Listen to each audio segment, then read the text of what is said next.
I'm riddled with technical problems lately. Sorry the scoreboard's broken. Give me a second. So annoying. Anyways, hopefully everybody's having a good day, good morning, good evening, whatever you're up to. Hello. I feel like I've seen everyone here briefly before.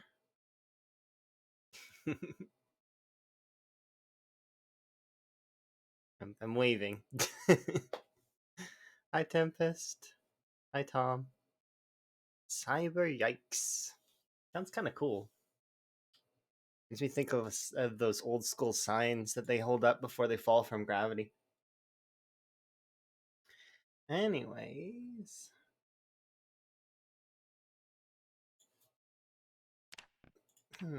Let's get started.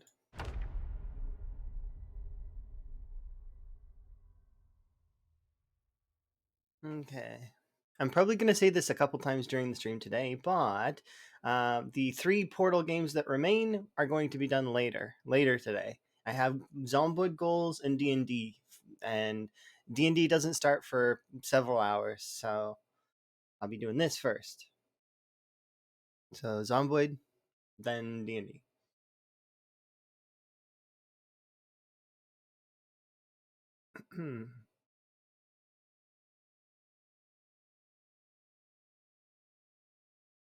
But yeah, congrats, by the way, Tom, on getting first.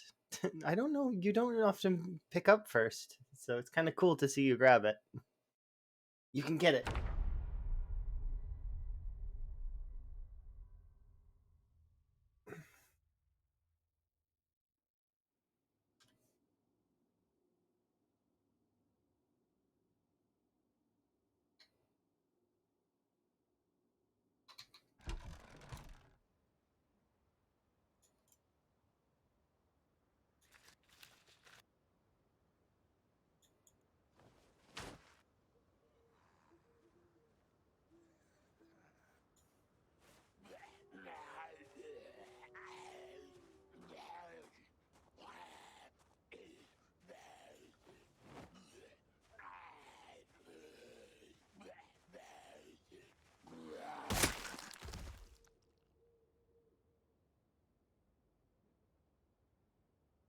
But yeah, so today we have Zomboid goals that I have set that I would like to get done, and from there we will see what we do.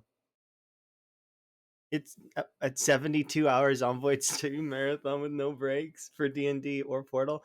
No, that's not true. So, and I didn't think that it would be as long as it was yesterday, but we did stream for a lot longer than expected yesterday. But I did finish 4 Portal games, technically, kind of like 4 Portal style games, back to back, which was really fun after Zomboid. So, like, I mean, we did Zomboid and then we did 4 Portal games, so which it was good. But yeah, not a 72-hour stream. I don't think I'd have the stamina for that. Given especially that my record personally has only been in the 30s. Like I think I did a 36-hour stream once. I think that's it. You read chat on the internet, so that must be true. Oh, okay. I'm sorry. I can't let the chat on the internet down. Goodness, that this isn't possible. Where would we be without chat on the internet? Oh darn. But yeah, it's no, I'm good for now. I'm good. I got a good sleep in. It's never about length of sleep. It's always about quality of sleep. So my quality was good. So felt very rested. Hit my REMs. I'm good. Let's keep going.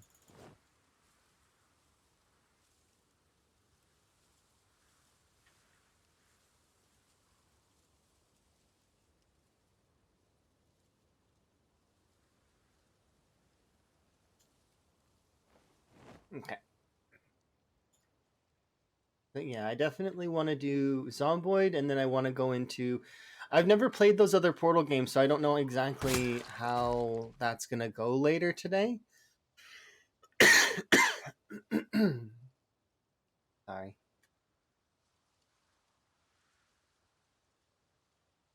I haven't had tea yet. I definitely need some. Start my morning off right.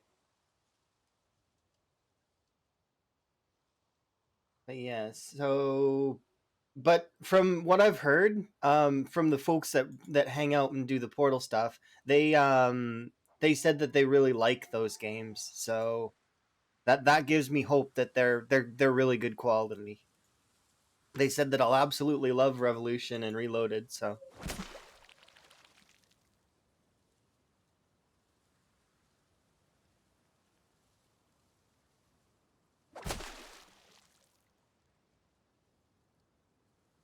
I am definitely looking forward to them. We'll see how it goes.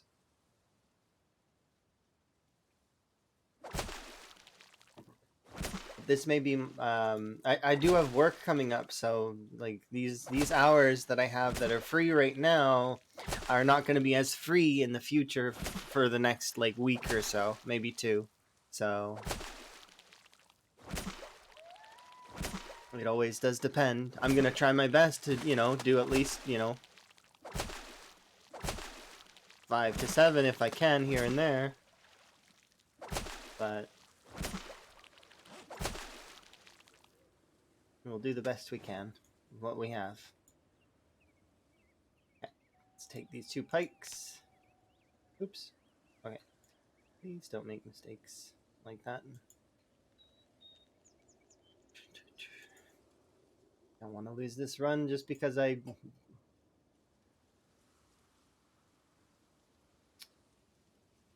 Oh, just waking up? That would be silly.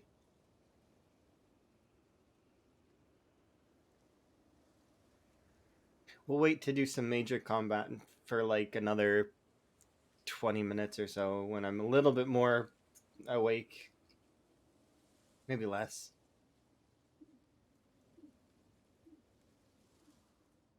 We'll do some weapon prep or something. Give my tea time to kick in.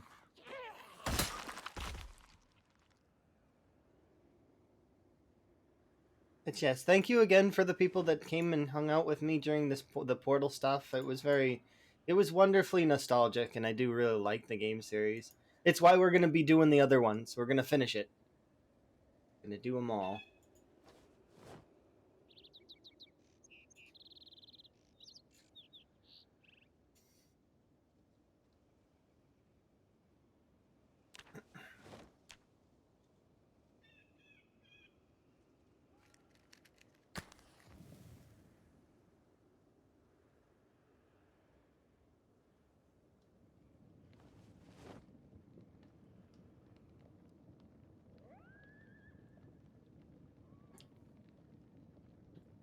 And I do have a goal that I have to reach today. So, said goal, once I've reached it, I'll be fairly content.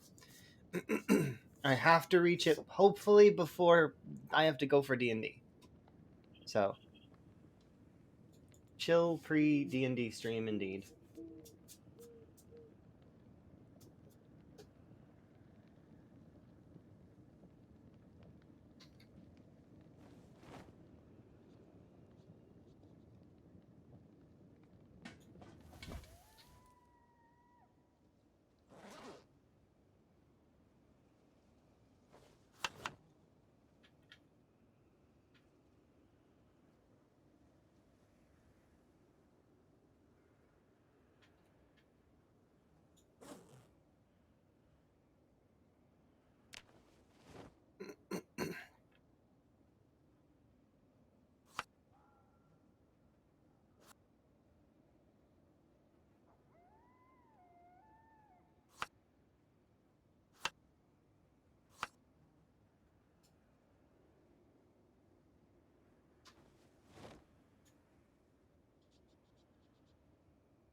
Hello.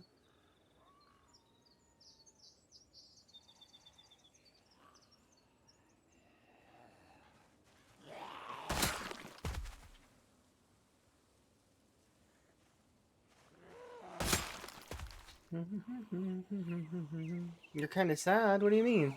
Why?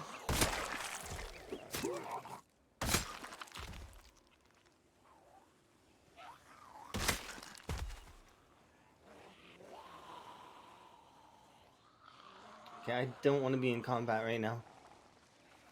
Just gommed and lost $2,000. What?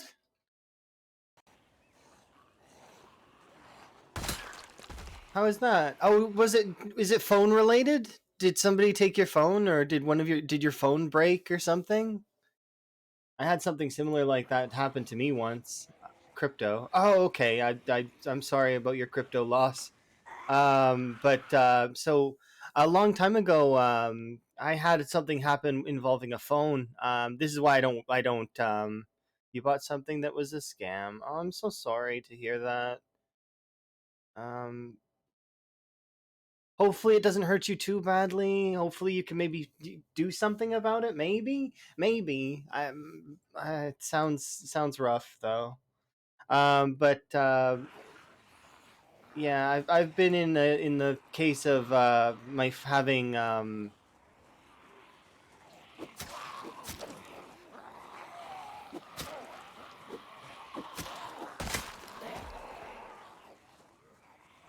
but you can't cash it out.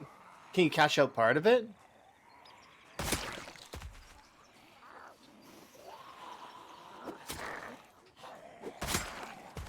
or is it not work that way?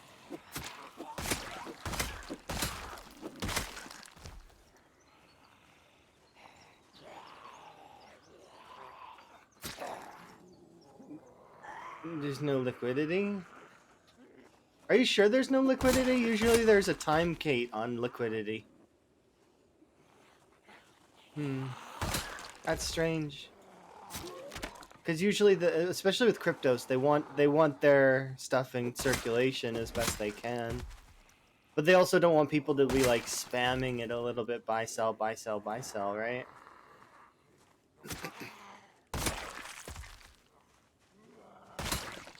Anyways, I'm not. Oh, it's a ghost crypto. Eesh. I'm not too familiar with certain cryptos, so it's one of those things that I'm sure that there's a way to recover your losses. But I think you'll be okay. I think you'll be okay. Don't worry.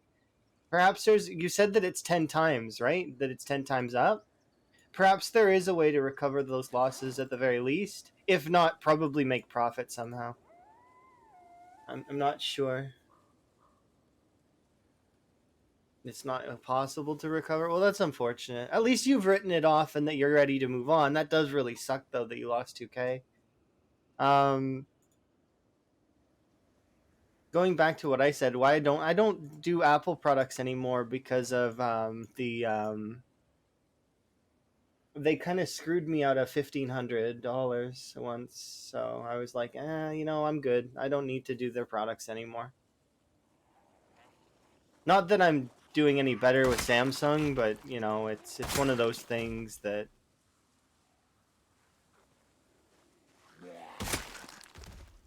kind of choose your evil, I suppose. But a long time ago, I got an iPhone, right?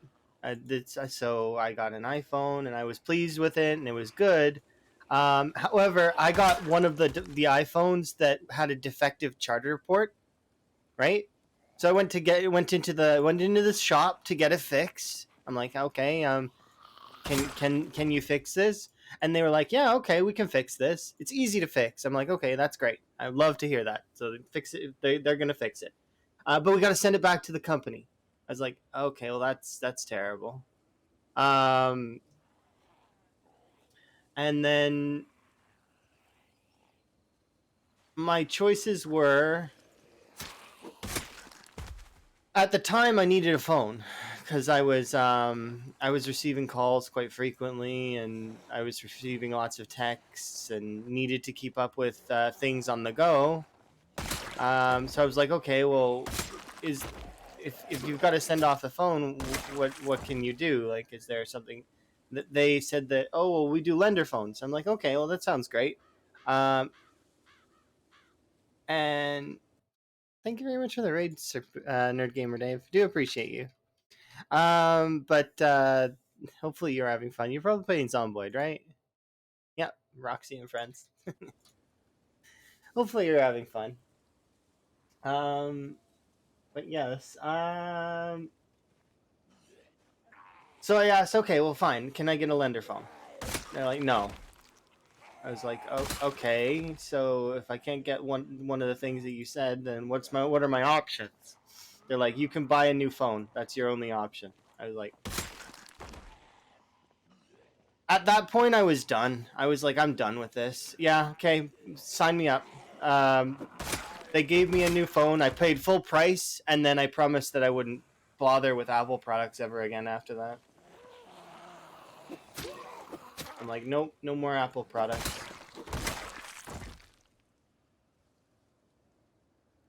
Thankfully, it was only 1,500, and it wasn't like a brand new, super crazy like they have now with the because it just keeps going up and up and up, right? Inflation and stuff.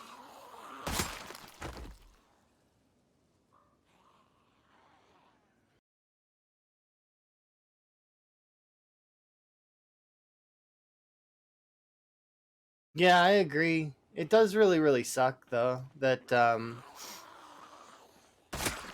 that happened. So hopefully you get some good wins here in the future, and are able to bounce back and ignore that kind of negativity. Hopefully you'll have a windfall.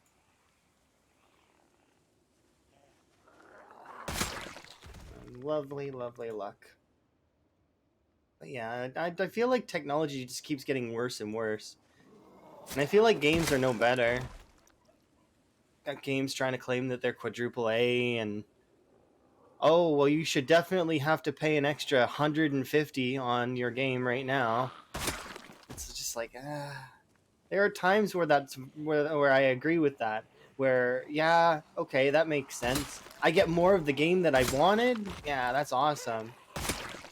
But no, it's super frustrating with some things. That's why extreme respect to Indie Stone. Yeah, Build 42 is taking 100 years to come out, but it's coming out for free, and they're redesigning their entire game from the ground up. It's gonna be like when Minecraft released its bigger patches, like where it basically redesigned systems. I'd actually put it on the same level as Minecraft.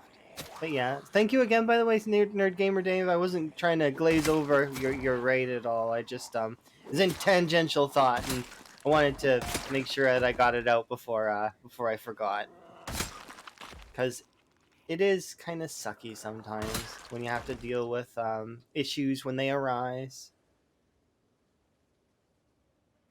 There's a wish there was a way to alert people of it. You can just say, "Hey, this is what happened to me with such and such."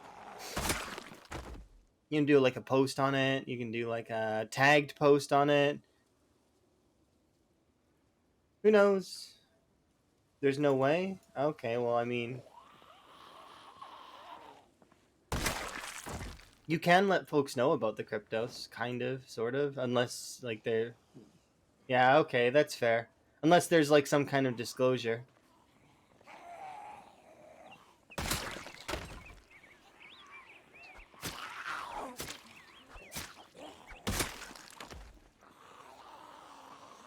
If you sign anything, that's usually a bad sign. Or a good sign, depending on what it is, I suppose.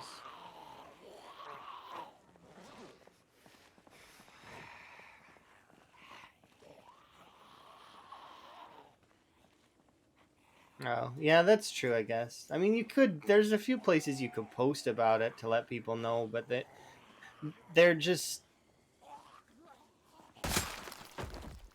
it's one of those things where you'll inform a handful of folks and then you'll be drowned out by a lot of other folks just kind of ranting, which is unfortunate.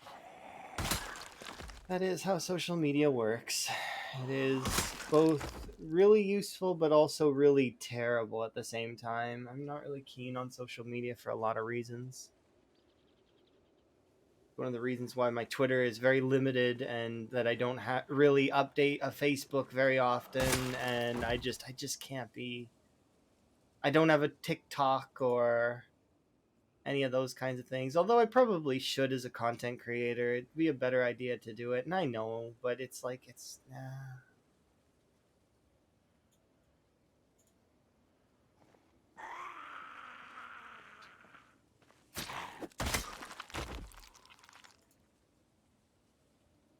You end up hurting yourself as a content creator if you close out some aspects of where you can be creative. Whether it's you've closed them out through moral standing or laziness, it's one of those things you got to watch out for a little bit.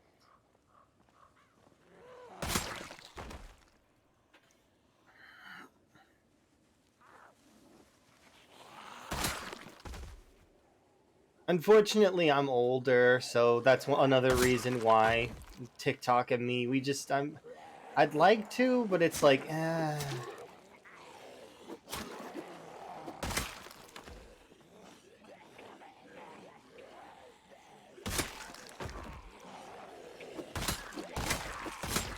something that I don't like about TikTok is it limits expression.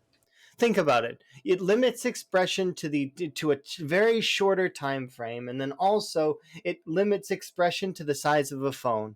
I was watching a dancing show at one point in time, right? Um, and there was several TikTok people that were showing up on this dancing show, and one of the judges said that they absolutely hated when TikTok people showed up on their show, regardless of how many millions of subscribers or whatever the thing metric is on there that they had, because they don't use the entire screen, the entire stage. They use the small amount of space that normally would be on a screen.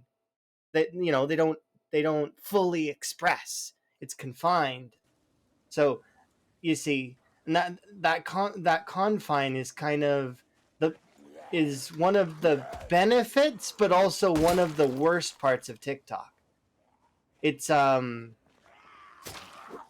like I said, it's one of the benefits because people with short attention span, like, will be able to sort of cycle through and enjoy, right?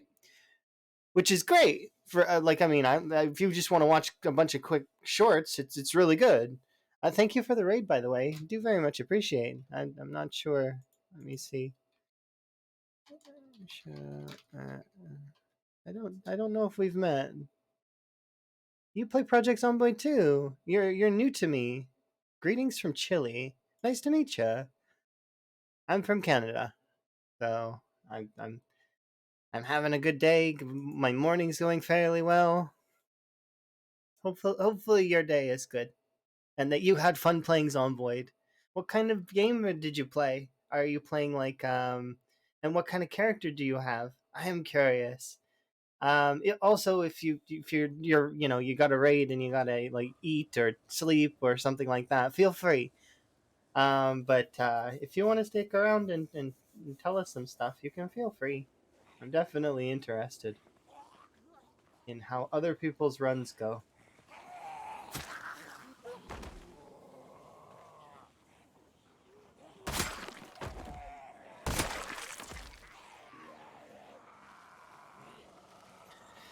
But yeah, nothing against TikTok, of course, mind you. I wouldn't want to say too many bad things about it because I don't use it, so it's one of those things that I shouldn't have too big of an opinion on it, right? But oh, you're playing on a beginner server. You're teaching this beautiful game. Oh, okay, that sounds good. Kudos. Gotta teach a lot of the beginners some important strategies on staying alive. Is very important. Kudos to you. Hopefully you have a good sleep.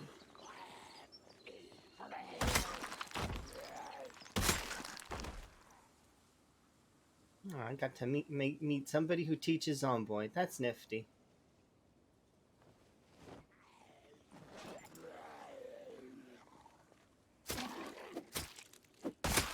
Ushering in new veterans. Gradually they become very skilled survivors.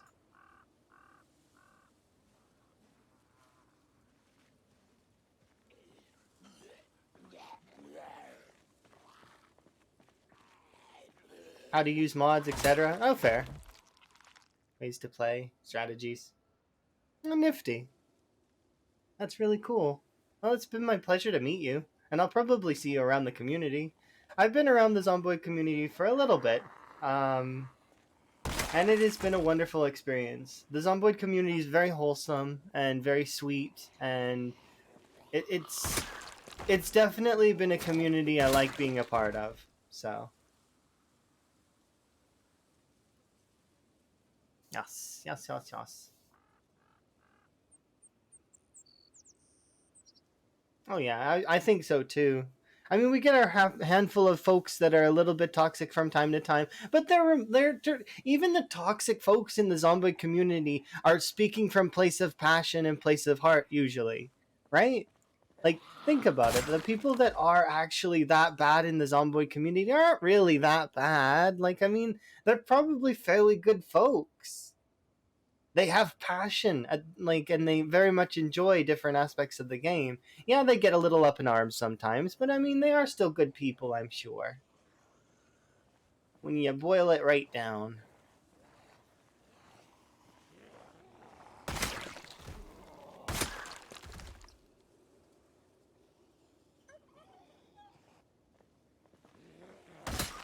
But yeah, thank you again for uh, I don't have a car.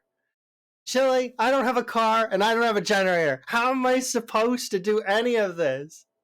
You don't understand the vehicle-less life that I live. uh, oh, absolutely. Following your little channel? No, no. I definitely am excited to come and hang out and see what kind of what kind of stuff you're showing the new people. It'll be cool. It's like a brush up on the fundamentals. I'm excited actually to see it because it's gonna be like, okay, nifty. I get to relearn some things that possibly I do need to brush up on or that I've forgotten. Little things are important. So yes, yes. I don't think it's the little channel. That's nah. Size doesn't matter that much.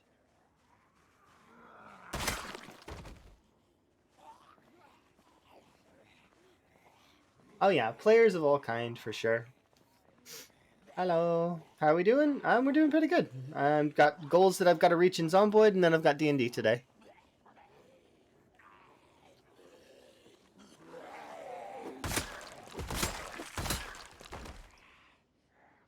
Oh, we're tired again. Oh dear. Hi, by the way, Zoc. How are you? Hopefully you're having a good day.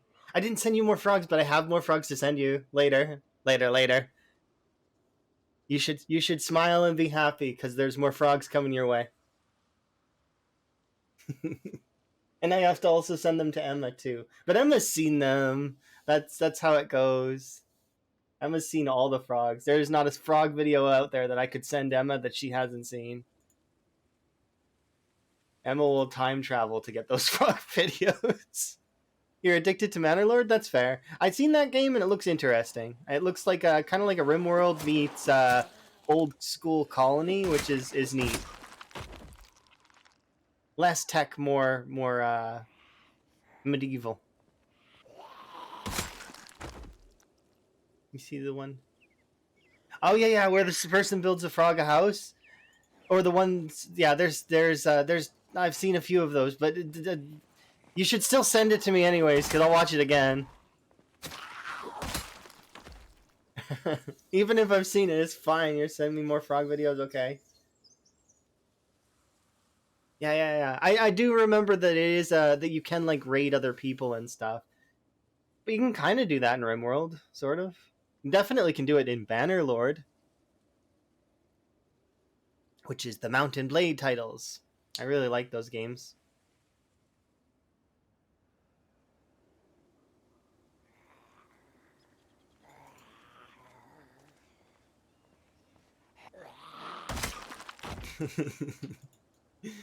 Oh, poor Chili. I'm sorry, Chili. I can't do it. I can't help it. They get in the way, and I don't drive anyway, so what does it matter? The road, the grass, it's all the same.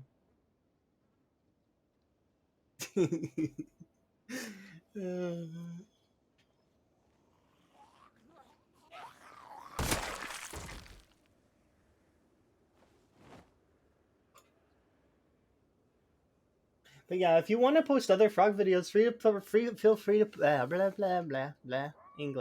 English is hard. Okay. Feel free to post them in the gallery because then everybody can enjoy them instead of just me. And then I post them to Emma later, which I mean is probably what's going to happen. But still, that's what I would do. Yes. Definitely putting it in the gallery is the best choice. Okay, I gotta rest. Gallery of the Discord.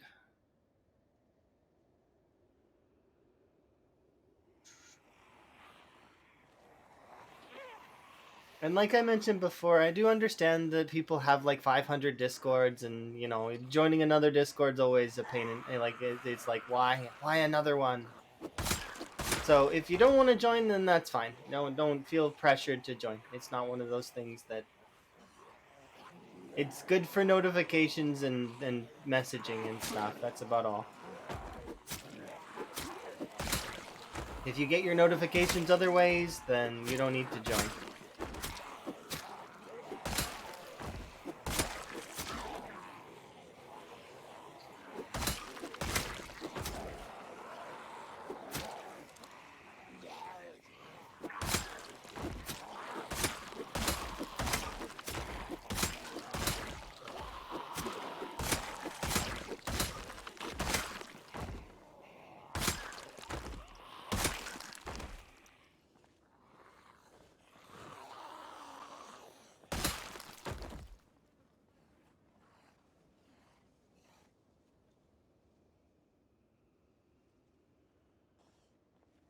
Yeah. I do appreciate all the raids today. It's been really kind. I feel like I barely started playing.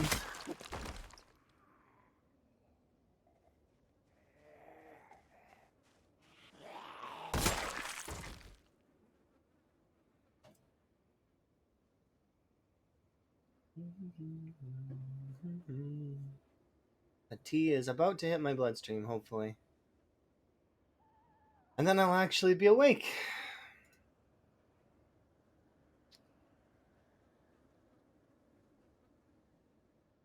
Hooray.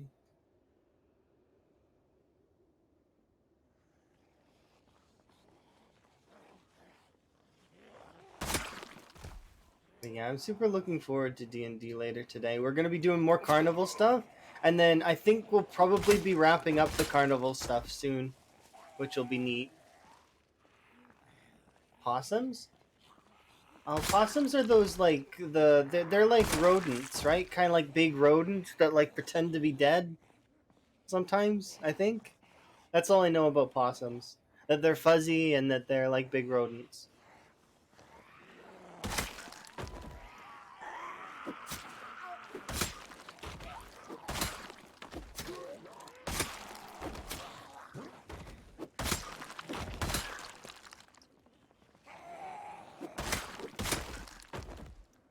They eat insects? Oh, neat.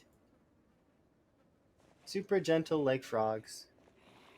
Not like ferrets that are a little bit more aggressive.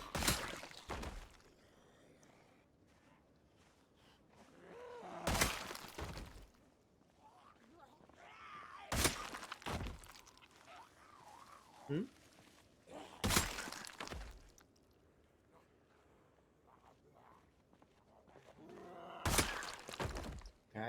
remember ferrets being very aggressive.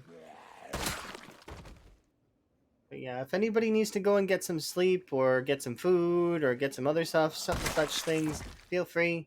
You don't feel hampered, and also don't procrastinate. If you got shit you need to get done, get your shit done. Stop procrastinating. Go do your stuff.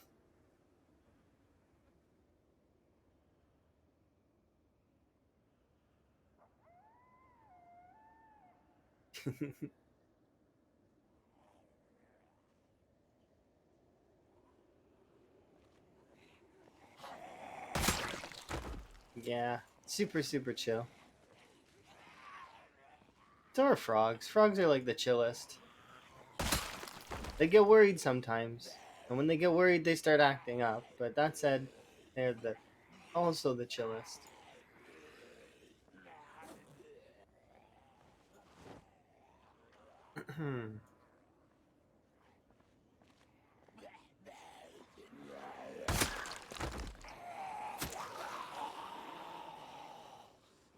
Yeah.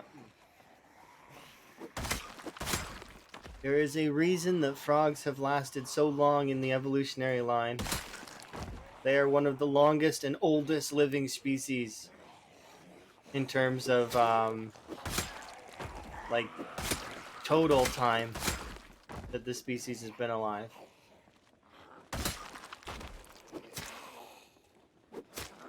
Tons of adaptations, tons of stuff. They're just, yeah, they just chill, sing, swim, and are lovely. Making many tadpoles.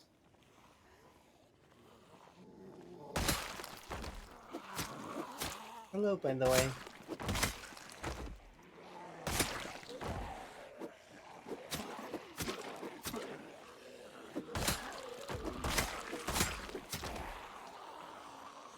Yeah, they don't need to control territory, although some are territorial.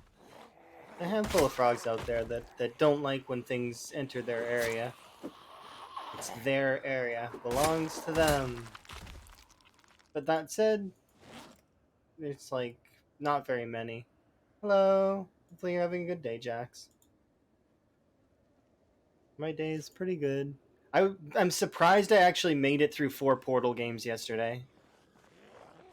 I did not know if we would. Part of me was thinking, oh well, maybe we could get through all 7. Yeah, right. I barely remember the endings to the other 2, like the ones like I barely remembered Mel Story's ending, and I barely remembered like I don't think I ever made it to the end of Aperture Tag. I think I fell in the water in Aperture Tag on stage 4 and then drowned, and I thought that was the ending. I beat 4 of the Portal titles yesterday. So I beat Portal 1, Portal 2, and Aperture or sorry, Portal Stories Mel, and I beat Aperture Tag. Well, so the other 2 are fan made things that are just really well made. Like they are really well done. They deserve credit for that. And they're solid. There's 7 total that I know of, and we're doing the other 3 later today. So if you want to go back and watch the VODs, the only sections of the VODs that will be muted probably are going to be um, the parts with the songs in them, because unfortunately Still Alive and Want You Gone are both copyrighted, as they should be. They are absolutely amazing songs.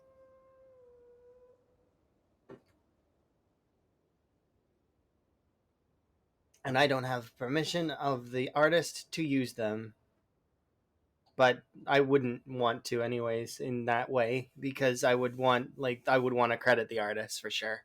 Those folks, that is a masterpiece of a song. Both of them are really well made. Some people really like I Want You Gone, some people really like Still Alive, but everybody can agree they are both incredible, like in terms of the way they're written, and just even the subtle little things in the song, like talking about betas, and it's just like in the computer speak, and it's great. They are just phenomenal songs.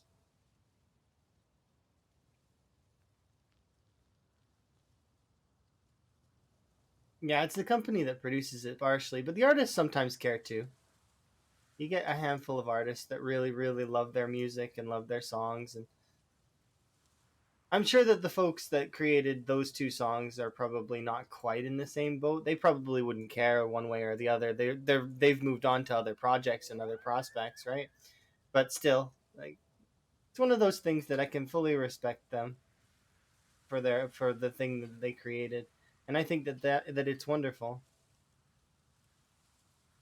Brought me many many hours of smiling and singing along and all that stuff.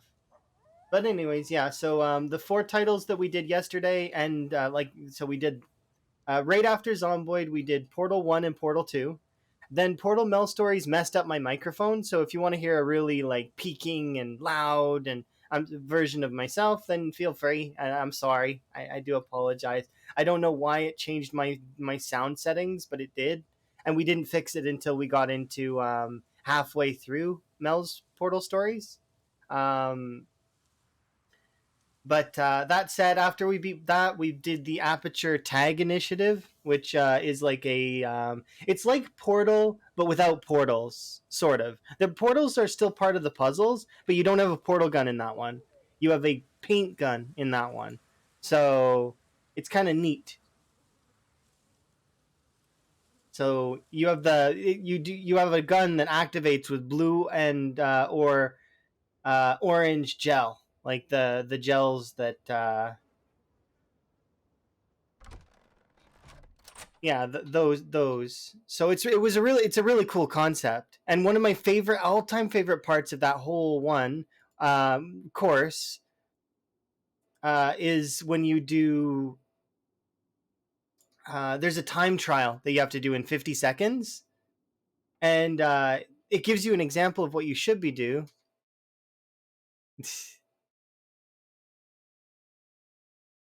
I'm quoting you on this one, Dara. I do appreciate you, so I can remember who said it. Actually, we'll even go above, and we'll give you the emote too. Give me 2 seconds. Let's do it like this.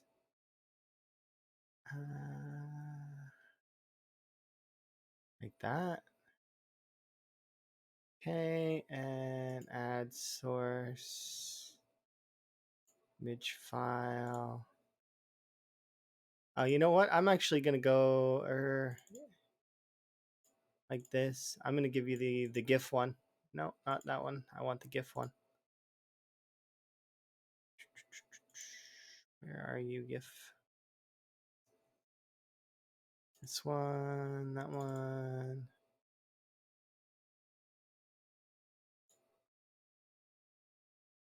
This one. There you go. You can have the GIF version of it because I have all the GIFs. They exist.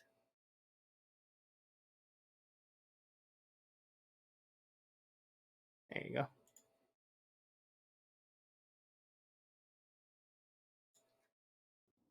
Perfect. Oh, that's really sweet. Yeah, I'm glad that your wife is understanding. That's super super good. Because it's not like you tried your best, and you never know. Some of those things could be like ridiculously good. It's one of those things that it's always difficult. Oh yeah, absolutely. I can understand. Some folks, it's impossible.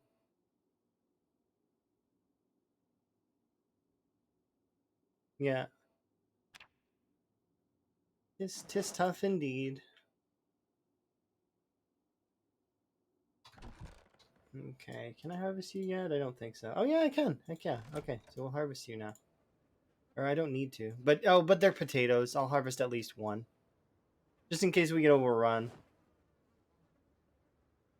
And if I want to sate my hunger just real quick. Is the currency of Brazil. Oh, what's it called? Is it like is it a rupee? Is it a ruple? Is it a how do you how do you say it? Reyes. Is it Reyes? How do you say that? Reyes? Reyes. Rees. Is it a Rees? Reyes. I'm sorry.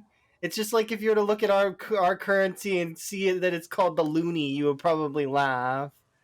And we called our $2 coin the toonie. Like it's like, how do you take an economic crisis seriously when the loonie is down? Like it's like, okay,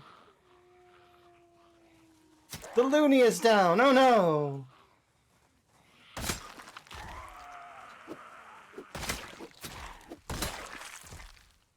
Yeah, it's fine. I feel free. Everybody can laugh. It's all right. You have my permission. Realis. Realis? Reals. Reals. Is it reals? Reels. Reels? Like a movie reel. Or is it re Yeah, no, loony means like crazy, which is hilarious that it's that's yeah. It was really close. Okay, I'm sorry that I can't pronounce your thing. My bad. Reels. I'm probably really like lazily saying it. That's what I'm thinking is happening. My saying it too lazy. Yeah, I'll definitely put it into a translator later. I'll even write it down so that I don't forget. Um, I need to get another notebook because this one's almost full. You guys keep making me write stuff down, and it's like filling up notebooks. Like I'll write this down, sure. And then it's like I have this entire set of notebooks that's just like full of random things. Google this, look at that, look up this. I'm appreciative because it's really interesting to me. Um, Portuguese, Portuguese. Read, translate. Hopefully the Google you should check it at some point and see if Google messes it up for like pronunciation because sometimes the AIs they get that shit wrong. Because yeah, that's genuinely though. This is a thought I have. Is in Canada economic crisis? Can you take it seriously? I mean, who can take it seriously when the loonie is down? It's like, mm, I want to take it seriously, but it sounds so funny to say. What's loonie? The loonie is our $1 coin. So a Canadian $1 coin is called the loonie. Our Canadian $2 coin is called the toonie.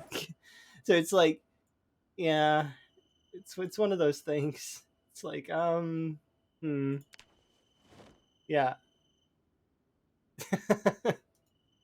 yeah. Feel free, have fun, enjoy. It's one of those things that's like, yeah, the toonie. Yeah, the toonie is what we call the $2 coin. Yeah. If anyone had any doubts that I was Canadian before, I mean, that's like, aside from the accent and the other such things, there you go. That's an absolute definitive proof, kind of. Because why would I like care about that kind of stuff if I wasn't?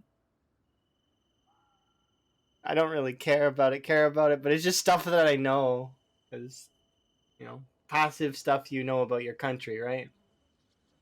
Certain things that you're always gonna know about your country.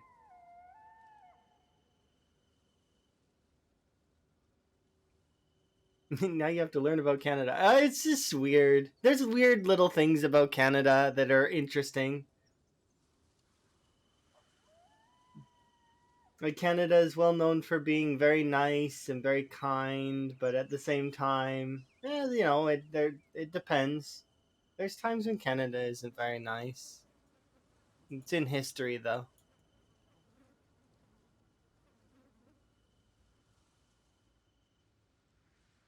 Some fairly interesting feats though. And donuts. Oh, donuts. Like what's it called? At our so we have a place here called Tim Hortons, and they do little donuts called Timbits. So that are really fairly good. They're good to have sometimes. Yep. Good with whatever tea or coffee you're snagging. I feel like everybody really very much talks about Krispy Kreme for the United States, right? I hear Krispy Kreme all the time, and I've had somebody tell me that who's had both, and they say Krispy Kreme is better than Tim's. So I got to try it at some point in the future. Tim Hortons is in your country too? Yes. Krispy Kreme is addictive? That sounds kind of scary. Every day we must go to Krispy Kreme. Good for keeping up caloric gains though. If you're gonna do like jogging or any of those kinds of things, super good. Good to have donuts.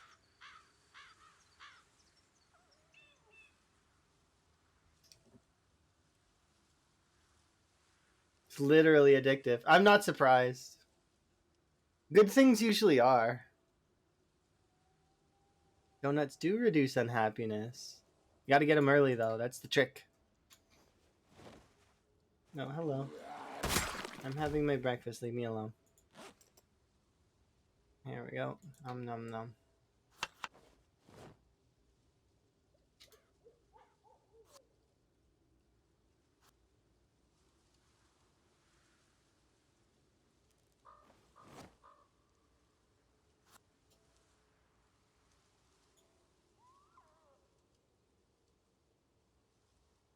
If you don't eat it right, it turns to trash. Okay, that's interesting. So it's like some kinds of pizza here. So I used to work at a pizza place a long time ago, right? I say a long time ago. It was several years ago. But still. Um, so when you work at a pizza place, you try every pizza in town usually, just because you get not tired of, but you've had the same kind of pizza for a long time, so you will want to try different stuff, and it's sort of a palate thing, right? It's probably based in a human sort of nutrient thing, is what I would like to believe. Um, so if you try to eat something and then eat the same thing over and over and over and over again, eventually your body's going to be like, "What are you doing? I don't want this anymore. Stop that." And you start disliking or finding yourself not able to eat whatever it is. Um, unless you're deficient in it, I suppose. That said, yeah, I can say with assurance you'll never get sick of pizza no matter how much you eat it. Like it's one of those things that's super staple. It's I worked there for years and I never got sick of pizza, not even a little bit. Um, that said, certain places in town, I got very much an understanding of, okay, this place, you want their pizza, but you got to eat it fresh because it turns to garbage overnight. While other places, sometimes their best time to eat the pizza was the next day. It was just absolutely phenomenal like that. Some pizzas were really good for dipping, like put like dipping into sauce and enjoying. Others were better to eat without sauce, but I mean that's a person preference, right?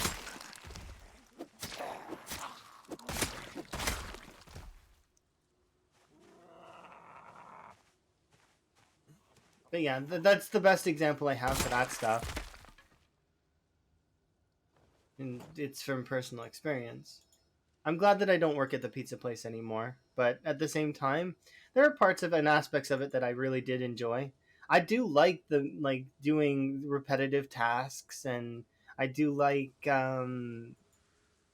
there's certain things that I very much enjoy that are strange. I think they're strange. But there a lot of the drama I didn't like. Because that pizza place changed hands more than like 6-7 times. Wow, maybe that's an exaggeration, but still, it was a lot. It changed ownership by like quite a bit, and we changed staff quite a bit. And then I got survivor syndrome, and that's one of the reasons why I wanted to leave. Was because I was the last one. I was the last one there. I outlasted everybody else by a considerable margin. Large values. People that I trained came and gone, and I was still there. So when I received an opportunity to change professions, I did.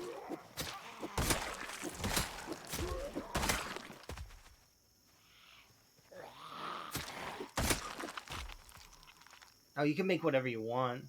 That's another thing that was really good about working at what was you could make whatever you want. Of course, you had to make sure that, like, I mean, when you see the numbers behind everything, you don't want to be like completely like making yourself full meals every day. Plus, you'll get sick of the food, so it ends up that you probably won't want to eat from there anyways. But then again, maybe not. Depends on the food, right? There are certain types of foods that, like I said before, are staple. Cheese pizza, you will always be able to eat a cheese pizza. Unless you're lactose intolerant, to which then you will be able to eat a lactose intolerant cheese pizza, probably. Maybe. Or a cheeseless pizza, which is, I guess, garlic bread? I don't know. It's cheeseless pizza. I guess it wouldn't be garlic bread.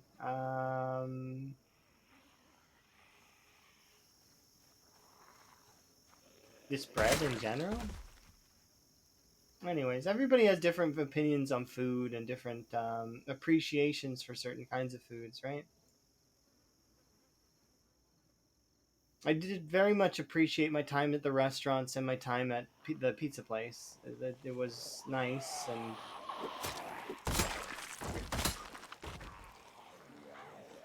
it definitely did help. I've worked a few other jobs as well, but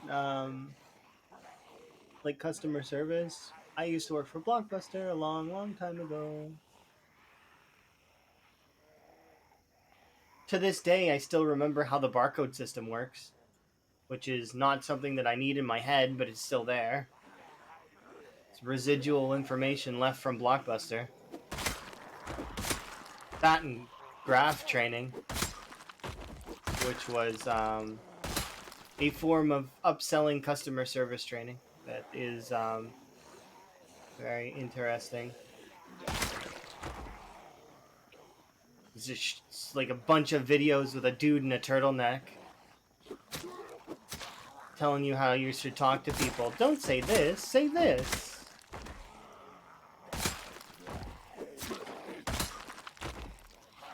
Oh, why are you saying that? You're going to upset the customer. Try saying this. It's like walking down sidewalks and petting a puppy and other such things.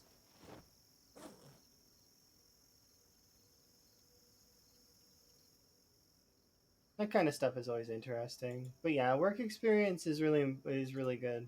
I do really think that some folks should work a year in customer service just to kind of understand that side of things a little bit, because there are a lot of folks that just like especially when I was working at Blockbuster. Could you hit that button that erases my late fees? No, you incurred those late fees yourself. It's your own fault. Why would I hit that button? I mean, yeah, the button exists. Yeah, we could just minus it off, but technically speaking, if in the same breath, you can actually minus off the whole total. If you minus it far enough, Blockbuster ends up it's a negative total, so they would have to pay you, which doesn't make sense. If you were late on your movies, it's your own fault.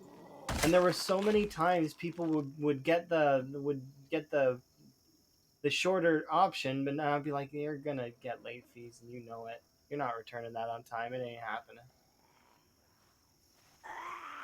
Of course, you can't say that kind of stuff out loud. You say that sort of stuff out loud, you get very upset people in your front lobby. It was that, and the people that would come in and literally last minute, or be like pawing at the glass as you're closing the window, like the gate to you're closing the gate to close the shop, right? And you got people pawing at the glass. Come on, I know what I want. Please let me in. And then you do it a couple of times. You let some folks in. Okay, fine. You know what you want. Okay, fine. Go grab it. Okay, thank you. 30 minutes later, I'm still there. I want to go home.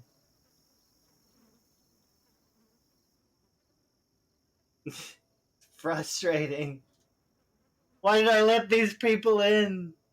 And then the next group of people that do the same thing. Oh, that person is there. They're an asshole. No, I'm not an asshole. I just want to go home.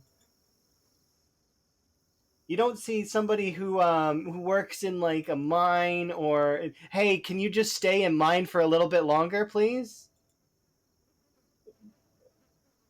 Like, yeah, it's like I don't mind that kind of stuff. And there were some people who are quick and they understood, because those folks probably have worked customer service before.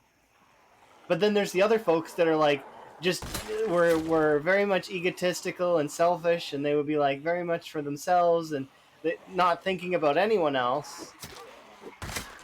Like I'm there only to serve them, and don't have a life, don't get to go home and do things that I want to do. No, my life was just sitting there behind the counter to serve them, which is frustrating beyond all belief.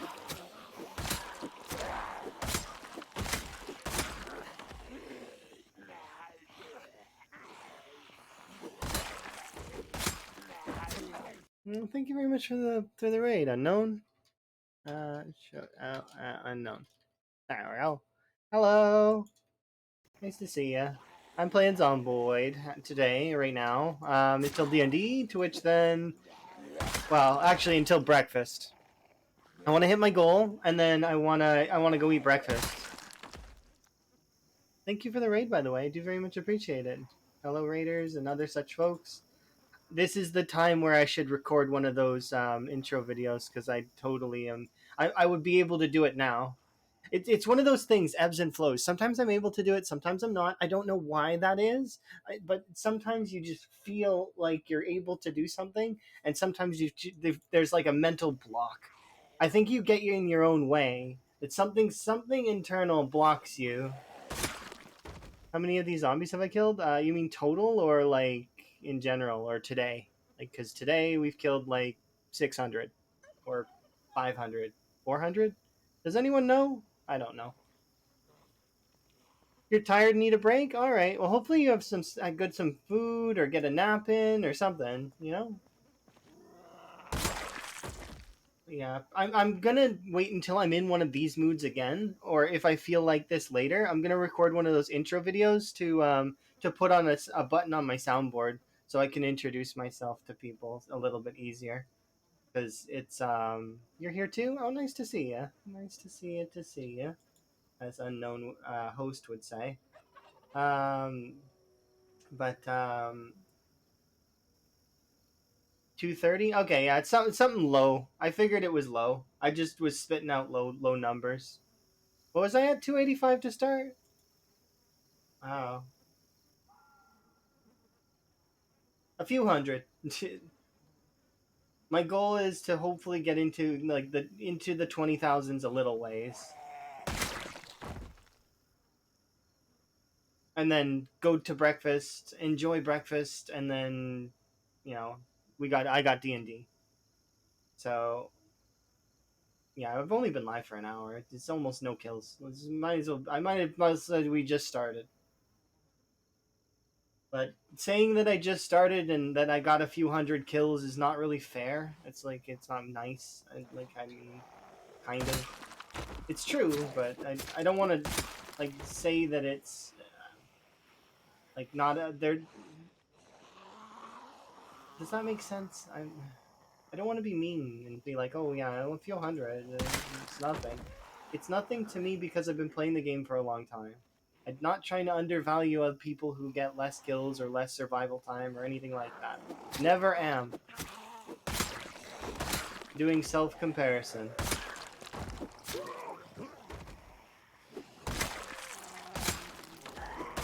But yeah, anyways, I do want to record one of those intro videos at some point in the future, and what I want to do is I'm going to be talking with Prodigy soon about doing some art and some animation stuff, and we're going to have an intro scene thingy that I can play for the raids when they come in.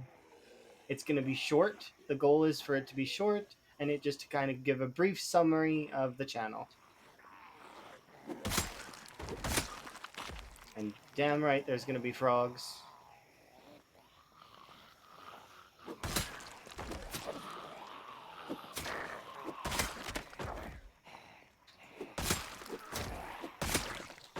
Yes, all the frogs.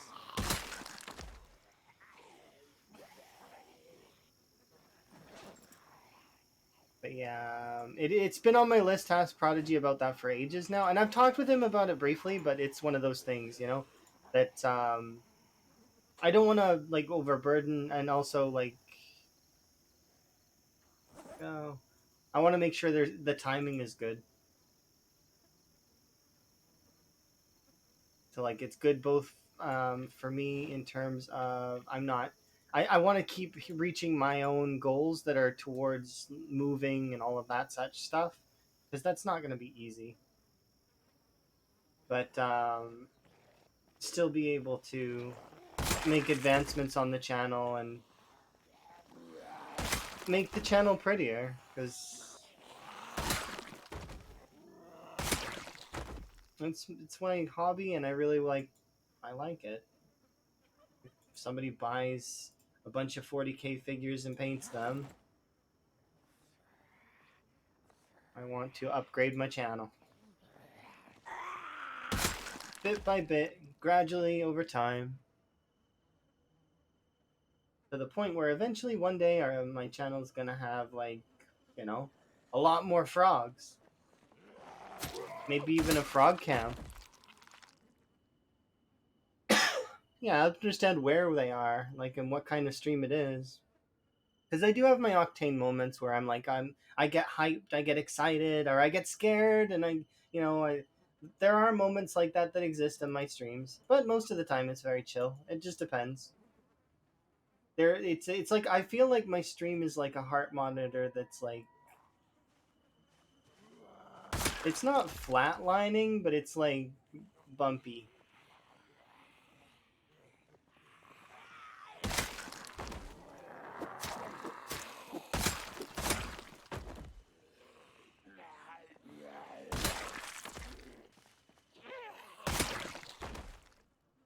That's how I see my channel, anyways. There's occasional blips that go up and occasional blips that go down in positivity and negativity. But in my head, that's how I see the stream most of the time. Is that it's kind of got its ups and downs, you know, in terms of its overall style. Because sometimes I'm very excitable, and other times I'm not. You see tucking stuff naturally. I mean, it does vary. Like sometimes I get well, you got to remember, I'm in my own head, right? So it's one of those times where I will start talking to folks, and then sometimes I'll get nervous about certain things, or I'll get anxious, and others like it's weird. Oh yeah, being human and all that. Especially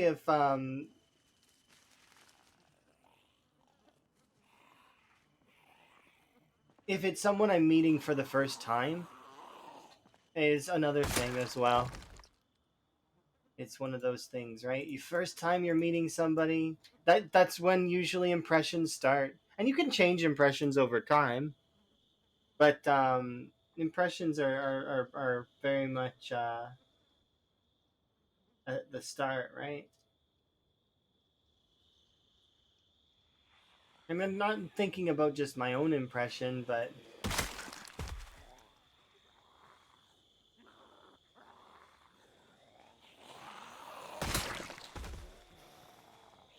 it ripples out to all the things you do, right? Like, I wouldn't want somebody to dislike frogs just because they dislike me, but at the same time, links could be made in that way, right? And I wouldn't like that.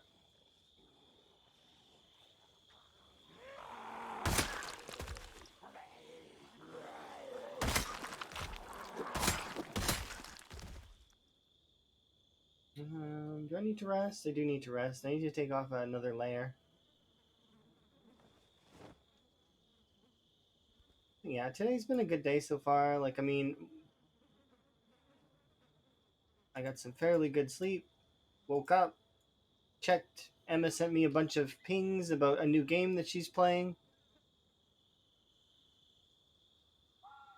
Yeah, you can definitely. Well, so you can't change your first impression, but what you can do is you can change somebody's impression of you over time. There's um, there's a balancing point in it, kind of.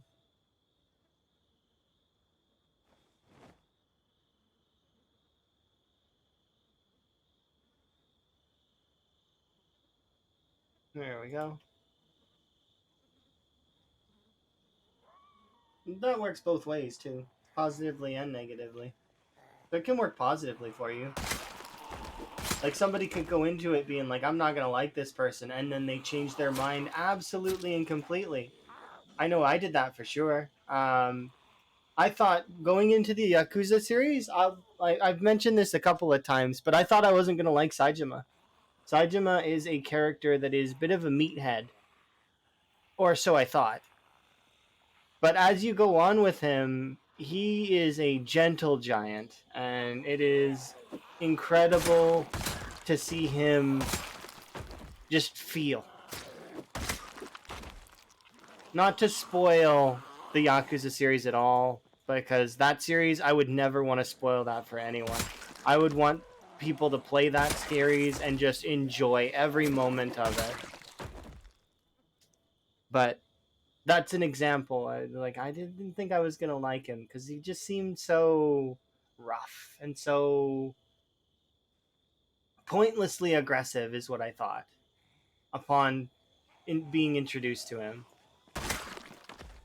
Because his character arc is very interesting. But I'm gonna leave it at that because I will go into details on the character and I've already given away quite a bit about him.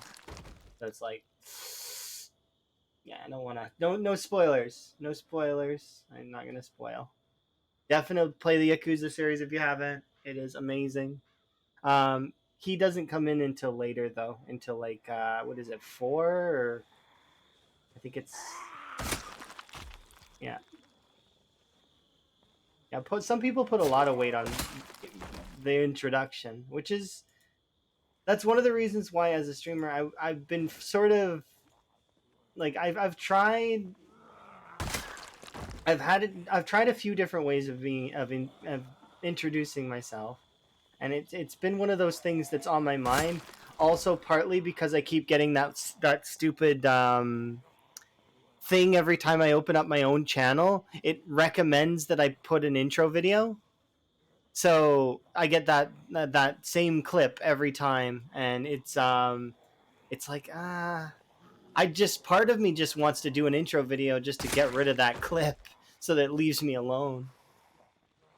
But that's not the right reason to do an intro video, and nor would that give off the same vibe as one that's done with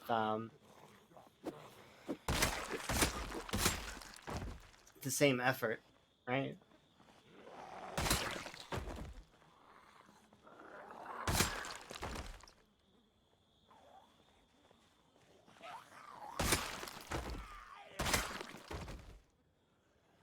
Oh yeah, absolutely.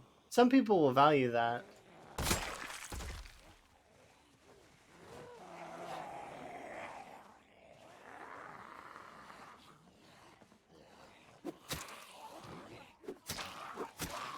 I am definitely on the list of, if you can change your opinion, my opinion of you over time. And also, it does help a little bit that I am not a person that can bear a grudge. I literally can't. I can't do it. It is something that is beyond my understanding. Like, I can be mad at someone for a brief period, but it dies very quickly.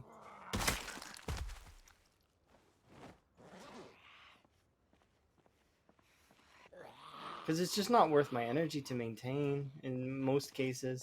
Why be mad? You don't have to be mad. There's no reason to. It's just, it's pointless. And I'm not saying the folks that do hold grudges have no point. It's just they've found something within that system that I don't understand. There's something, if you can hold a grudge, you understand, or you have something that I don't. There's something there, and it's not longevity, because I can handle lengthy amounts of time about stuff. I can think about things for quite a while, but it's like, I don't know. And I do have grudges on some things, but not, they're not real grudges. They're more grudges on concepts than grudges on people themselves. Like, me disliking a concept is different than disliking a person, because people are dynamic and they don't have to always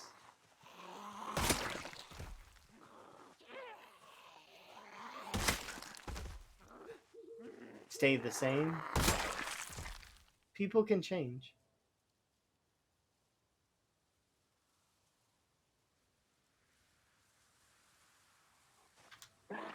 No, thank you. I am not buying what you're selling.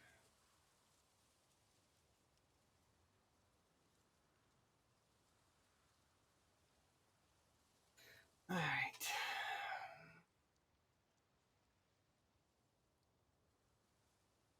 Yeah, I don't mind if people disagree with me as well. People can feel free to disagree. I'm not gonna get mad if you disagree with me. I'm gonna get mad if you, maybe if you present your disagreement as fact and as something that is, you know, depending on what it is, of course. If it's something that is objectively attempting to hurt someone, I will be very in disagreement of that, not like that. But, you know, it just depends on the person, I suppose. You talk too much here. I'm sorry. You gotta go to sleep. I'm sorry, Zoc. Good night, Zoc. Distracted you. How I feel? Nah, you're good. You don't talk too much, in my opinion. Nobody does. When anybody fills up a chat, usually it just means that you've been enjoying the conversation. That's what it means to me.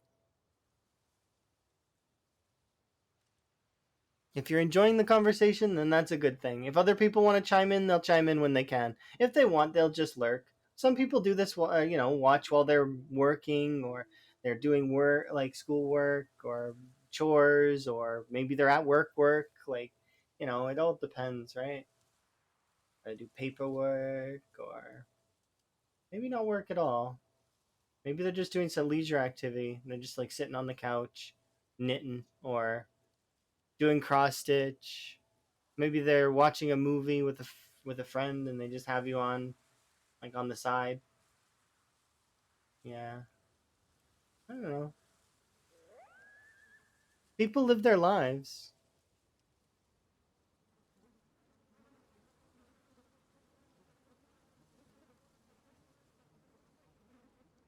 Oh yeah, absolutely. It's always a good chat, and I do appreciate then when people chit chat with me for sure. And I would never think of someone. Oh, someone filled up my whole chat. Oh my goodness. Nah, I don't think about that.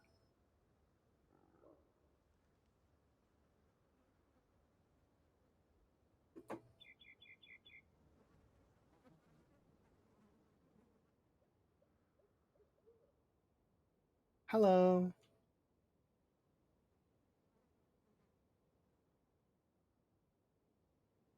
Do I have an app in?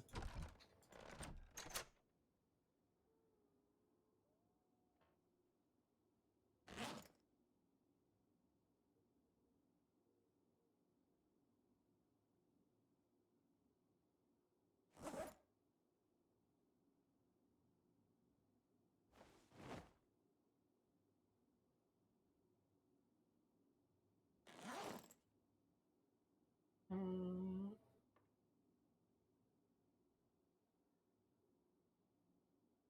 yeah. As long as you find contentment, at least eventually.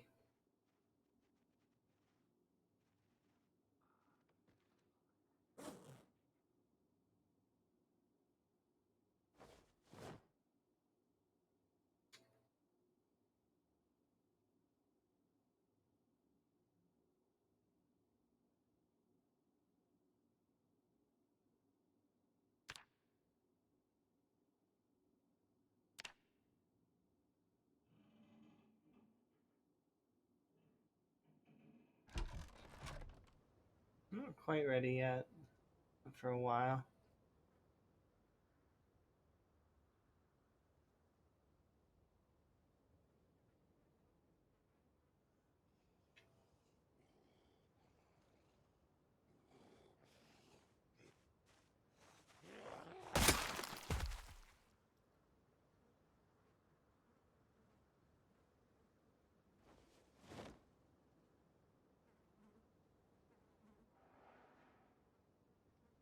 Ooh, actually, I don't probably need to go anywhere for this one. Can I pour you into the kettle?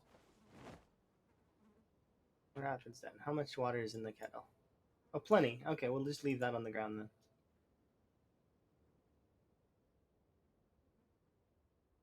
I'm not gonna bother bringing it over to the side and filling them separate. There's just no point. Unless I absolutely need to. The reason why I leave the barbecue there as a side note is because that barbecue right now is invulnerable where it is. Because I haven't moved it. So the zombies won't break it. If I bring it down over here, then the zombies can break it. Plus, I have a campfire down here, so it's fine. We don't need anything else at the moment. If I really, really want to move the food and cook down here, I can. But I prefer cooking over at the house if I can. Because it's more convenient to leave the food there. Because that's where I sleep.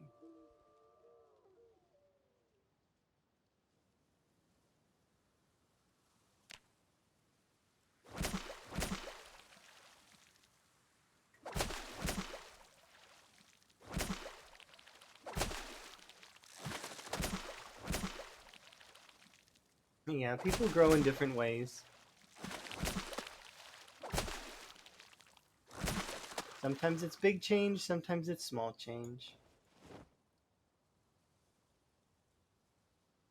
And if you think back to like 10 years ago, or, even 5 years ago, what would you say to your past self, probably? Probably something. I would say 5 years ago? What would I say to myself? 5 years ago would have been, what, 2019? 2018?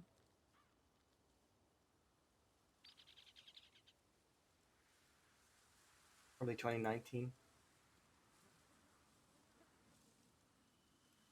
That would be.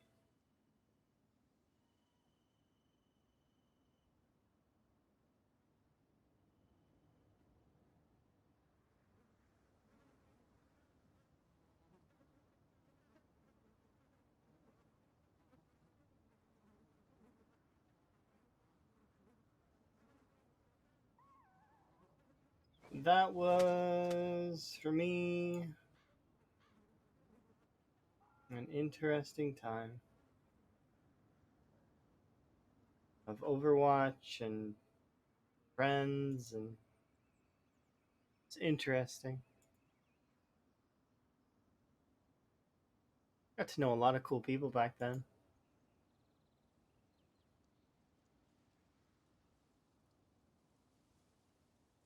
Even just a year ago.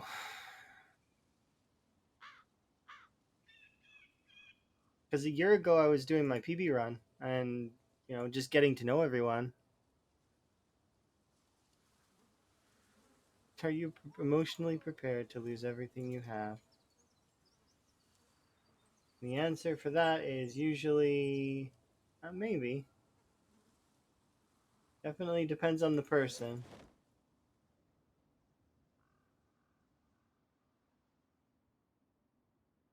Hopefully you're doing okay though, Tom. You seem fairly good, at least in my mind. But then again, nobody really knows what's going on the internals of anyone. Not unless you're the person themselves. And some people may be predictable, but even still, you don't know 100% what they're thinking. Unless you got some kind of crazy mind reading powers, which I don't know if those kind of actually exist. They might. That would kind of suck though as a power if it wasn't like very specific, like getting in like a bunch of voices from everywhere. That's one of the reasons why I wouldn't want mind reading powers if that were like, because you get asked sometimes, "Hey, what would you choose as a superpower?" And it's like, yeah, I wouldn't choose mind reading because it would be overwhelming.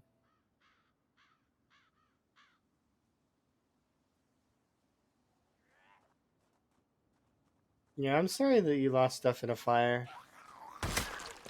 That does really suck.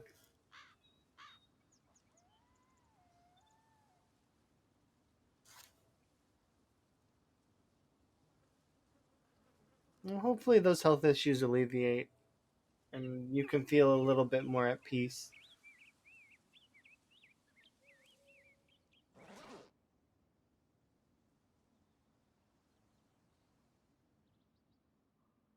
Do I need to eat these? Yes, I do.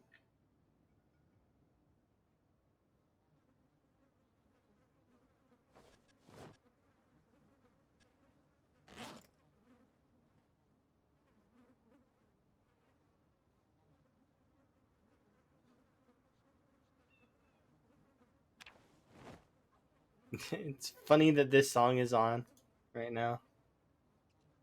Of course, it's my playlist isn't crazy long, so we do happen to hear lots of songs that, like, I mean, frequently, but it's just coincidental that I'm listening to. It's a Portal track.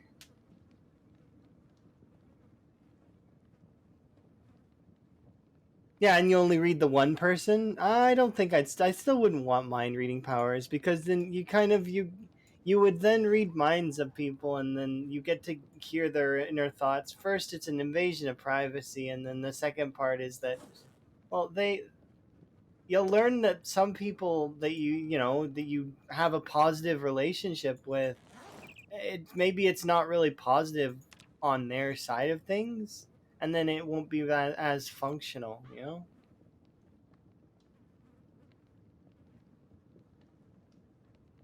Not as functional a relationship. I'm not saying that you should have a hateful relationship with someone because that's never good. It'll just end poorly. But it's some people think mean things briefly, and that can ruin an overall image. Like if you had a particularly shitty day and you think something negatively about someone, um, that might not be the feeling that you have about that person all the time. But imagine if someone who could read minds read your mind, and at that particular moment, at that particular day, you were having a really bad day and you thought bad things about them. Well, it would end up that they probably would be very upset, no? That's one of the things that's sort of for mind reading that I'm like, nah, on. That's a really cute frog. It's all rainbowy. I like Rainbow Frog.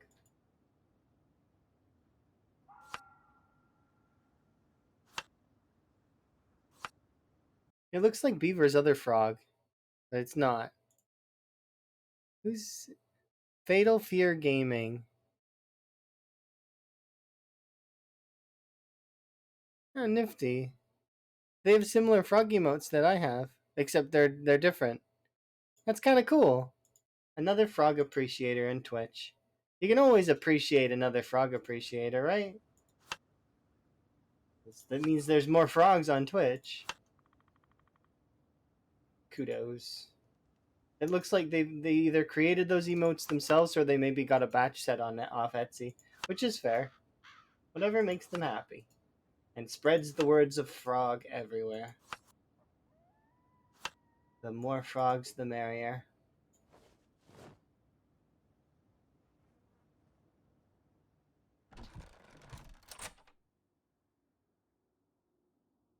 Okay, I leave those flanks there. Okay. Let's go get our day done. Because we progress gradually and slowly towards, well, more kills. Eventually, this area will tap out on its zombies, and then that's when we get to move on to the next area. In hopes that we get the things that I need. Generator mag, herbalist, those are two things that I need right now. I don't need the herbalist, but I just want it because, you know, then I can have foraging as my backup food source, and I don't have to really be as worried for food. But yeah, I'm happy that there are so many frog appreciators on Twitch. Very nice.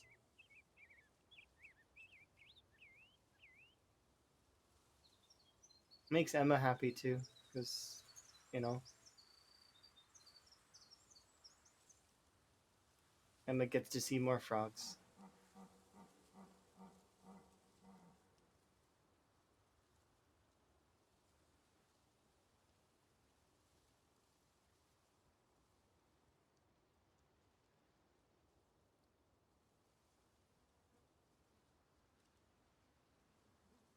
Emma's been on a really, really big Godzilla kick lately, but no, I mean in general, she's always liked Godzilla. But that's the new game she bought recently was a Godzilla Rampage kind of game. I like the Rampage series. I think they are neat. They're definitely interesting in the style of game that they are. They are like, you know, hack and slash style, beat 'em up kind of, crush the city. And the original Rampage was something that I played and I really liked. The 2D one. I don't know if anyone here has ever played the 2D Rampage, but if you have, if you haven't, the 3D variants are fun, but that old 2D variant with it was so fun too. Like, I remember playing it and just ah, more nostalgia.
I hope Uni's having a good day.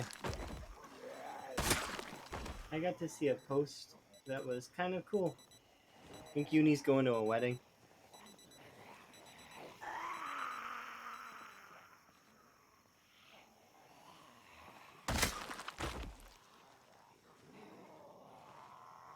Wherever you are, Uni, have a good day.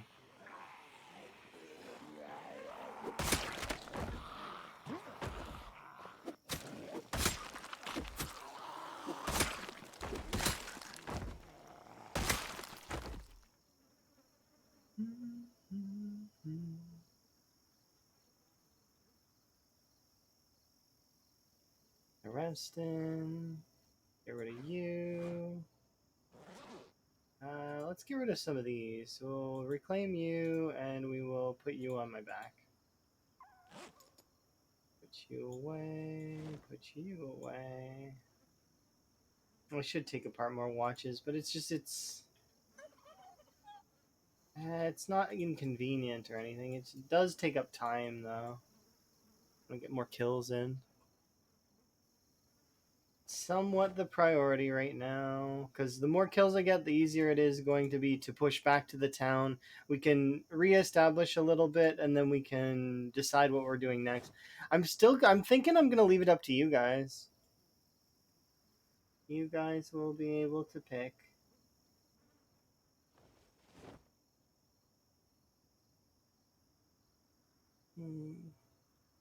I'm pretty sure. Because I was thinking about it for a while, and I keep flip-flopping between the two, and whether I want to assault Muldraw or I want to assault West Point. They're both really good picks because they've got high yield in terms of their zombie amounts, and then they've also got really good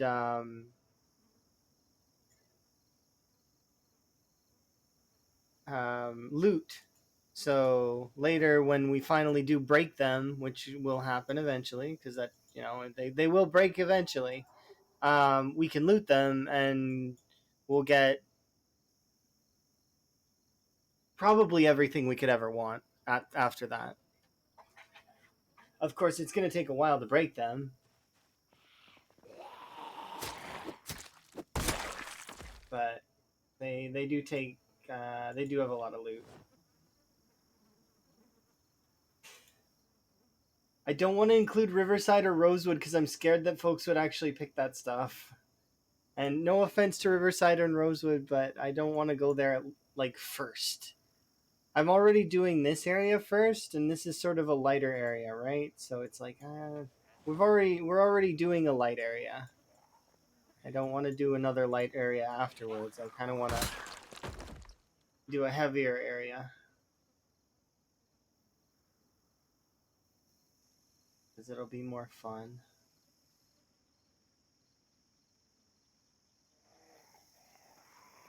More chance to see the zombies group up in mass and surprise me.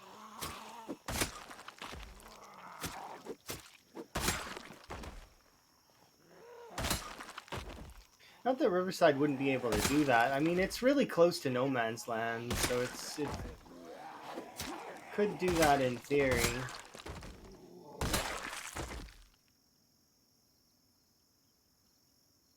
Get rid of the jacket.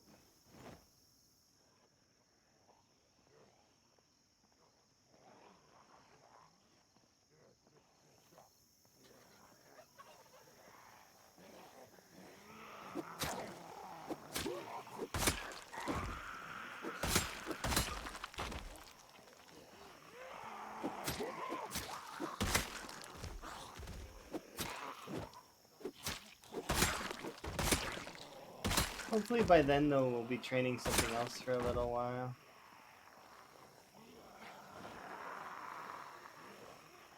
We'll see, though. What is the next skill that I want to train? We'll probably train axes soon. I want to get axe to level 3. So maybe we'll start collecting chipstone, max out foraging. Get axe to level 3, maybe even level 4.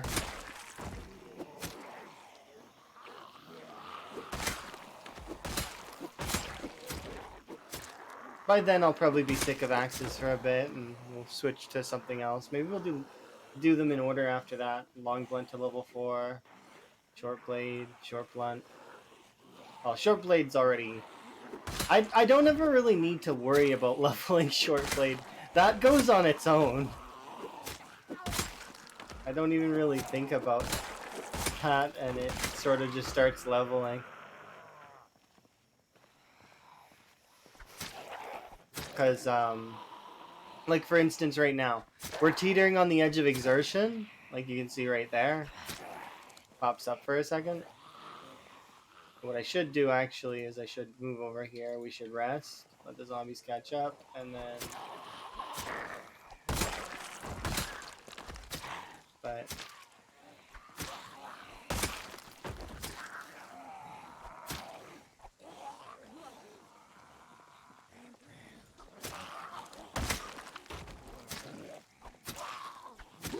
It's just my favorite weapon.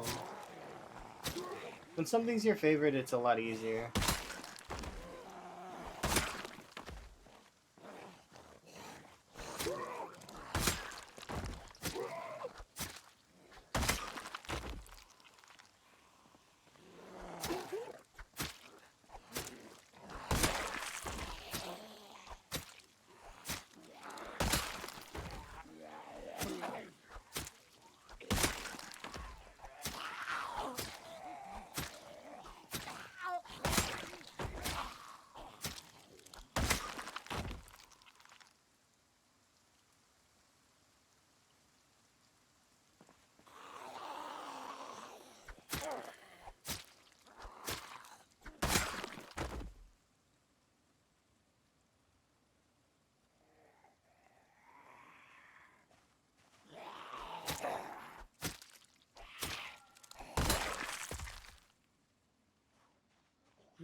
Enjoy your sleep. I probably won't be here when you come back this time, but maybe later this evening, because what's gonna happen is I'm going to be doing the Portal stuff later tonight. So if Portal interests you, then I'll be on Portal later tonight. Specifically, we'll be doing Portal Reloaded, Portal Revolution, and Thinking with Time Machines. So those are the three Portal titles I want to finish this evening. With luck, we'll get them done. But I do have D&D to focus on first, and also I want to hit our goals today. So today's stream is going to be like 5-6 hours approximately. I know we're almost 2 hours in, but I'd want to have time for breakfast before D&D. Because yeah, eating is something that human beings need to do, and some of us need to do it more than we admittedly do. Yeah, frogs too. I agree. Frogs.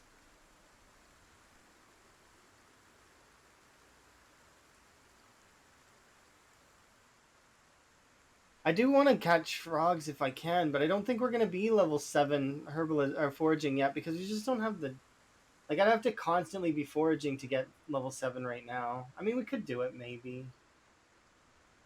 Cause we're almost level 5.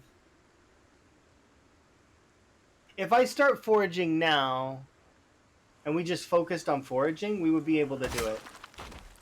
But I have kill goals that I want to reach first. Ooh, machete.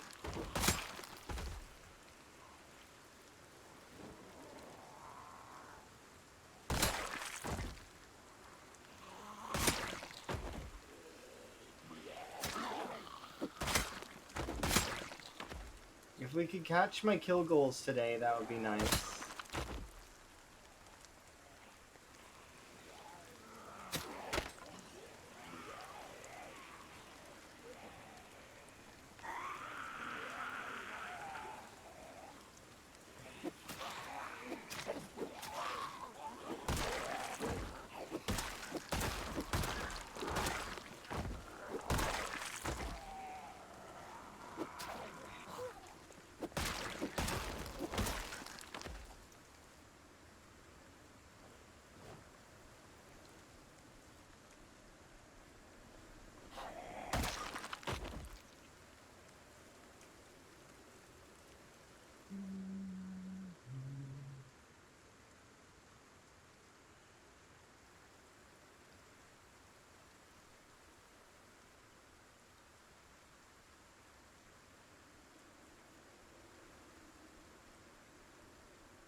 I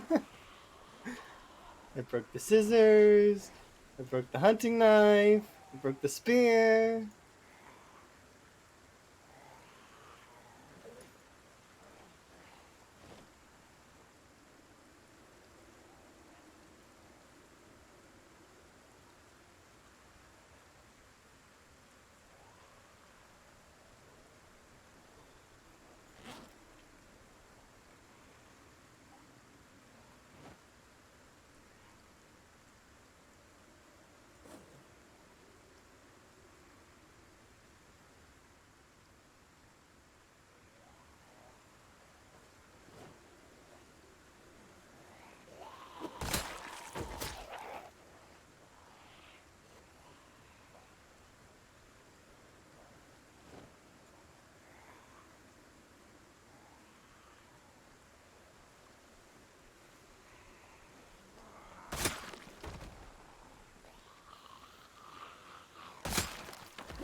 I knew we were teetering on the edge.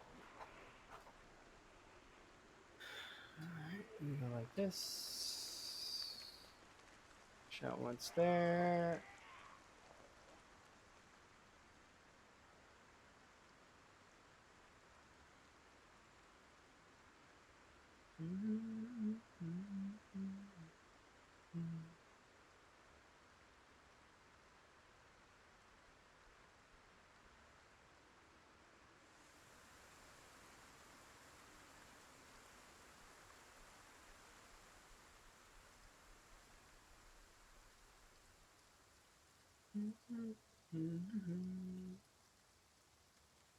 Go, go, go.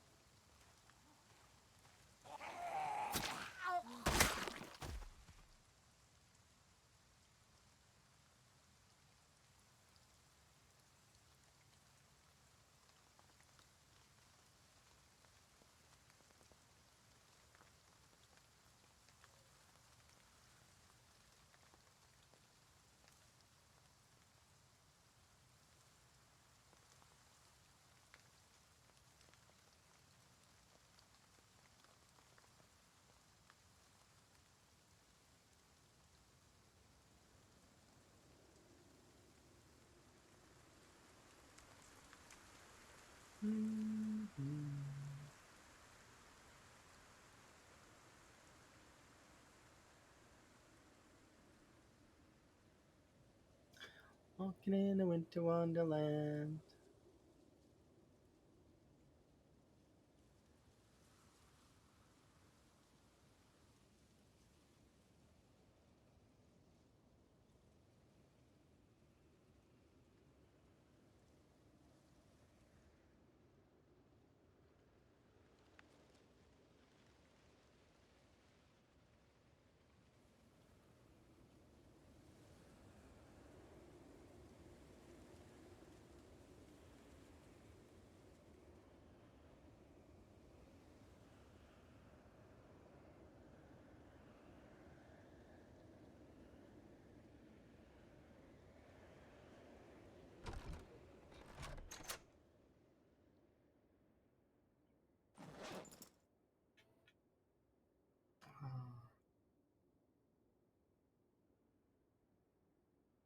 You.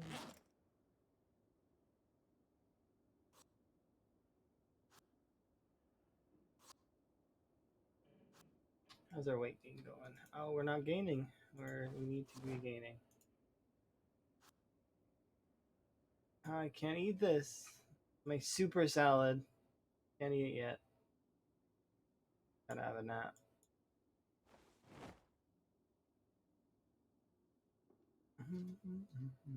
Oh, we can eat the super salad now.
There we go. Set up for success. How many knives do I have in my pocket? Another 9. I need to put another 5 or 6 knives down here. You here. There we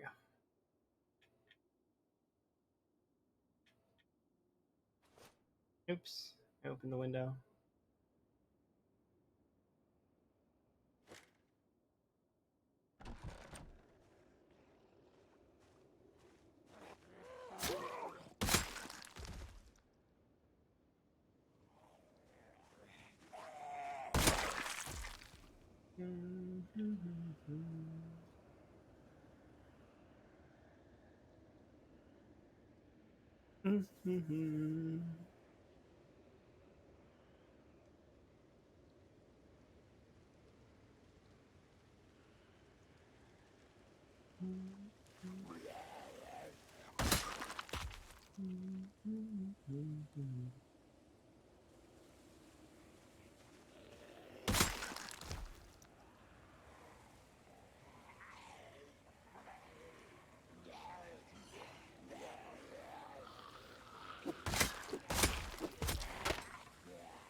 Cool, lead pipe.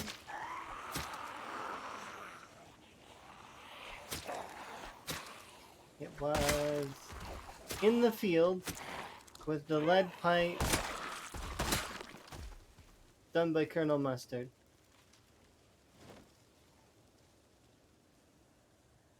Ah, got it wrong.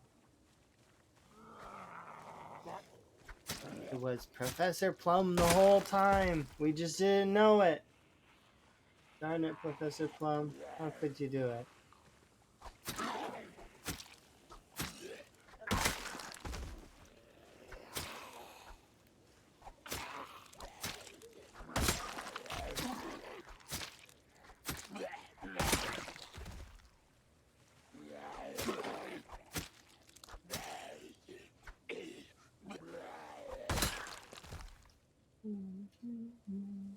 Shotgun? Aw, no ammo.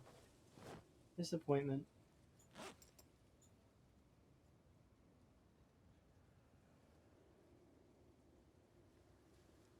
Do I have other spears on me right now? We have 3. Do I need to make more? I can't believe we burned through that big old pile that we had. We had a fair pile before. Now it's gone. Is there still a pile over by the house? No. There's a nerd over by my house, though. Why are you over there? Appreciating all of the... There we go.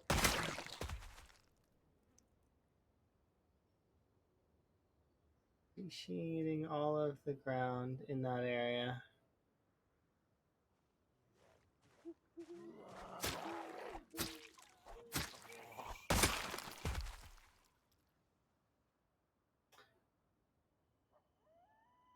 The reason why I sometimes will call the zombies nerds is because they are sometimes very smart, and it is scary.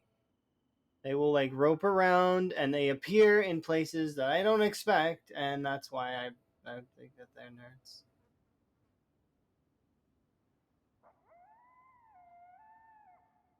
Very clever. Clever, but feral. Dumb, but smart.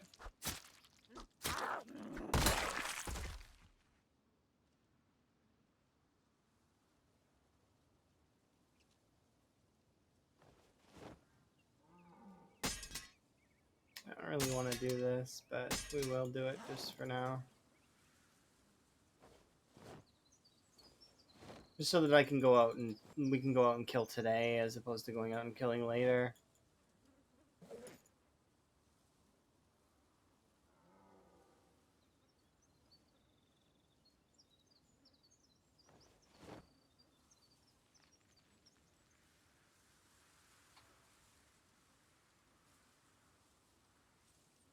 Okay, let's go kill stuff today.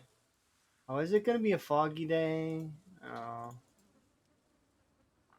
1 second, though. Do I need to throw away other knives? No. Okay, let's go. I think it's going to be a foggy day and a rainy day. The rare combination of fog and rain. Oh, maybe it's not going to fog up. It seems like it's clearing up. I wouldn't mind, I guess. I haven't seen a rainy, foggy day in a while. Go ahead, game. Do it. I tempt you. Feel free.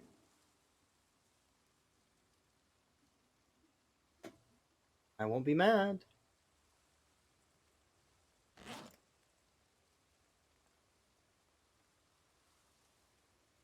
Yeah.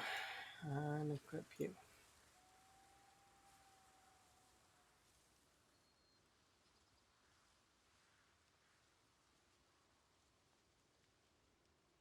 It's lightening up the rain, so maybe it's actually just going to clear up. Like this is the back end of a storm? We'll see.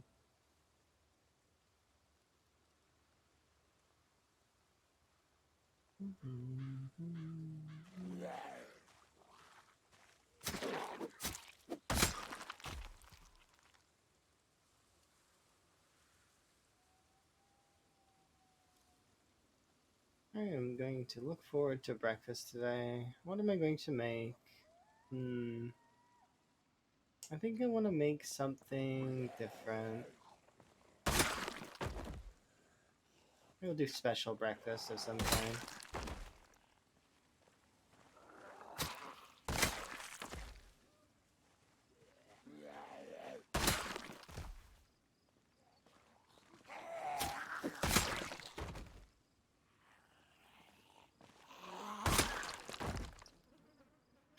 Special breakfast as opposed to the on-the-go, gotta-go breakfast. Those kinds of breakfasts suck, but they are required sometimes.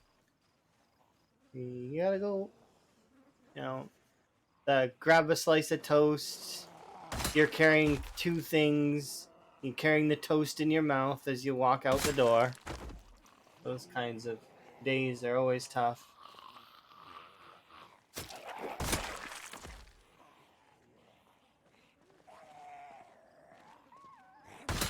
I don't have to worry about that too much today. Today is going to be relax Zomboid into relax D&D into possibly Portal, which is going to be fun. Portal stuff. Hopefully I'll finish all 3 of those Portal games. We'll see. I've never played them before, so I don't know how hard the puzzles will be, nor will maybe the puzzles will stick me. I don't know.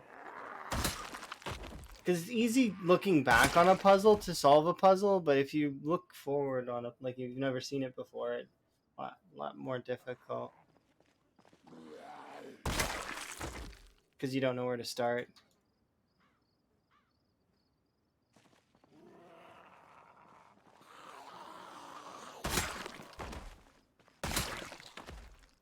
It's kind of fun, though.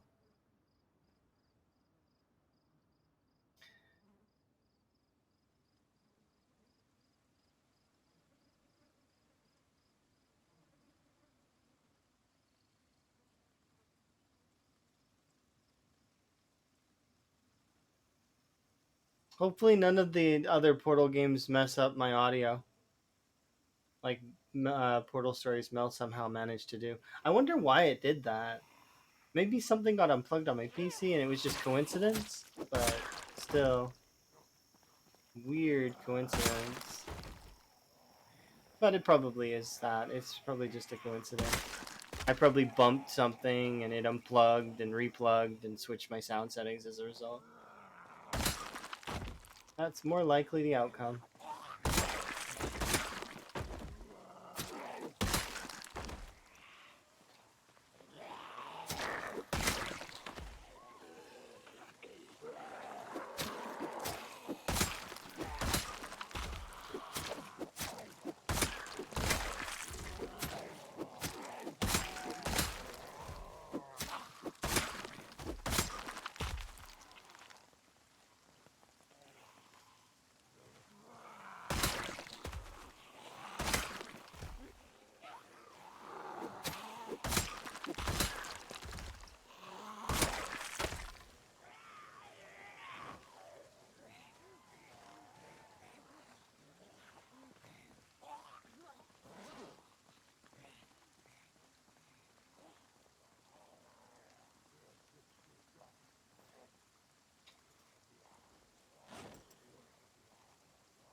Man, that's annoying.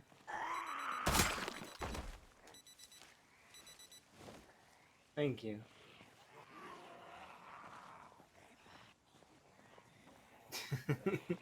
Beep, beep, beep, beep. Ah, it's so annoying.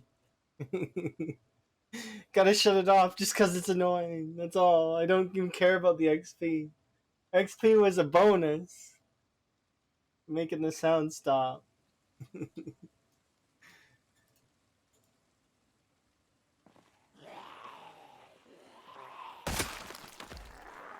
It's funny how sometimes you're really sensitive to things and other times you just don't care.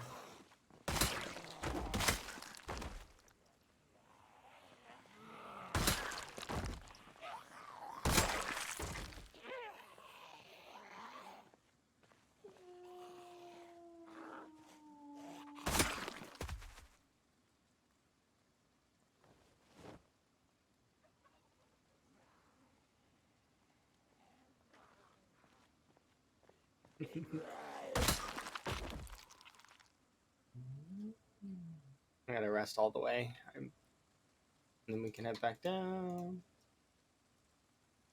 Okay, keep going.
What?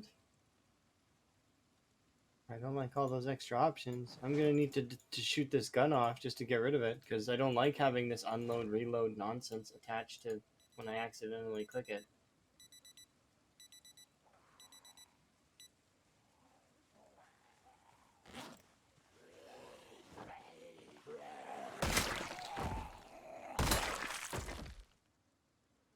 Here I was just enjoying having it in the holster as just sort of an aesthetic thing. Oh well, it's fine. We can get another gun.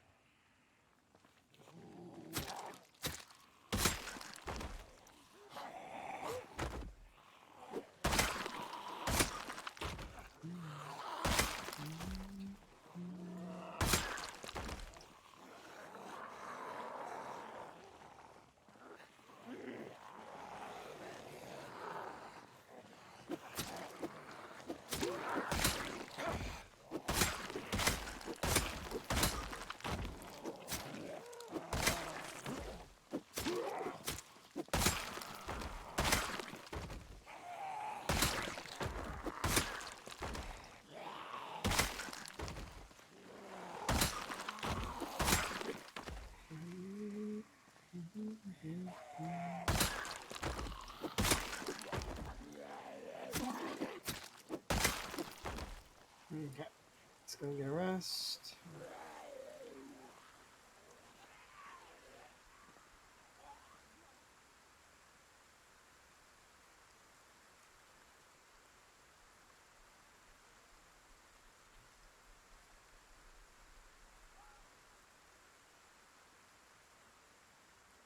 Hooray, it's snowing. We're overheating.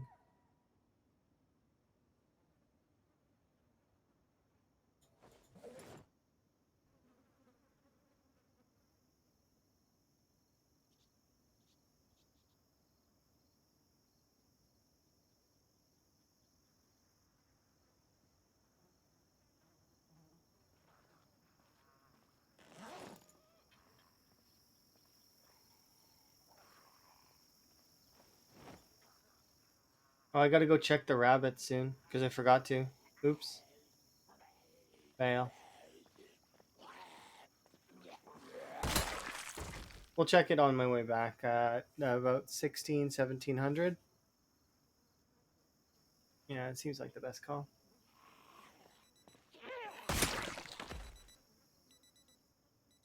Oh. Two.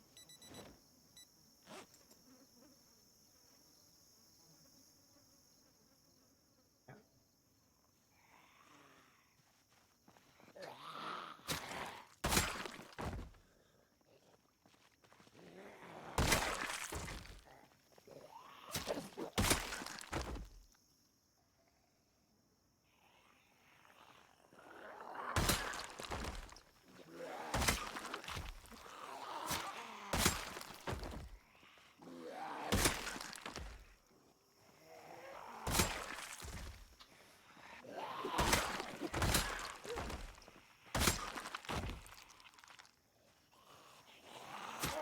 Well, that reminds me, we're gonna watch the sequel to Dune soon, which is gonna be kind of neat. Really can't wait. That's on Sunday. Sunday, Dune 2, Part 2. I can't wait.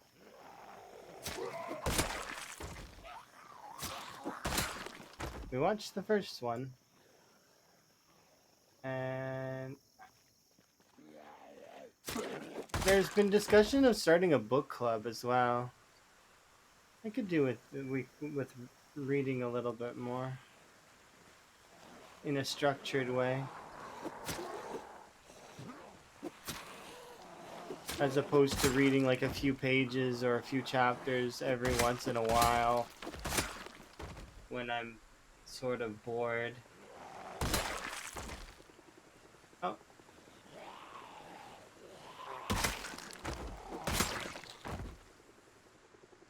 1430, December 13th. It came at a 30 though. That's weird. I've never seen it come at a 30 before.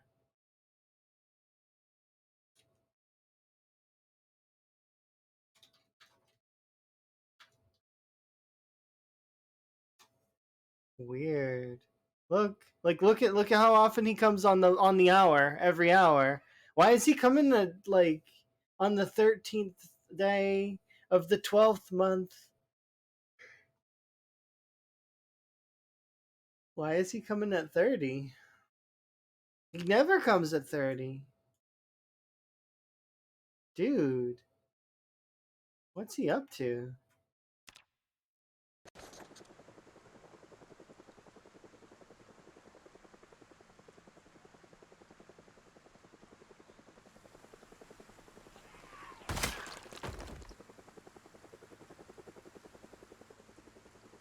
What are you up to, helicopter pilot?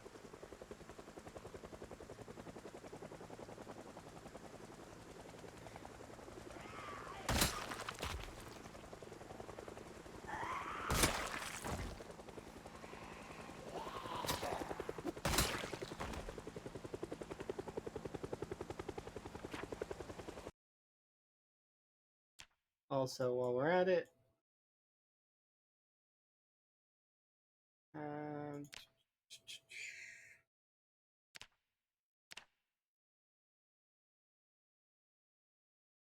it's like here.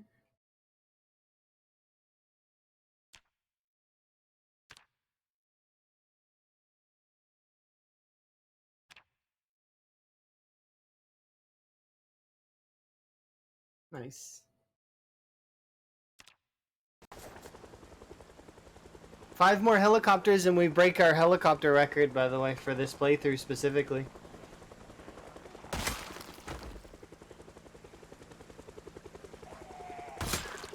I'm looking forward to that.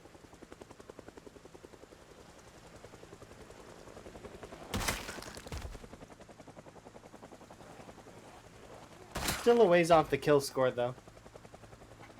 We're about, right now, 20k shy. Or actually, we just crested 21,000, so what is it? We need, yeah, 23,000 still.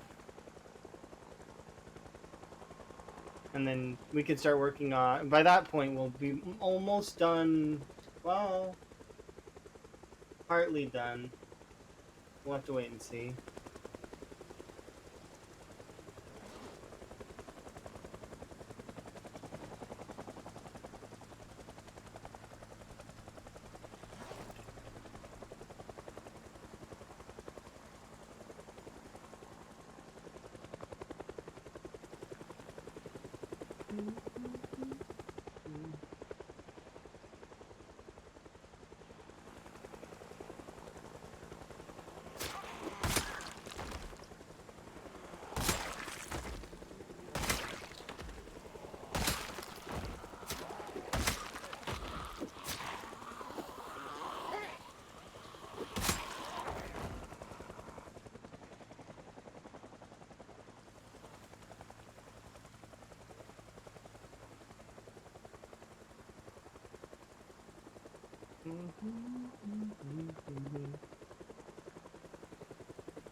He came at the 30 and only stayed for a half an hour, or sorry, for an in-game hour and a half.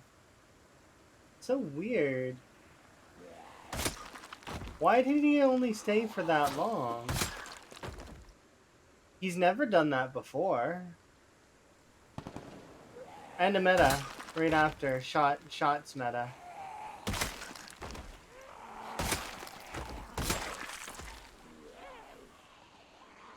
I'm a little confused.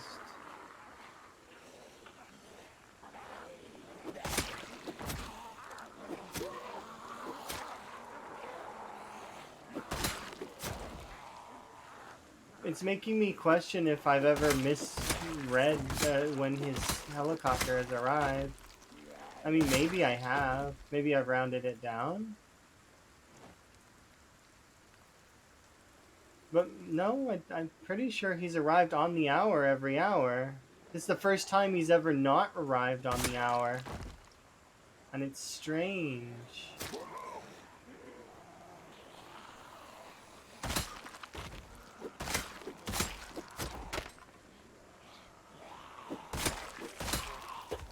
Watch the Zomboid devs are just playing with the helicopter code just for fun. It got updated and I have no idea. It'd be hilarious. It's like random updates to the helicopter code.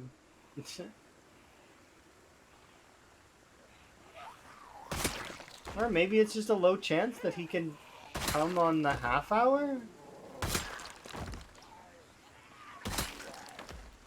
I don't know. I've never seen it before, so seeing it now was strange. It's like seeing a rare bug or fish or a shiny Pokemon.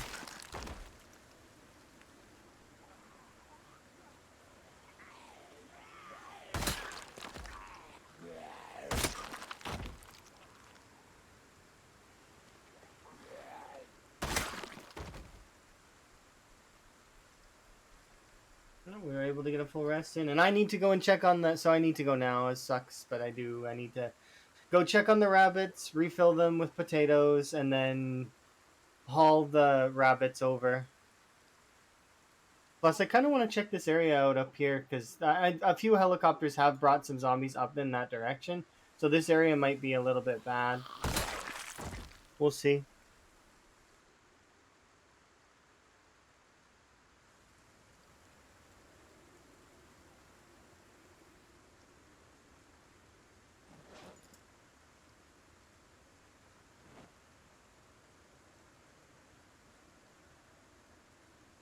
There we go.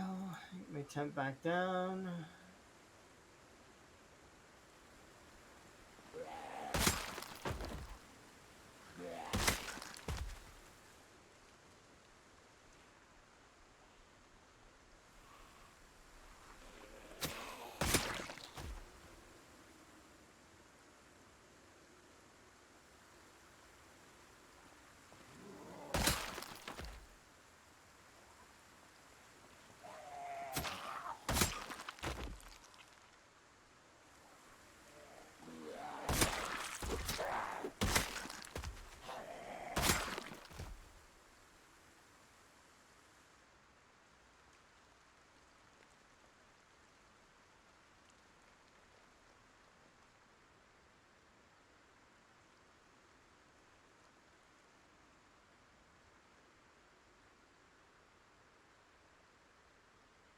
Might need to go take apart a bunch of stuff from one of the other houses. Hope not, though.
2 more rabbits. Throw them in the bag for right now, just in case there are some zombies over at the other area, which there might be. You never know.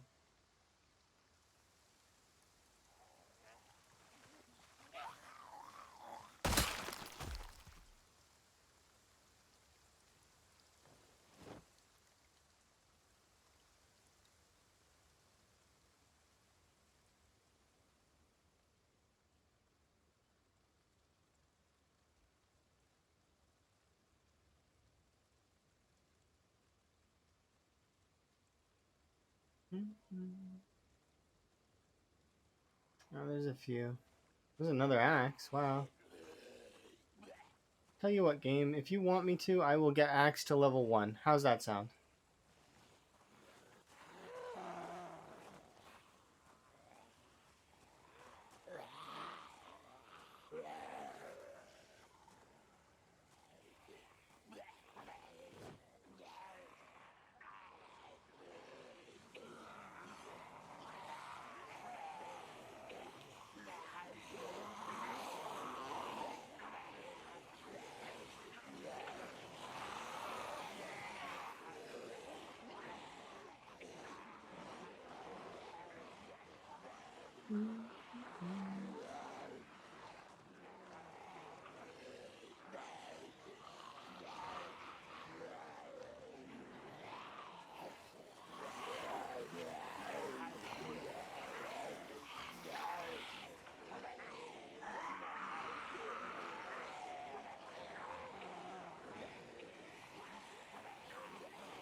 Pretty much.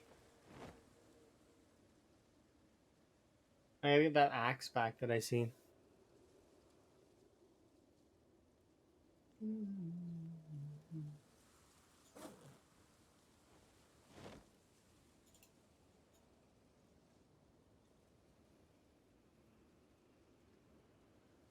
I manage to? No, I didn't. Okay. That on there. Hopefully we see that short blade that I seen as well. I think it was a hunting knife. Ooh, duffel. Yay, duffel bag. Where are you, axe? I seen you somewhere. You're in a zombie that's facing the way from me. There you are. Things seem to be going quite well, though. We are making quite a lot of progress. Slow but sure.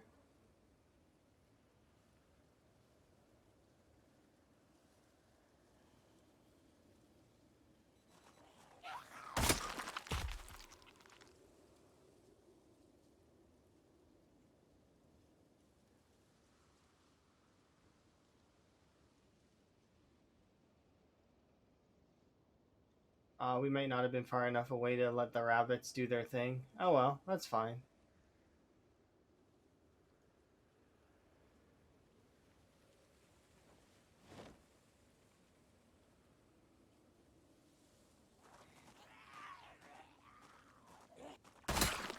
Can you let me put the axe on the ground, please?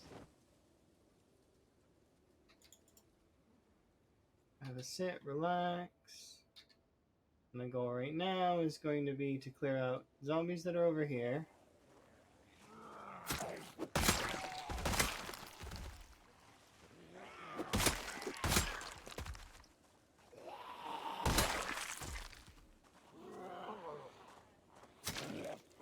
And zombies that are behind my house.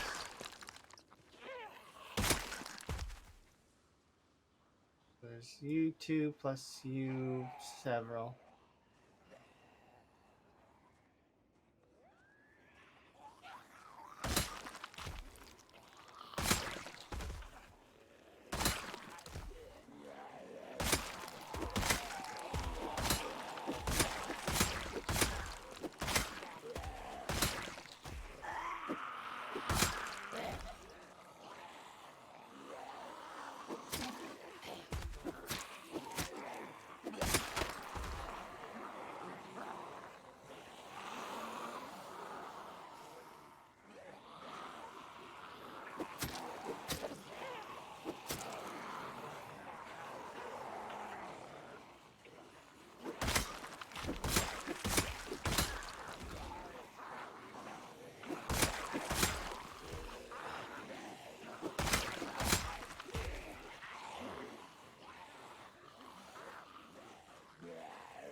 Now we return up here, and then we do up the far end area by our house, tidy that off, and then we go to sleep. Wake up, rinse, repeat, kill some more zombies. We're doing fairly well, making good time on the kills.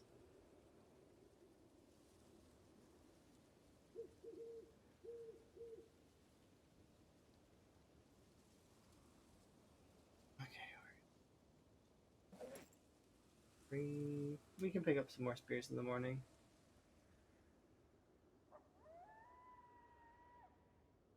Please, if you don't mind. I would like any zombies that are in my backyard to no longer be in my backyard.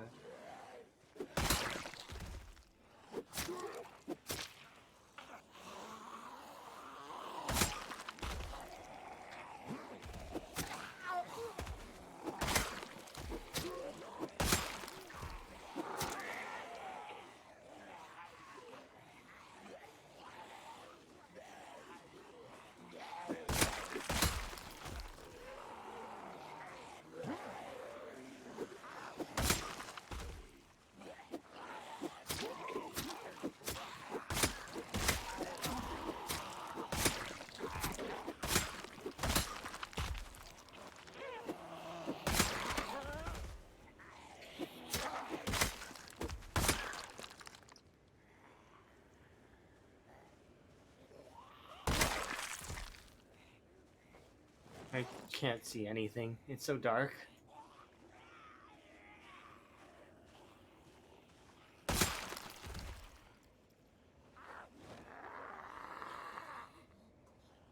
It just barely can make out figures that are moving towards me.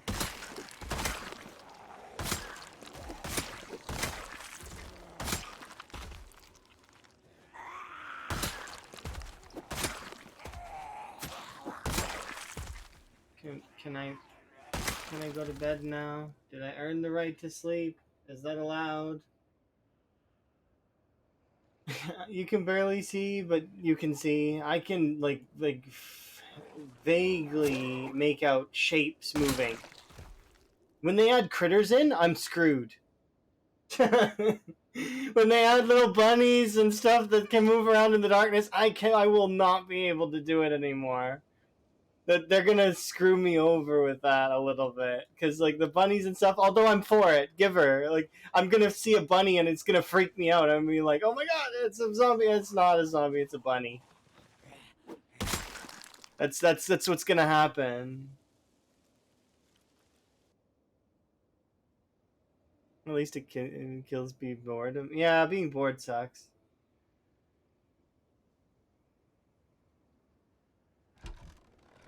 But imagine you like see a raccoon or a rabbit or a deer. A deer walks by. I've had deer walk by me in real life and freak me out.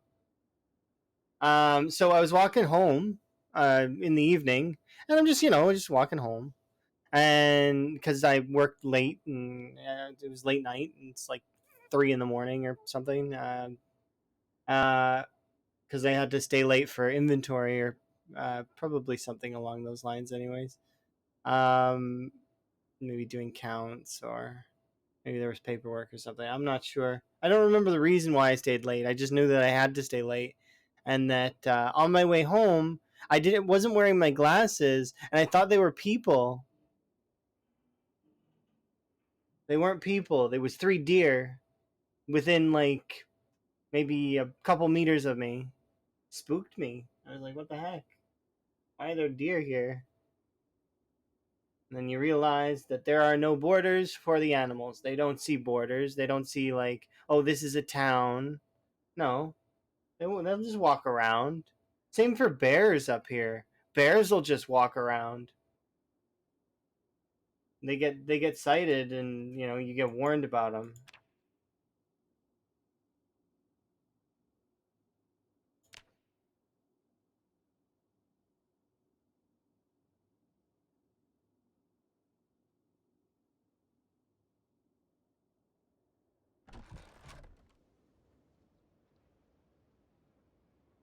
Are you seed bearing yet?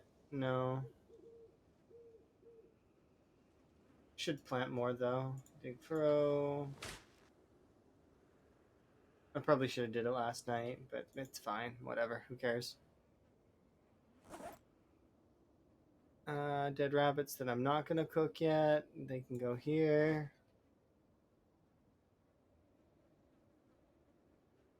There actually may still be rabbits over there. We'll see when we get over there. Sure, these things can briefly go in here. Actually, no, they're not full. Let's leave them on the ground.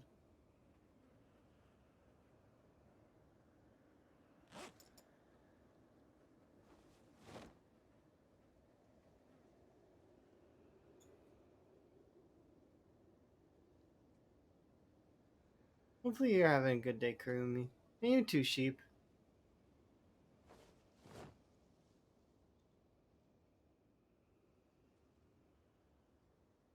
If sheep ever sees Talith around, I remember Talith having the most adorable sheep related emotes of it, like that they use all the time. I'm not sure if you'll see them around, but if you do, they usually, or at least they used to usually hang out in Bonds' stream, um, for the most part. They're absolutely adorable sheep emotes.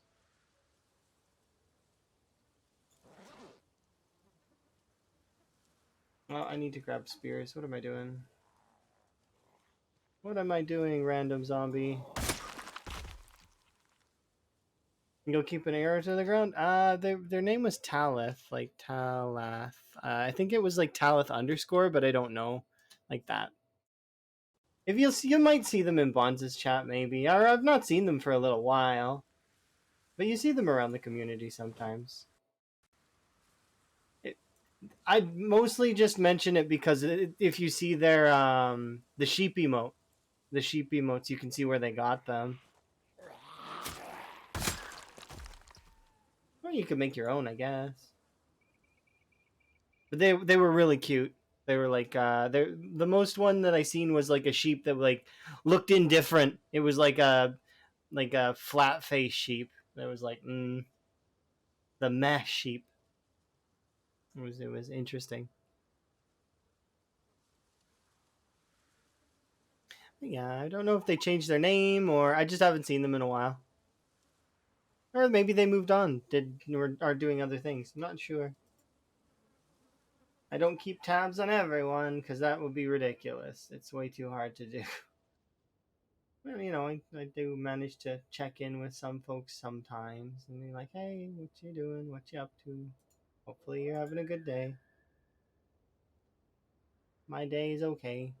I'm gonna play Portal and D&D later. Those are the things that are on my to-do list at the moment.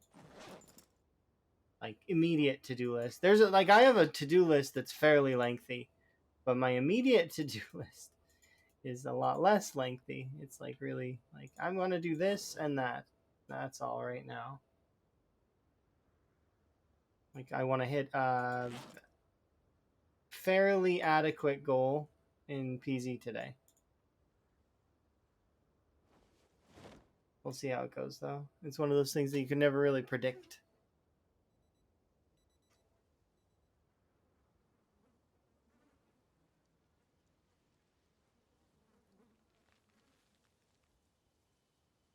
But yeah, I'm sure there's other people that have sheep emotes too. Animal emotes are the most adorable. Absolutely. They're so cute the way that they are. From frogs to sheep to I've seen tons. Dogs, cats, geckos. I seen a set of gecko emotes that were absolutely adorable. Little dragons and so many different animals. I've never seen horse emotes. Maybe that's an untapped market. And I don't mean animated, I mean just like regular horses. Perhaps they'd be in Red Dead or something. Like there's a Red Dead streamer or something that has horse emotes. Wild Wild West, Let's go and get our. Well, we gotta eat food, but we'll kill these few zombies first, and then we'll eat food.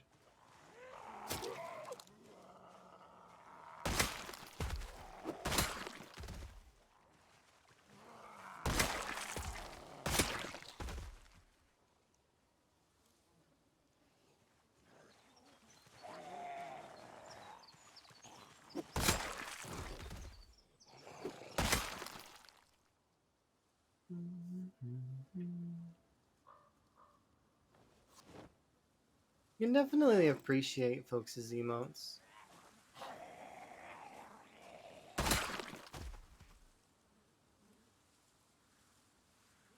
People's pets or otters.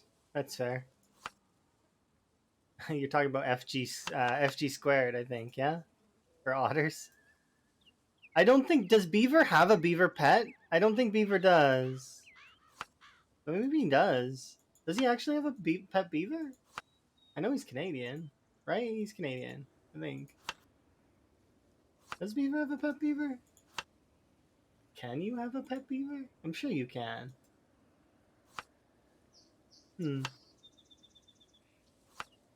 That's an interesting thought process, though, for sure.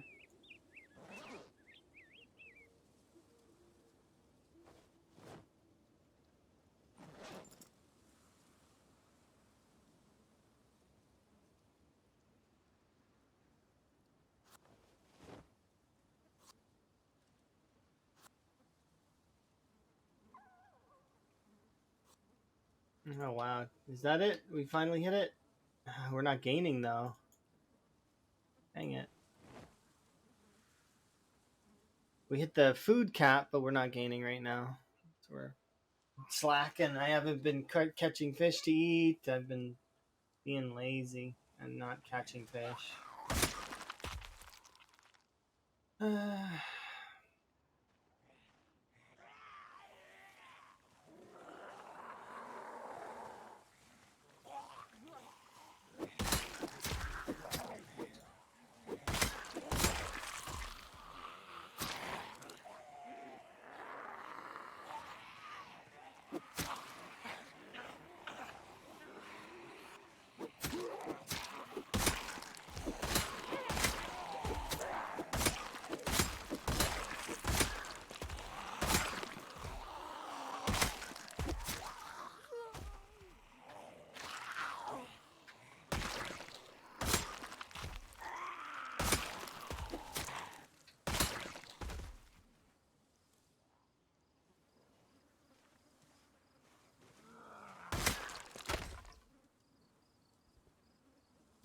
Oh my goodness. It's one or the other. Really? Wow. Oh my goodness. Well played, Tom. You win. You win a giggle and a head shake. um...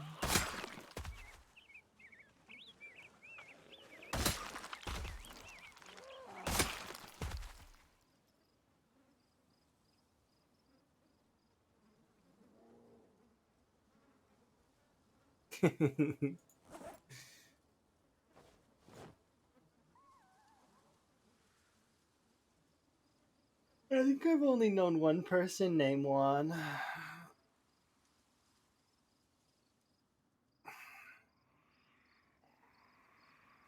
And if I remember correctly, he actually went by John, not Juan, because he wanted to anglicize his name for some reason. It's some. I guess it's sort of a fit-in kind of thing, right? That folks will do sometimes.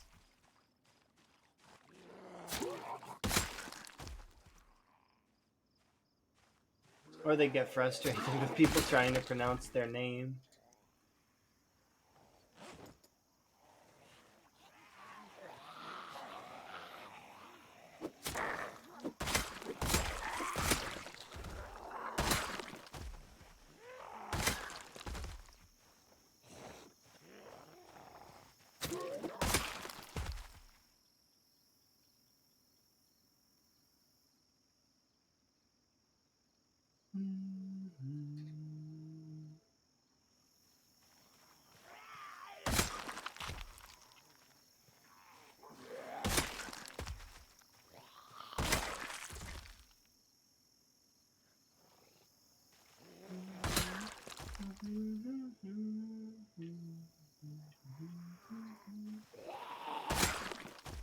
Kitchen knife, friendship bracelet.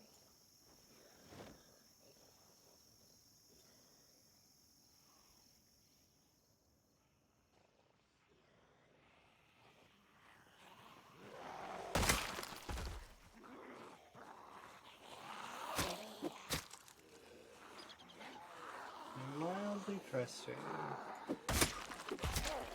Be exerted.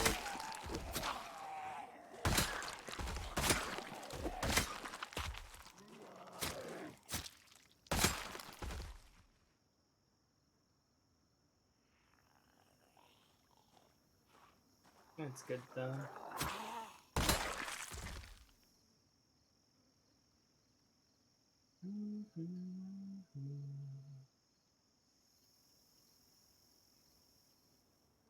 Get a rest in.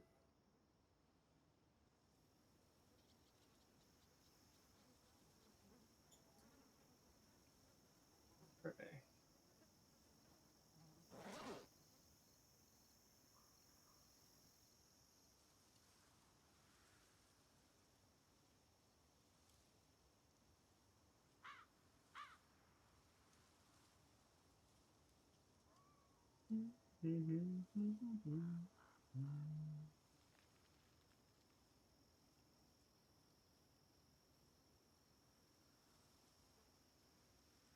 Did I already check on the rabbits?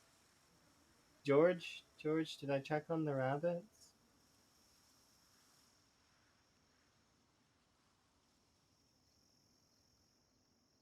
I'm gonna go with yes.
So when we wrote down, we'll see exactly how many are over there. So looking forward to it a little bit.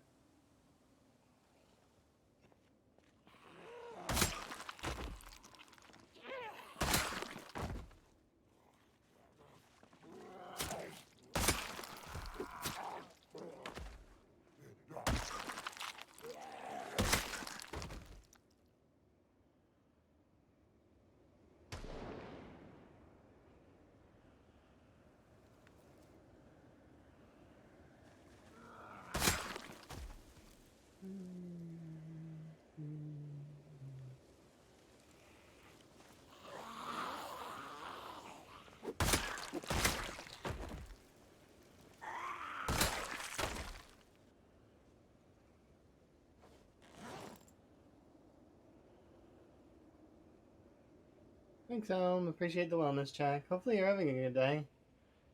Morning.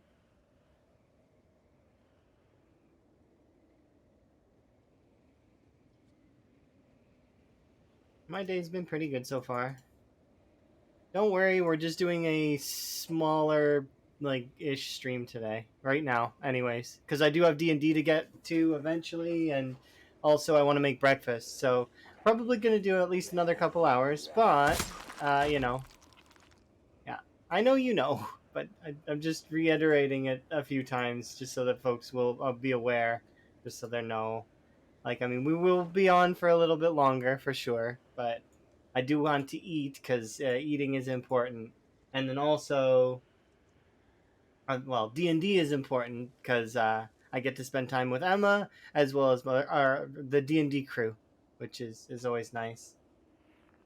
I really like hanging out with those folks. They are really friendly and really nice to be around. The time that we get to do it. It's a once a week kind of thing, right? It's nice to have something to do that's sort of scheduled. It does suck when it falls through sometimes, but it is nice to have something that's like scheduled.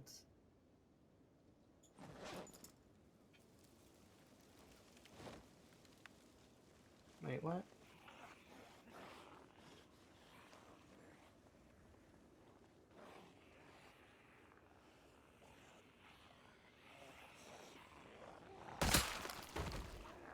What character am I playing? Oh, I'm playing the same, or prefer to keep it out of parasocial.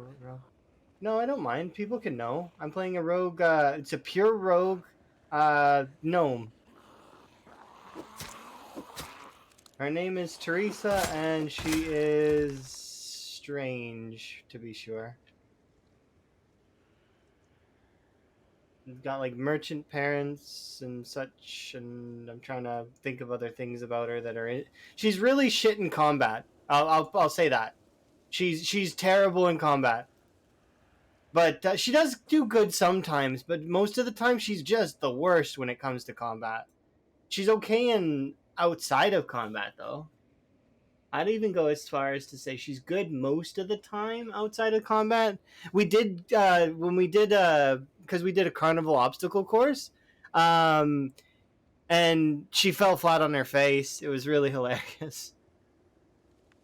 She the way the race started in the obstacle course was there was it was her and um there was a big guy called the Bullet that was supposed to be like really fast.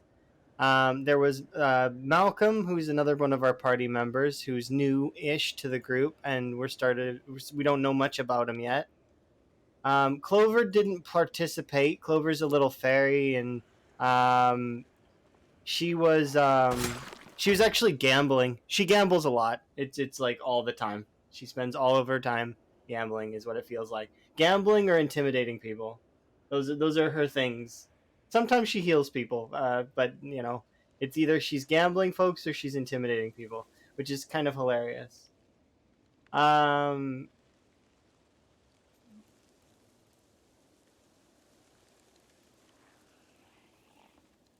go.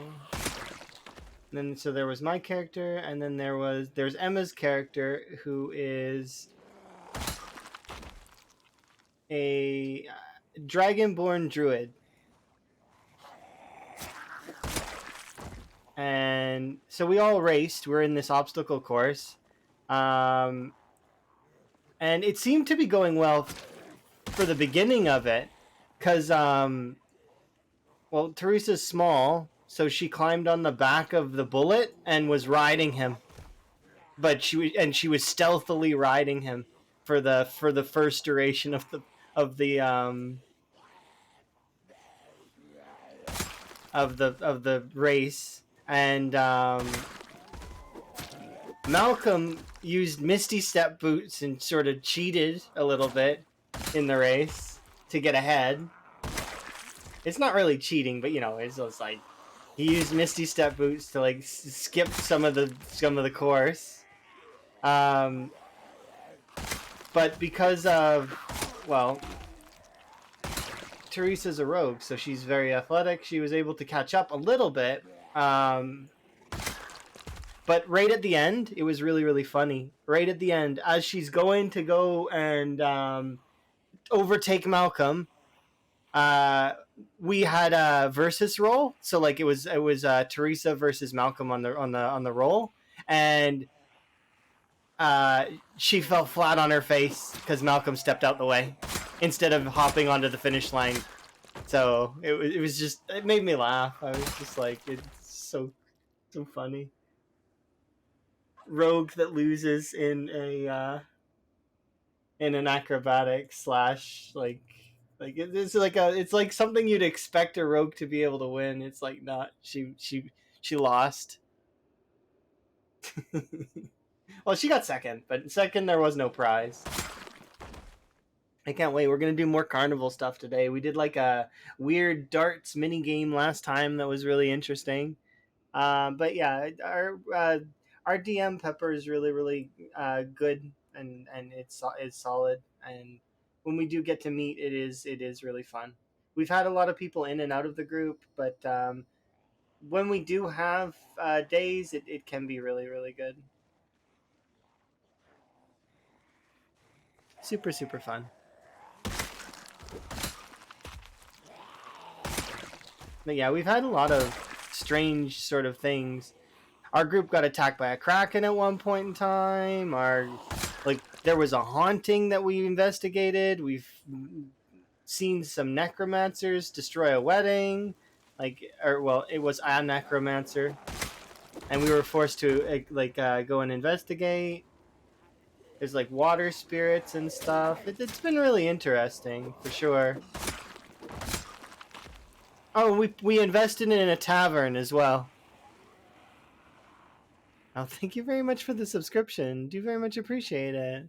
Enjoy your ad-free viewing and your frog emotes. Thank you. Do very much appreciate. You get to be a spoon. Enjoy your spoon. Because my badges are they're the short blades, so.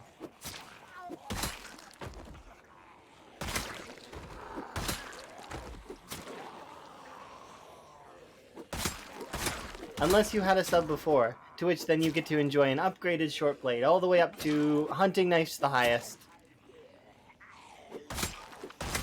But who knows, that might change in build 42. There will be new weapons to play with, so maybe sub badges will change. I'm gonna keep the spoon as the level 1 though, because that's just it's a spoon. It's great. Yeah, I sincerely appreciate the song. I'm gonna go rest, and then we're gonna keep going. But I'm very excited for more D&D as well.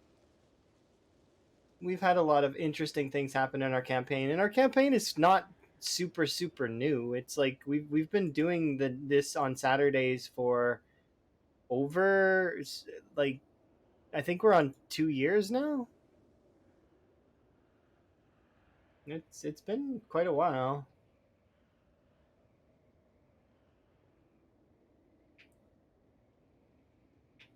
Of course, we do have some issues sometimes that crop up that unfortunately causes cancellations. Uh, whether it be my work or somebody else has work or somebody's sick or somebody just isn't having a good day and they need to take a day to themselves, which it happens. You kind of can't blame anybody, right? When those kinds of things happen. We're getting better about doing the stuff though. Your browser hit the okay. Well, I can give you your spiel, which would be I said, what was it? Well, I thank you for the subscription and enjoy your frog emotes and your ad free viewing. And I then mentioned that you get a spoon if it's your first time.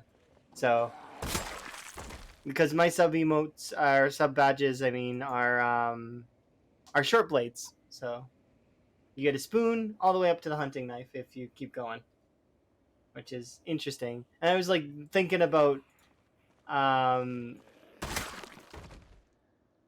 what happened or what's going to happen in the future. Maybe we might change some of the sub badges if I like certain weapons better than other weapons. So you already have no ads. Well, I mean, then you get all the cool frog emotes. So congrats on your emote gains, as well as appreciation for supporting the channel.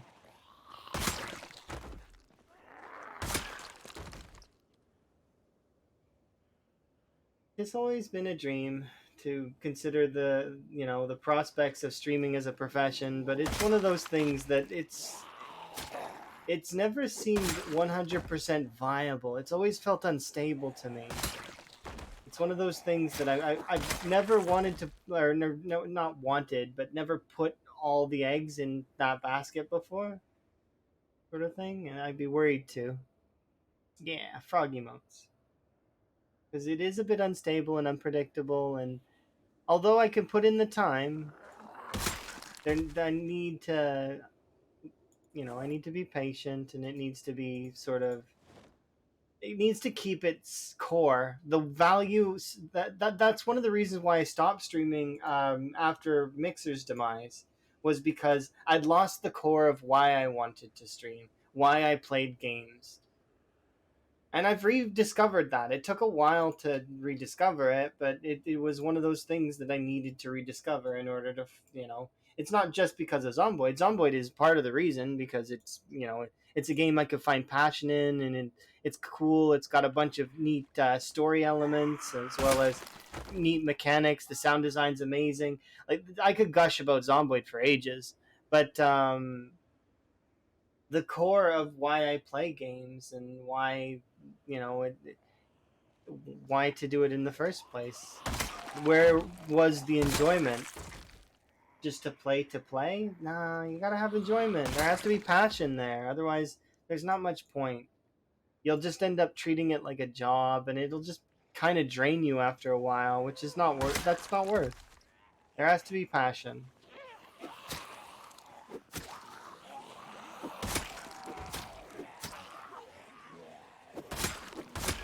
Same for work, though. If you're working at a job you hate, eventually it'll wear you down, and you have to get either change jobs, or you're not going to be in a good mental state. It's gonna wear you.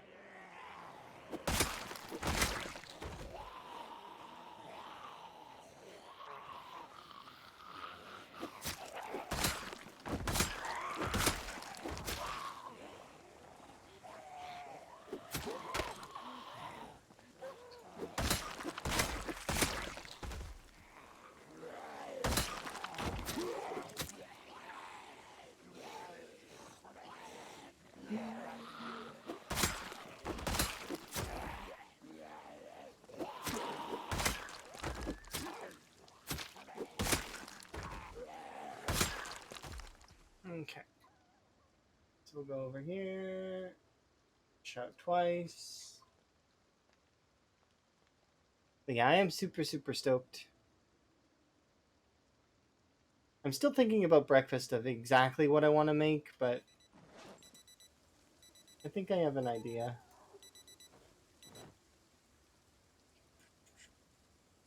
And I'm going to continue to think about breakfast until I've made it, which is, probably in a few hours. I will not forget.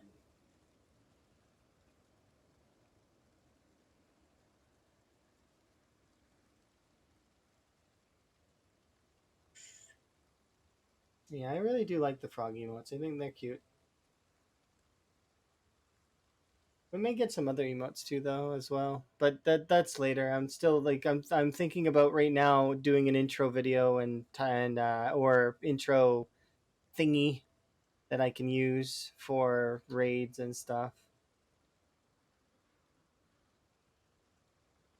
as well as I've been really thinking about like how I want the transitions to work, like the well, you guys know that I have that wave one, and I have several of those actually. There are lots of different chroma transitions that are like all different.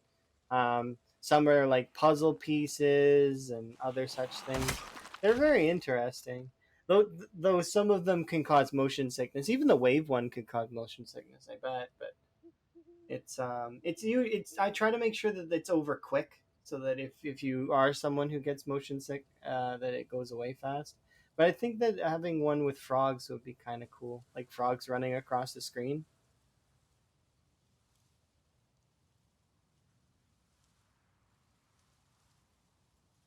Still kind of thinking how I would want to do that.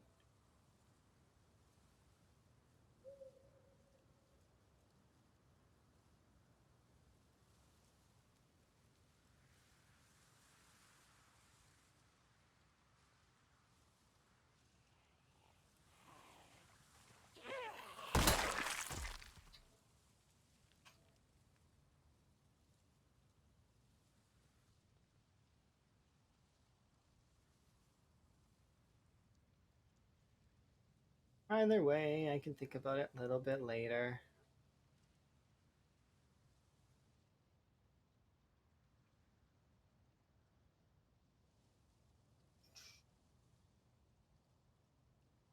Well, Zambi.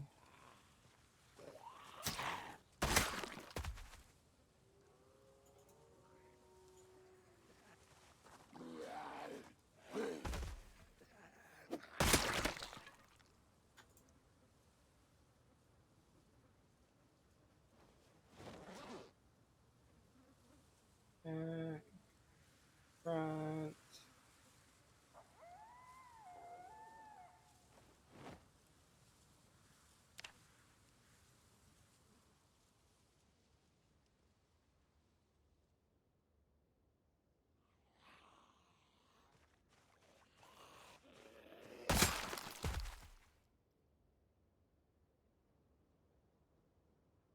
Mm.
Pretty sure I heard one more. I don't see one more though. Oh no, queasy. Oh no, panic. Not really.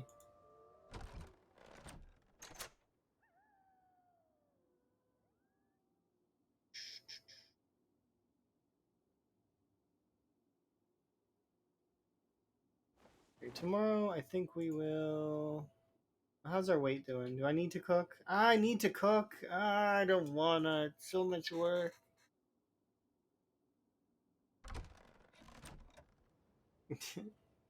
I need to cook. I need to eat. Why can't you just be a robot? Nope. It's part of the fun of the game, though. I'm just being silly. I might crouch. Just to press C by accident.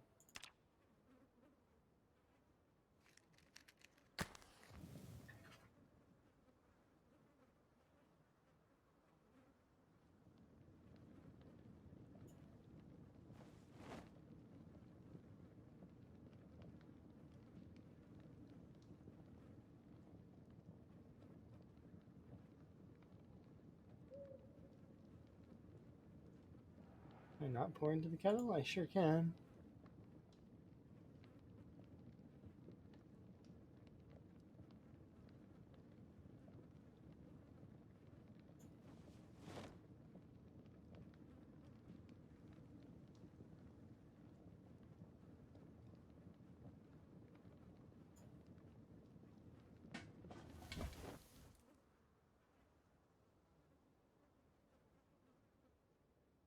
Look at that chunky rabbit. 121. That is a big rabbit. Large bunny.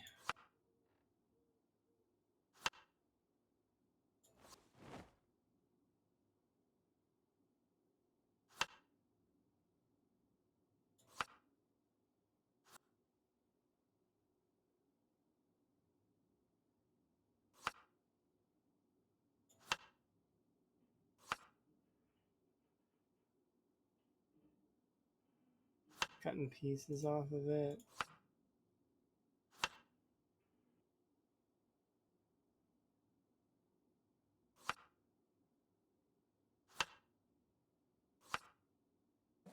Do I have a rabbit in my inventory? No.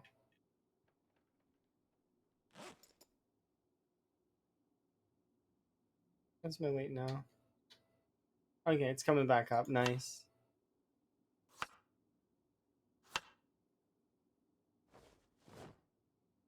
How many knives do we have? 4. Okay, I can. The 4 is fine. Next day, please. Our pants.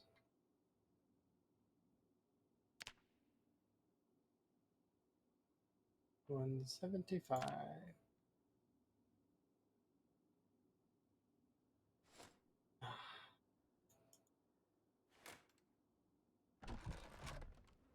Well, they're all seating.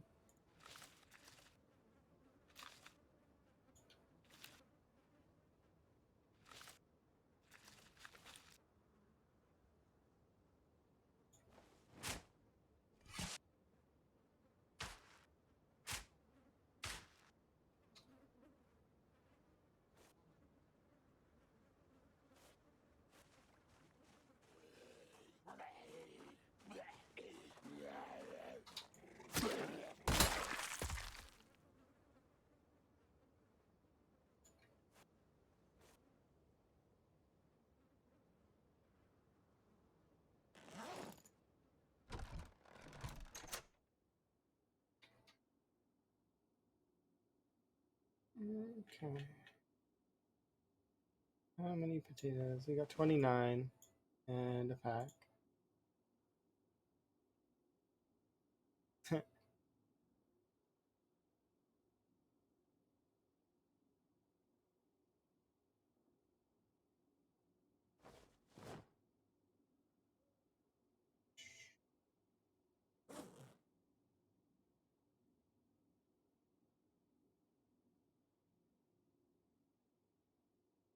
All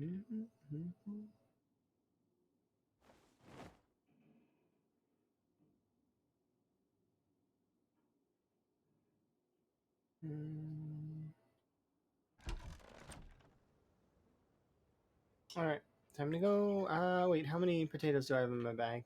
6. Oh yeah, 6 is more than enough. Even one potato's fine. Potatoes last an eternity outside of the quite a while. We should be fine. They are the hardiest of the crops once you pull them out of the ground.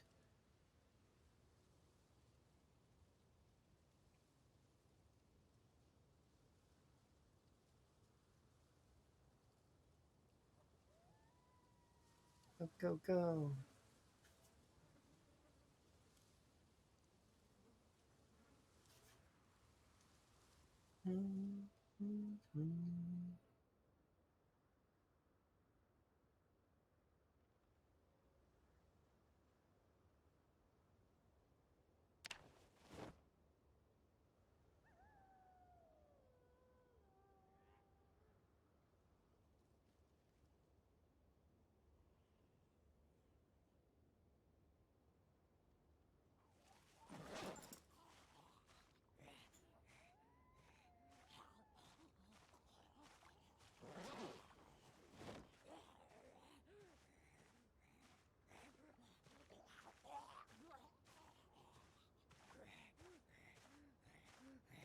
It'd be interesting if they actually do an animation where your character pulls their backpack into the front of them and then starts reaching in.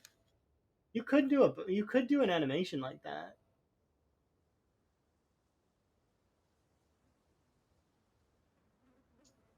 Where they like flip open the front top part or the top part of the backpack and then they like reach their hands in. That animation could exist. Oh yeah, no, I definitely agree with you. Having the new stuff would be kind of nice. Have you seen the new corpse drag? Yeah, the new corpse drag is so cool. Both of them. There was two. You could there was the under the arms grab and then there was also the leg grab, which was kind of cool. As well as all of the other cool stuff like the encumbrance reduction with the packaging stuff and because to organize things you can like package stuff.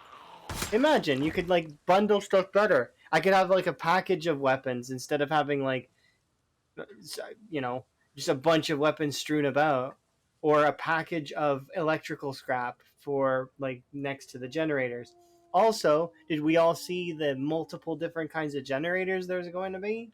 Probably some that are maybe better functioning than others, or perhaps maybe they require different levels of skill. Maybe electrician is no longer just going to be um, maybe the generator mag is not going to be the only way to get yourself power, or maybe that is still going to be staple. You never know. It's up in the air right now. We'll have to wait and see. They're changing the game so much. It's going to be very different. I loved that the even just something so simple like the blood from the corpse as they were dragging it, and then even afterwards the character did that if they're too hot sometimes they'll do a brow wipe, which is interesting.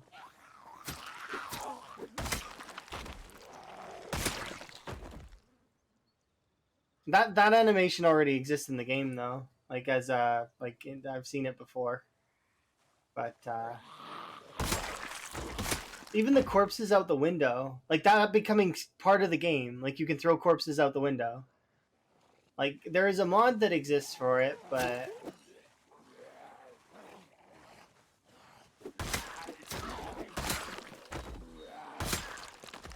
I figured the best generator is going to be like those hotel generators, you know, the ones that are like big. Or maybe you can light up even bring back a power station. I'm pretty sure we're going to get different wiring as well, so maybe we'll actually be able to wire stuff, which would be kind of interesting. There's so much stuff going to be added. And then remember they're adding in like 32 up, 32 down in terms of like where things are.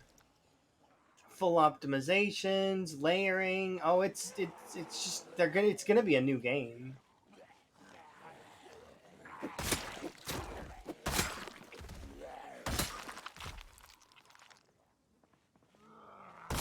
Because right now, when you leave like a generator on like the when you put something on the front of a car, you'll see the object is like over the hood and over the windshield and stuff. I'm pretty sure that stuff is getting fixed, as well as probably perspective things like. And then also, as a side note, too high fences are no longer going to be safety nets, and I very much hope that they're looking at the carpentry or like the fence crate fence stuff and the composters, because yes, they're people will still want to find ways to keep the zombies out. But if you really don't want the zombies to be destroying your structures, you could just turn that off. It's a section, it's a setting. You can just turn off zombies destroy structures. You don't need to, mess with their findings if you don't want to. I mean, you can, but it's all up to the person, right? Why am I not drinking this?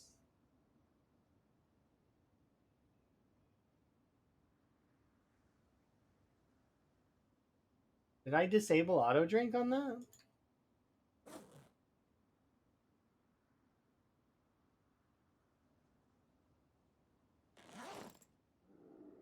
When did I disable auto drink? But yeah, anyways, the biggest thing that I'm trying to say is the whole is that it's gonna change everything, like the metas and everything.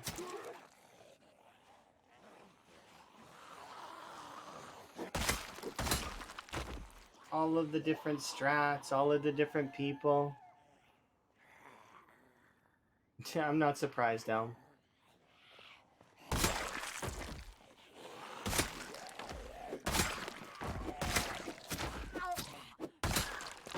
Well, you seen what I was doing yesterday. I was playing Portal. And I beat 4 of them. Although the last one, I mean, I did get the bad ending, and we had someone help us get the good ending. But I don't care. It's fine. I was running out of steam yesterday.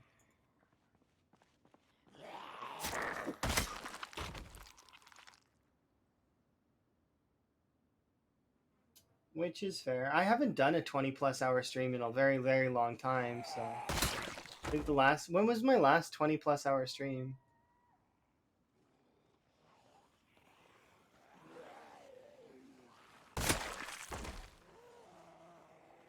I think it was maybe a year ago. I know I did one for my birthday, so that would have been last year. At least I think it was at least it was lengthy. It might have been 17 hours or something smaller than 24.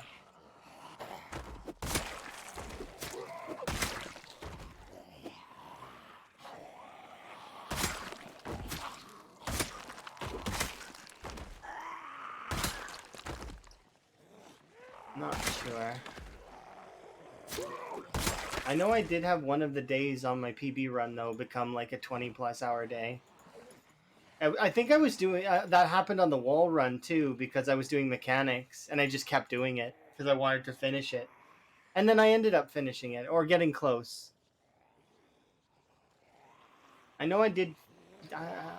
Pretty sure. Maybe we didn't finish it that stream, but we got really, really close.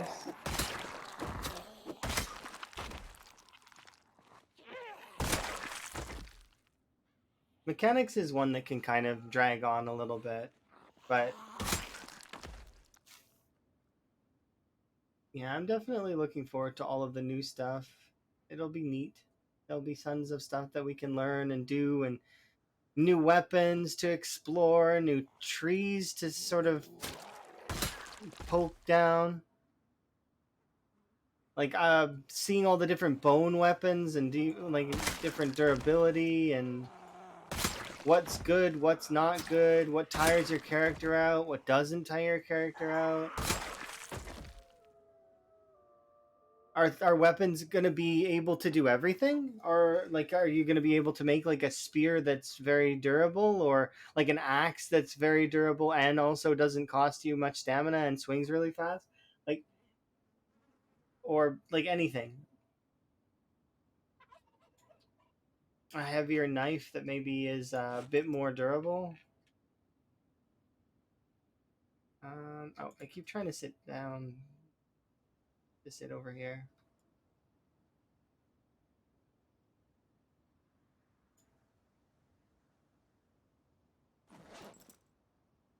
Yeah, we'll see.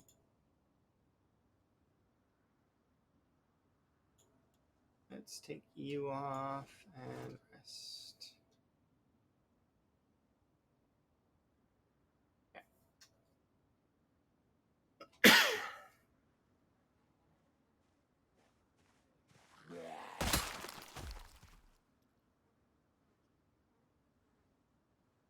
Yeah, definitely seeing a bunch of the different styles of attacks, and even the little critters just running around the background in some of the videos. You know those critters are put there as like hey, look at this. Look at these things. All the little things that they put on the sides of the screen and the upper parts of the screen, and even in the middle, and like what the character's wearing. It's like, yeah, I'm so excited for it all. Like I said, the second build 42 drops, I'm gonna run into the loving embrace of a zombie. If this character is not already dead by then. We will see. I do want her to get into the 100Ks though, if she can.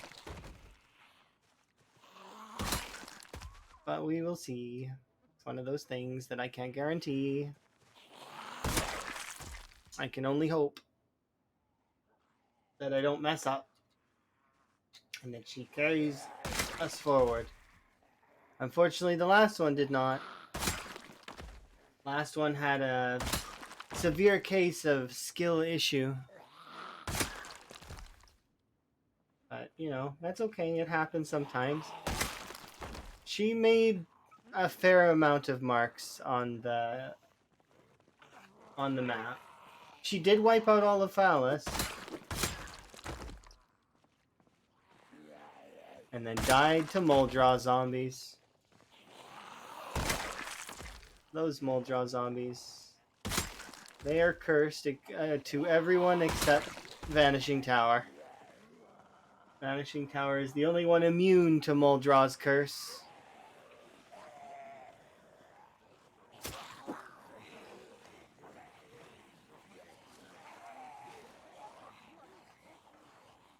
Am I highly skilled at running into the warm embrace of a zombie? Absolutely. I think everybody is. That's a skill we all have. And if you don't think you're good at it, you're wrong. You totally can do it. I believe in you. Hug a zombie today.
Maybe you have stuck in you. Oh, kitchen knife. Nice.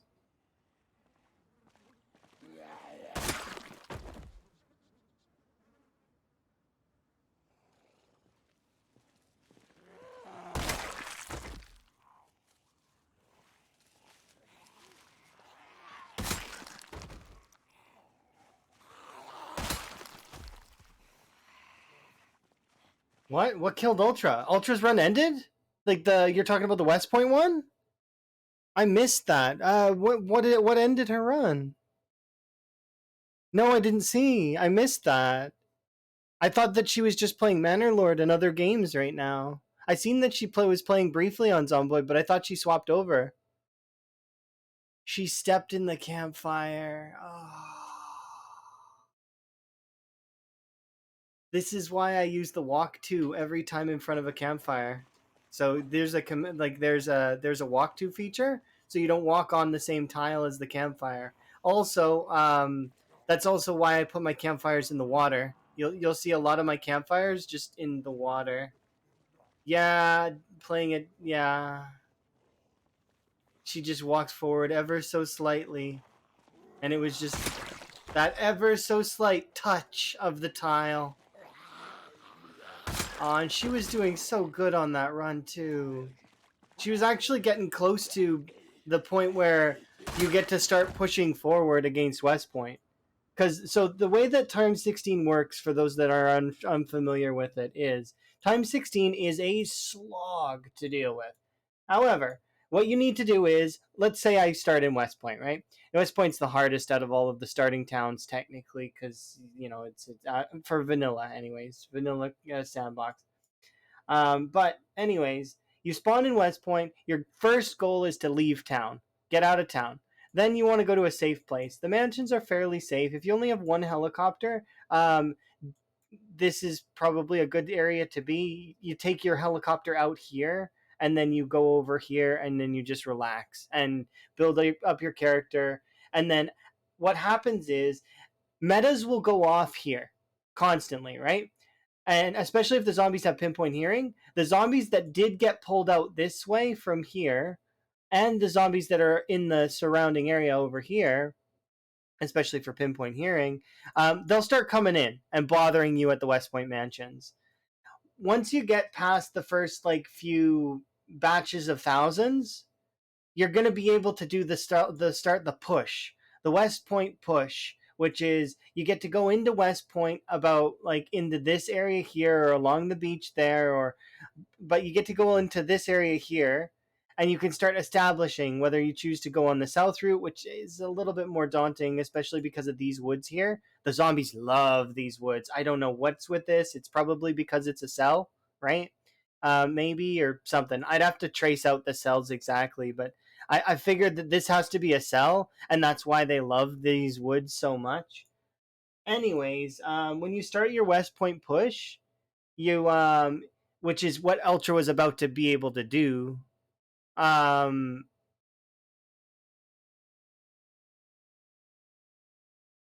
oh, and they got a neck scratch too.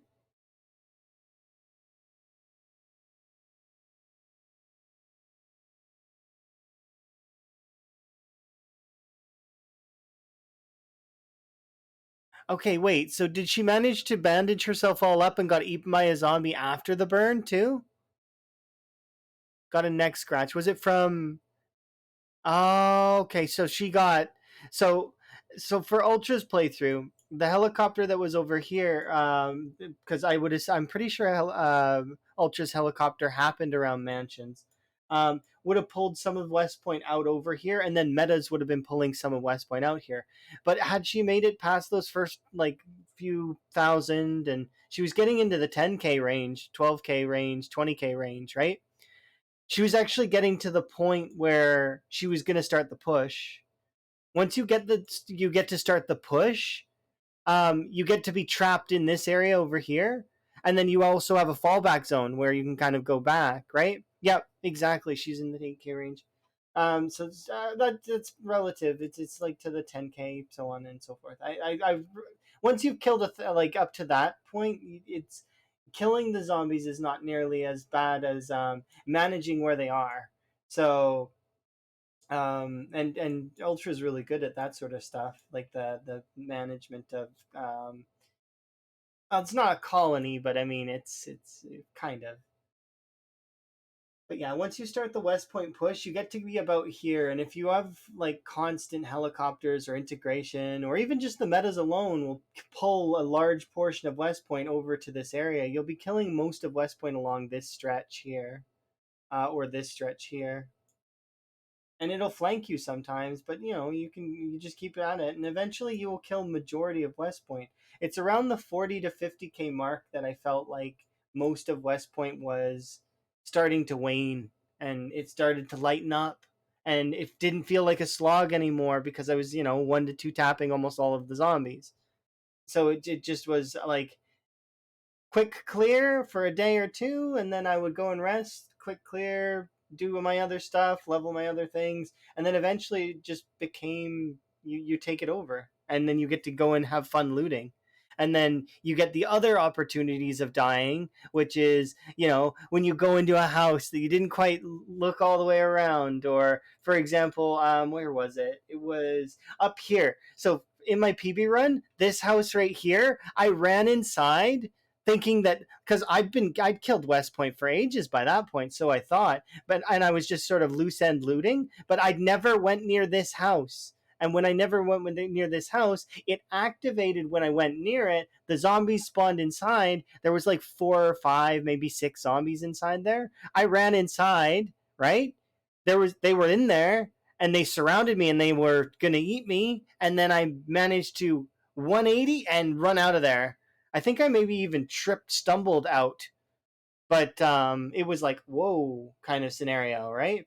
But I'd killed West Point at that point, and you get comfortable, and when you get comfortable, that's when you die. You can't get comfortable. You got to stay uneasy. And it's difficult sometimes, especially when you've basically cleared the entire map or the entire area that you're in. Like, it depends. There's always that loose zombie that's kicking around that's waiting for you to take a nap, and then you'll be taking your dirt nap until you get back up and then you eat brains.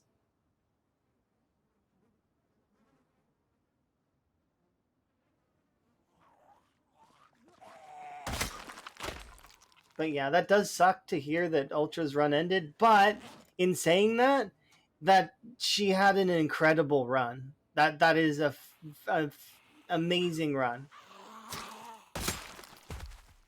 She's new to Time 16 and killing it. Absolutely killing it.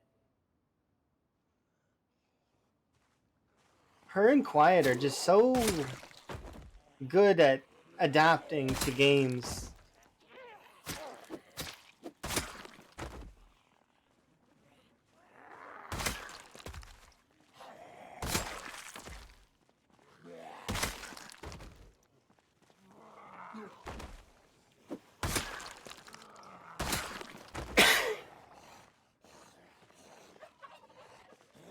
Oh yeah, absolutely.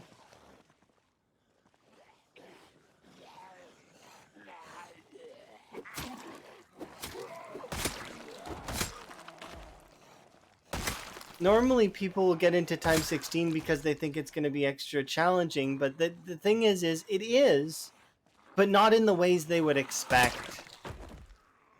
It's not just sheer volume of zombies, but it is sheer volume of zombies. It's a mixture of both in the sense, because they think, oh well, it's just a lot of zombies, right? But yeah, but it's a lot of zombies. That means it's going to take a while. And that's even if you use fire. If you burn all of the zombies, it's still going to take a while. Because you can only render in so many zombies at a time, even if they're on fire. So it's, yes, you can kill thousands fairly quickly, but it would still take several weeks in real time to burn all the zombies in the map. I think probably months, right? Something like that. You would need like a pristine vehicle, and to like comb the entire outside of the edge of the map, and then also the towns would be the harder to do, I think, kind of.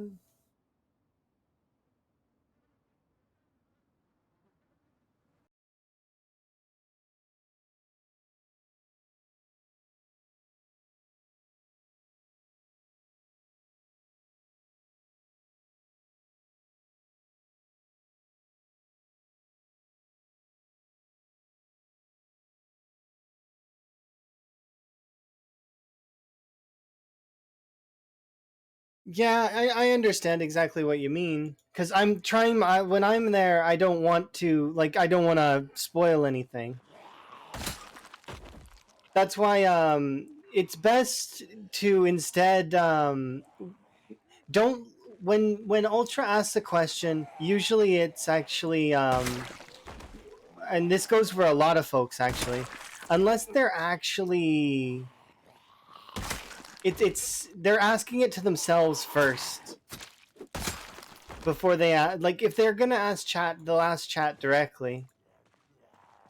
Like I really like Miss Vadams, and I'm thinking Molly to have this, where they have a safe word that they use in the chat that basically means go ahead, backseat me, and that's a solid way to do it. That's a machete too, um, in my opinion, because it's like because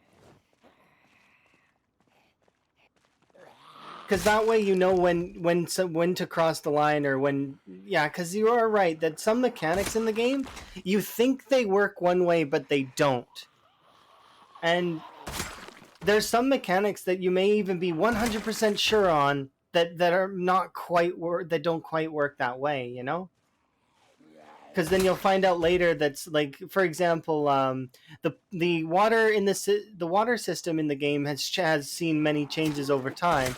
It used to poison you and you used to die, but now you can kind of drink a lot of water, sort of, within certain circumstance. So like the tainted water, it's possible to drink some of it, but like, I mean, you got to make sure you're not queasy and other such things. That don't overdo it, otherwise it'll kill you. But like, it's, you can kind of do it a lot better than you used to. Like before, it was just death; you would just die. But yeah, that's what I would say too. Is that it's one of those things that you kind of have to see where your lines are. Oh yeah, of course. It's always good to check. And I'm sure she's the same way, that she would be like, if she's asking in genuine like question, then it's fine. But there's a balance with it that needs to be done. Because then you get, if somebody's saying that stuff all the time, right? Then you get some other folks that come into the stream, and then they get the idea that that's the kind of stream that it is, that everybody can backseat all of the time. But it's not, that's not the case, and then that person will make a mistake, and they'll start trying to go into detail on certain things, or they'll start trying to spoil stuff, and it ends up being kind of a bad time for that individual. So in that regard, it's good to sort of balance it in a way, and that way the lines are clear and nobody's upset, because I don't want anybody to be upset with stuff, and or you don't ever want to be in that front seat back seat situation where you know what you're doing and somebody's telling you where to drive. It's one of those things. You don't want to be that shrieking parent that's grabbing on the side of on the door and like freaking out. What are you doing? Oh my god! Why aren't you eating? Min max! Ah! Yeah, I don't want that. But you want, it's a balance, because I mean, it's an experience. Streamers and chats together, and everybody going on, adventures.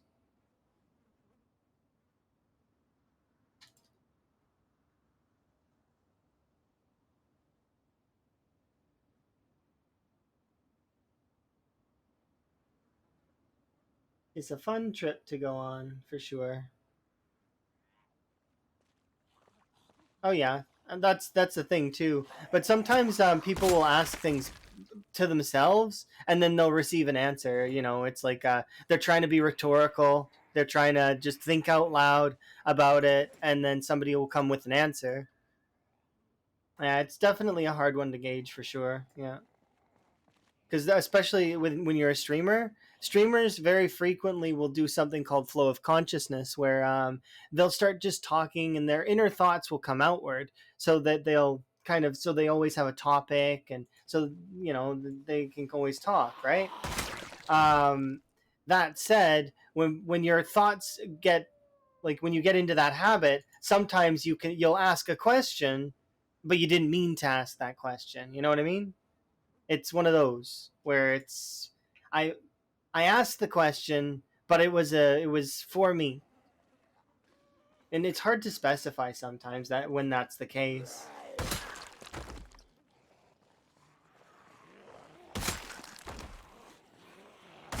Like yesterday. Oh yeah, I'll get a sip of my drink in, but mm. Yesterday I was like 20 hours or so into the stream, right? We were on the last Portal game that I was playing that day, and somebody said that there was a different ending that we could get for Aperture Tag, right? And I was burnt on in terms of well, I played a lot of the puzzles. I did a lot of the puzzles, and we made it all the way to the end of like 4 different games, right? So it ends up being like I was tired. I don't actually think that I would have figured that out if I wasn't tired, though, just because of how weird the angle was. It would have taken me at least another hour, maybe an hour and 30 minutes, I think, to figure that out, or force the other thing I was doing to work. Which I think that would have worked. It's because I would have gotten the right angle eventually. It was just a matter of me getting up there and actually being able to fling myself into that wall. But that said, I did say at one point, go ahead and backseat me because it's there. I just want to see the other ending before I pass out, which inevitably was what ended up happening. They did give us the thing, right? Oh yeah, that shift stuff, or like the sit down thing. This right here, where you can stand up normally, like this, right? Oh wow, that's so slow, right? This is part of the vanilla game. If you hold shift and move, you'll stand up really fast. You'll actually get up even faster if your character's panicked. That's a clutch save right there. That thing that will save people a lot of the time. Because if you're resting, especially, because people will see folks resting like on benches and chairs, and yeah, panic. What's that? It's that thing that pops up every now and then on your screen, Kurumi, when you're dealing with a real horde, like the actual hordes, not the small clusters, that the real hordes. It's that thing. Or unless you're not a veteran, aren't you? I don't think you're a veteran. I'm pretty sure you use Brave.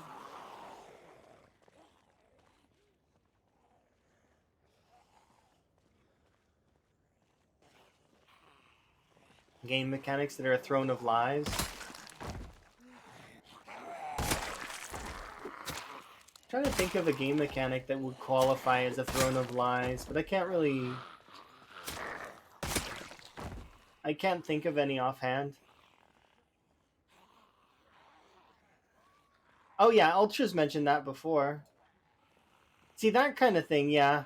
Answering and saying that no, weather and time do not affect the zombies at all is I wouldn't call that as a lie. It's more so just I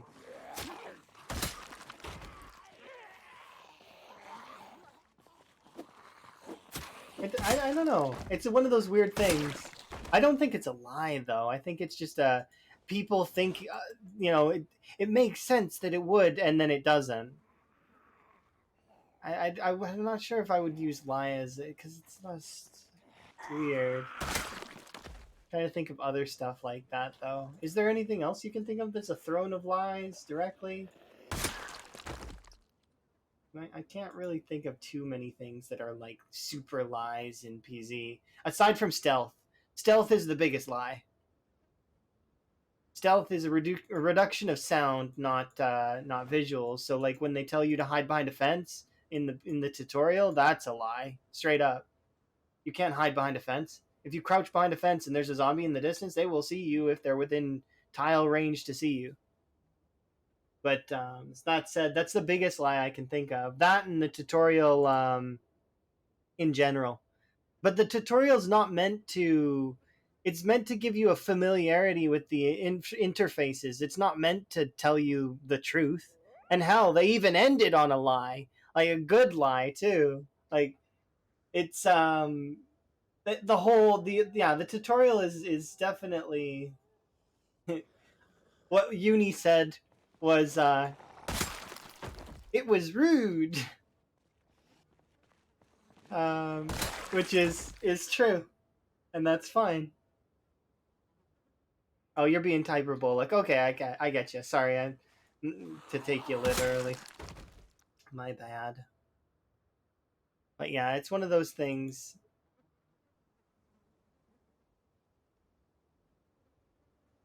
Yeah, so yeah, that would be kind of nice because it is a bit frustrating, in my opinion, too, that so many people will claim that something's vanilla, and then and other streamers will be like, yeah, that's not vanilla though, and they'll be like, and a lot of folks will argue with us on it. They'll be like, yeah, it's totally part of the game, but no, it's not. That's a mod. It's just like a lot of the time, and Kurumi, you get this too. I'm sure you don't stream, but I'm sure you've seen it in your fair share. That's a mod. No, it's not. It's totally part of the game. But they've been playing with mods so much that it is just part of the game. It's not their fault. I'm not blaming them at any point about it. It's just it is something that is observed.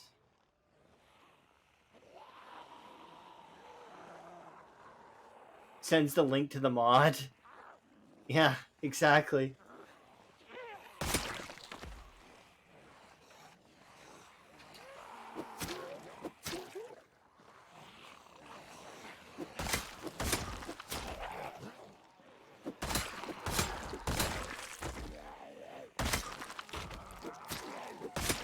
The thing as well is when mod creators don't include everything that's in their mod in their descriptions and stuff as well. They add little other things, but not very many mod creators do that from what I understand.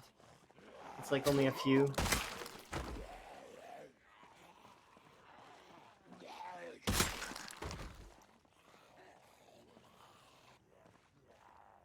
That wood glue.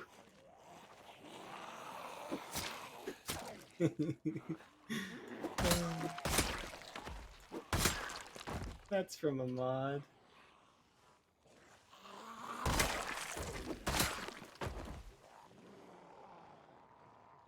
Yeah, okay, we'll just kill you for.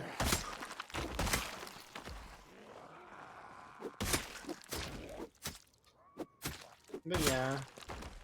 I'm a little bit disappointed that Ultra's run is gone, but at the same time, I am really happy as well because it means that she gets to go on the back on the carousel and try again. I wonder if she's going to choose a different location or if she's going to do a different type of playthrough or whatever it is. I'm for it.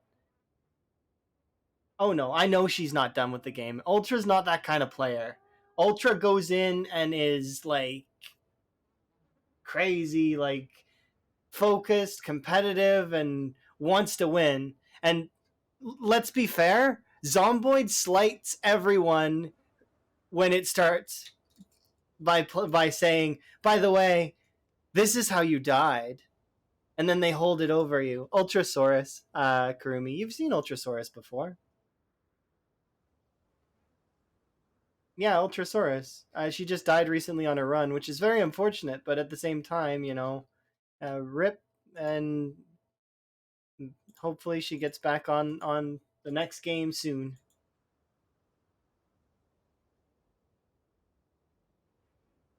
Give her a candle. She can have a candle. Two, in fact. Yeah, it depends on the player, right? Well, I mean, you see me drop a 44k run, and it's like back in we go because it's I don't know. It just depends on the person. I've lost, I've lost a few Minecraft hardcore worlds in the past. Some of which were up to like 700 hours. Yeah, she is a new player, and she got up to 8,000, Kurumi, on Pinpoint Hearing times 16 West Point start. That's solid, in my opinion. And the reason she died was because she stepped in the fire and then a zombie flanked her, I think, is what somebody said. She doesn't have that many in comparison to a lot of the Time 16 veterans. She's still new at it. She does play Zomboid quite a bit though. So like I mean she's building up the hours. I think between 1K and 2K if I had to guess. Yeah. If see look at that. If she had like 50 hours to 100 pre time 16, post time 16 how much does she have? I'm not surprised she'd sub 1K. I would expect that she would have had more in her single player time on her own based on how absolutely skilled she is. But no, that could just be gamer sense on its own. Ultra's got master gamer sense. Yeah, see that's not that still counts kind of. Playing the game in general still counts. So CDDA and community server stuff adds to your time because you are still kind of doing some of the game mechanics and all of that stuff. So I would be inclusive of that. So yeah, you are right. 50 to 100 hours maybe in time 16, but yeah, I still think she's probably pushing into the 1,000 hour mark ish soon. Between 1,000 and 2,000, I would guess at least ballpark. But yeah, she's definitely newer veteran, but she definitely has earned the veteran status already.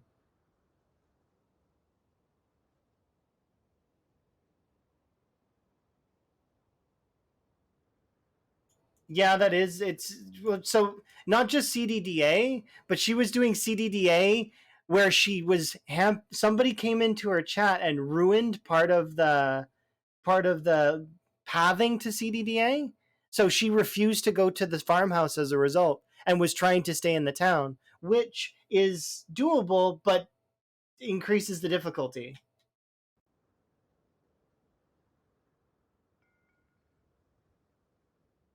That requires quite a lot of like zombie knowledge and other such things to pull off, and she was doing it innately, passively. She knows how to control zombies for sure. Ultra is very very skilled individual. She was doing okay too.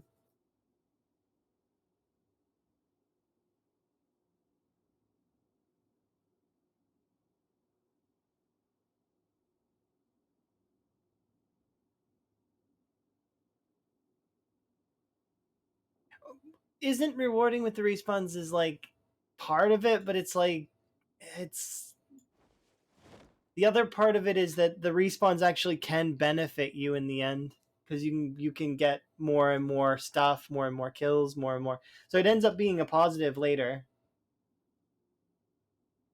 Are we going up or down? Okay, down. I just wanted to make sure.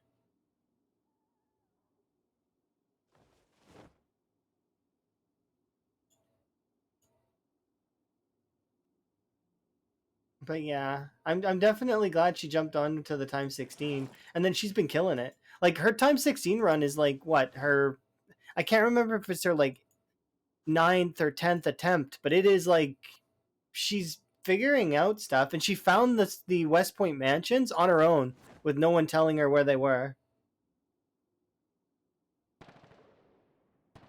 Oh yeah, it's I think it's like the reason why I say 10 is because you can never really know with time 16, right? Because you could have had like 4 or 5 throwaways with time 16. Sometimes you get the difference between I went to bed early. Oops.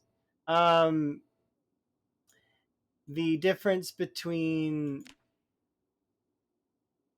the the motel spawn, for example, or spawning in a house on the edge. Like it varies.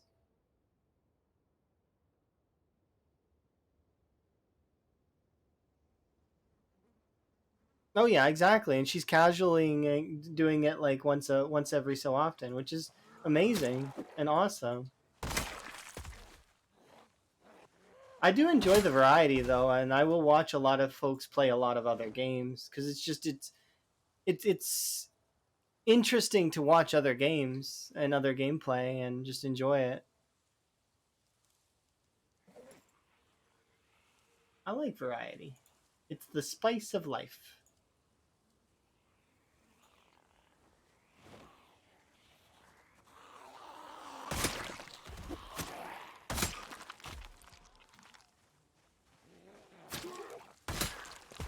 But yeah, she's doing her other games, and that's why I didn't know she died. I thought she was still doing good. I was actually looking forward to when she was going to play it again here in the near future. But I mean, now I can still look forward to that because she's going to play a different run. Whether she just decides to do time 16 or more CDDA or other such things, it does depend. But yeah, thank you for letting me know, by the way. If there are any prominent, like, folks losing their runs, I do like to hear about it. Or even non prominent folks. Even if you, like, randomly you decide to buy PZ and um, you decide to go on a big run and then you end up dying. I like hearing about these stories because it's cool. It doesn't need to be somebody prominent, it could just be anyone. They are neat stories.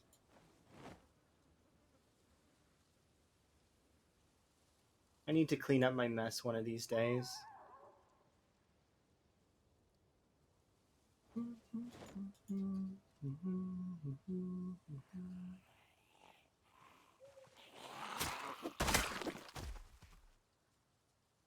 Yeah, that's usually the time that I'm awake, kind of. But I think I was streaming Portal yesterday, so did this happened recently? I would assume. I must have just missed it, which sucks. Because I was watching her play a little PZ, and then recently, and I was like, wow, she's really still killing it, and I was looking forward to it because I was excited because the when you get past the first few thousand, like I said before, you get to start the push. You get to move and start going down the street. And when you start feeling that, um, I don't want to. It's tempting for me to say because I did mention it to Ultra at one point in time, but there is sort of something that happens later on with time 16 and kind of Zomboid in general, and it's sort of things click,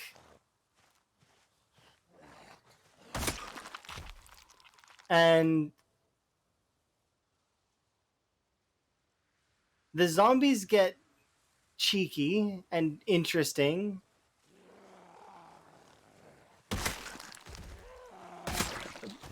but then it's not.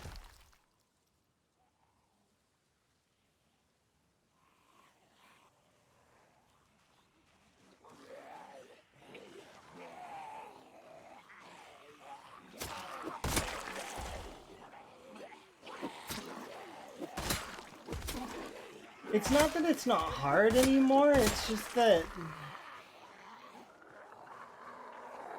it's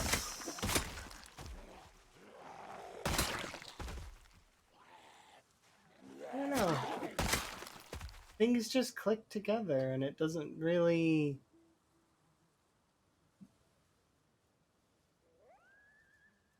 Yeah. It's not. It's different. Things change.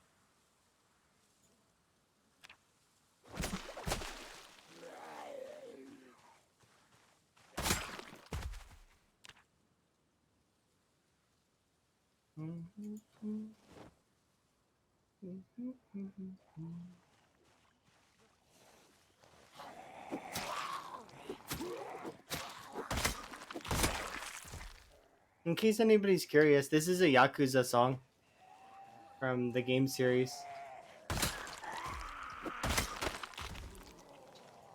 It is a really good song too, because one of the characters becomes an idol, and she goes through a lot of trauma, and then becomes an idol.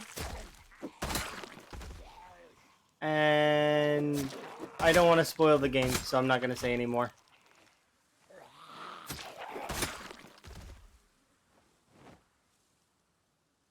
But yeah, she goes through a lot of trauma, that child.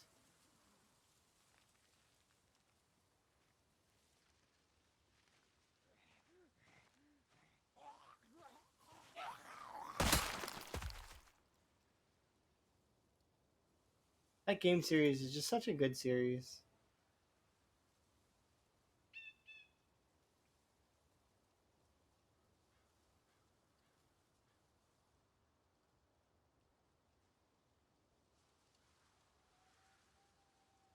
We'll get a rest here. I'll go check the rabbits, and then we'll head over to the the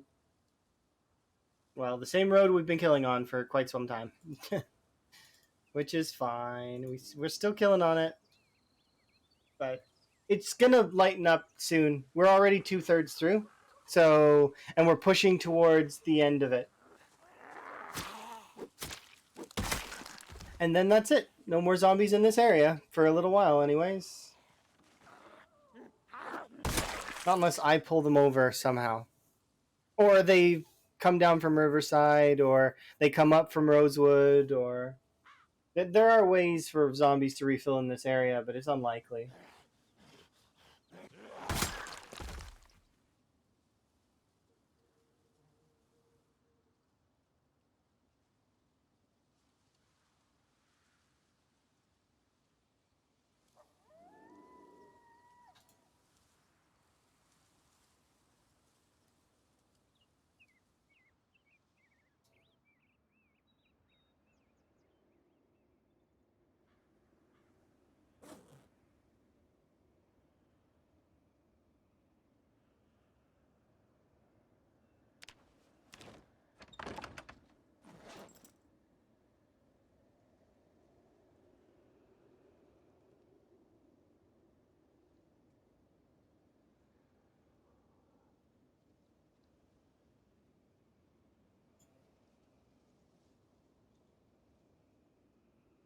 Eat the potatoes.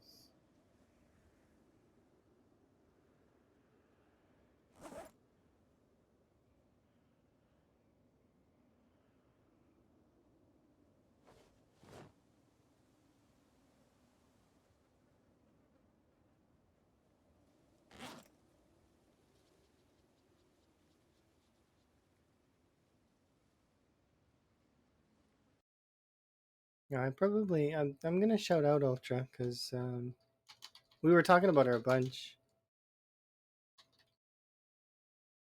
I think. Let me double check if that's correct.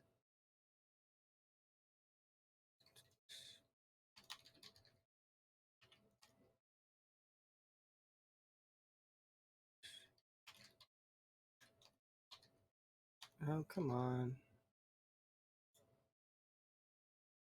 There we go. There we go. Just because, in case anybody else wants to go in. She does a lot of variety and a lot of other games, but does play PZ occasionally. I was learning lots about that SnowRunner game. It's very interesting. Super, super skilled gamer. Probably shout out Quiet too. So why not? Because I met Quiet and Ultra around the same time. And then I knew of Jedi before, but I met him after those two. But I've heard of him. I'd heard of him before. The name was familiar to me. And Jedi's cool too. There's a lot of really amazing people who play PZ slash other stuff. Like, I mean, whatever it is, whatever makes them happy. You get to play some really cool things.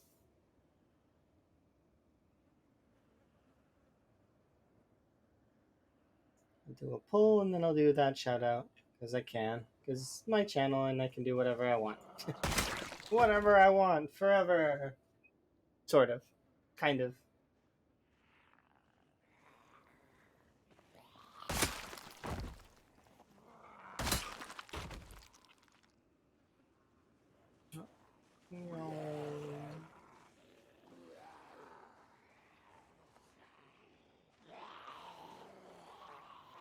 If only that were completely true. I mean, yeah, it's within reason, right? Morning. I got to play Portal yesterday. I was really happy to do that. Although the sound issues with my microphone, I didn't like that part of it. But you know, for the most part, my Portal experience yesterday was wonderful, and it will be better today too, because I'm going to be playing the remainder of the Portal series. Then I'm gonna have fun with it. But I need to do D&D, and I need to have breakfast. Those are things that are priority for me right now, kind of. That said, also um, zombies. I do want to progress my marathon game some more because you know it is fun and it is interesting, and also um, Twist is very casually keeping a lead ahead of me, and I have a theory that I can catch up if he doesn't make it to No Man's Land yet.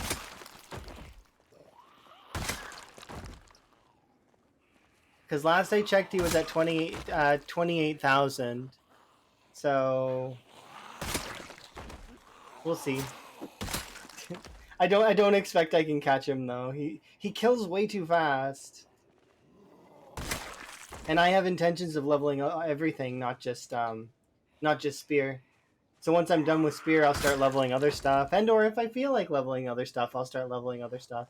I'm not hampered by that sort of thing, but then again, I'm not limited by time. Like this game, I'll just keep going until build 42 comes out, right? So there's no real time factors in that. Yeah, it's true. If I go for straight killing, I could probably get it up there fairly quickly, but I don't. It's not just about that for me, right? For me, it's also about enjoyment and leveling other stuff and base building and just doing the whole package of the game. I do very much like playing my playthroughs with the whole package, not just a limitation.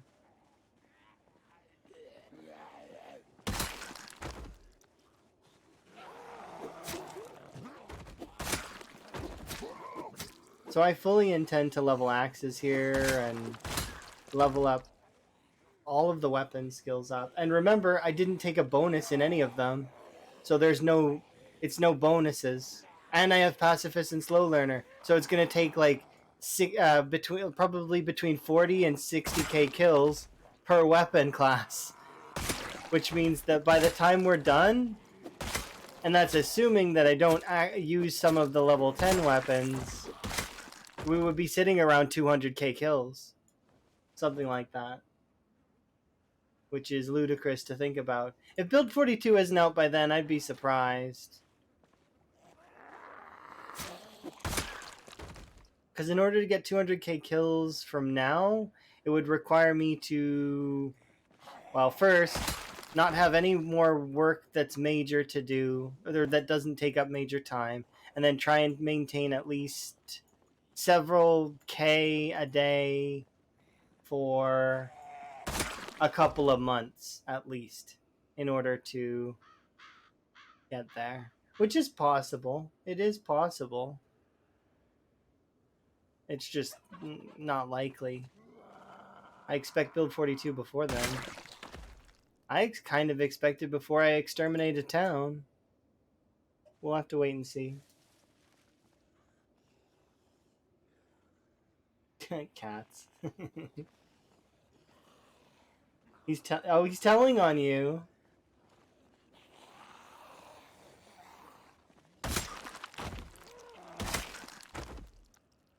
I see.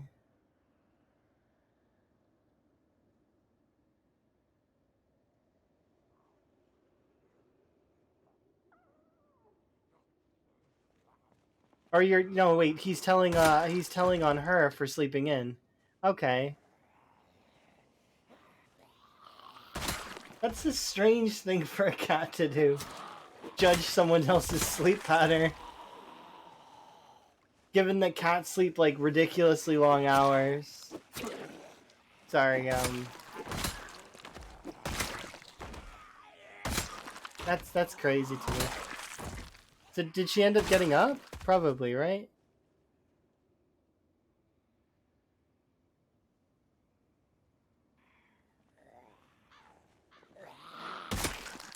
I wouldn't be able to have a cat run around on me while I'm sleeping.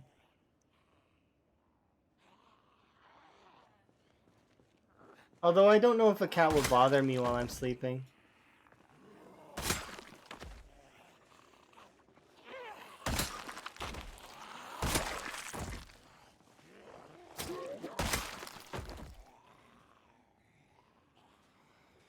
It's one of those things that would depend on the cat, I guess.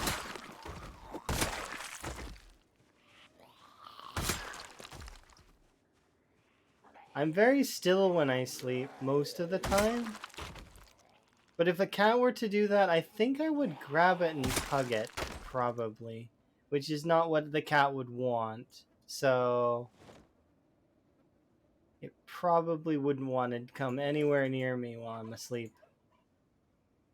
It's kind of like a stuffed animal.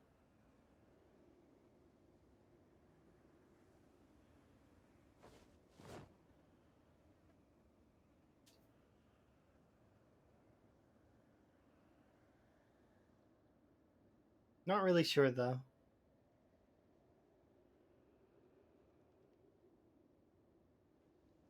We are. Before I forget, I am going to shout out Quiet as well.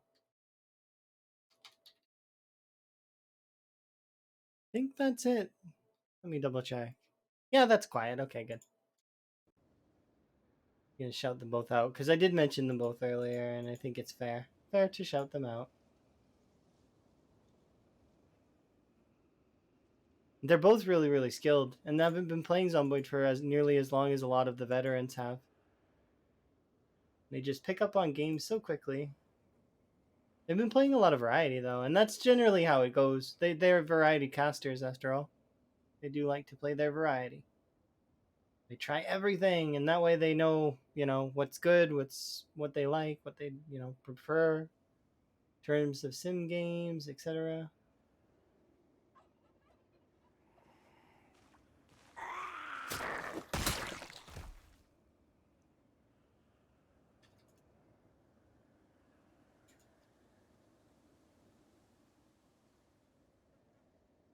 Okay.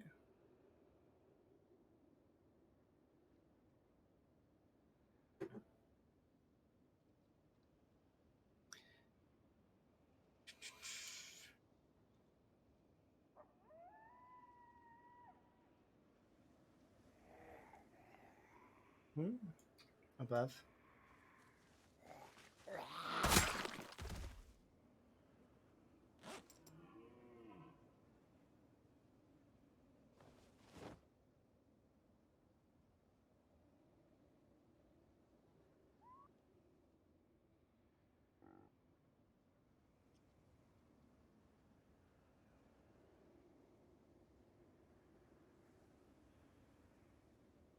Oh yeah, it's definitely interesting.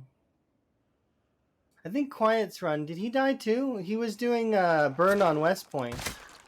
I don't think he did. I think he survived it, right? I'm pretty sure he's still alive in his run.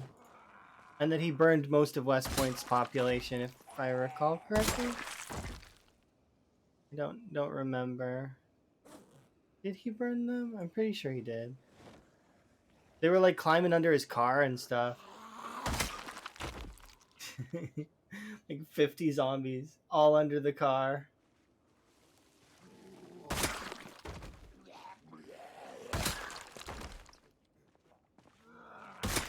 Morning, by the way. Hope you're having a good morning.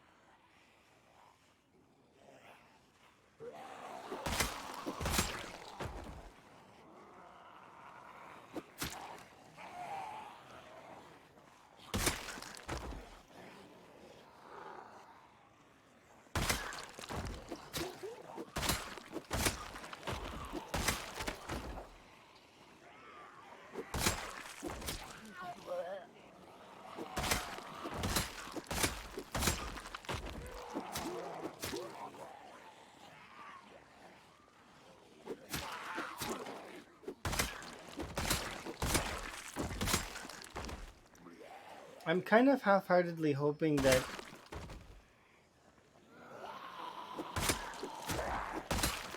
in the the build 42 comes out much sooner than I anticipate. I hope I'm wrong with my projections on it. Because I was wrong before, too, because I thought it maybe would be like, you know, January. No. They've definitely taken a lot longer than anticipated on that, for sure. But, in saying that, it is still something that I am excited for. And I will hold that hype until it's released. Because that's the kind of hype that you hold that for like that game that you know that's coming out that you're willing to stand in line for. The one, you know, the one that you're gonna buy, you're gonna pay for the collector's edition, or you want the art book or whatever it is. It's essentially some of us's version of that. I would gladly pay for it as an expansion or a DLC. Of course, I'm glad that they're not doing that because that just gives me even much more respect for them.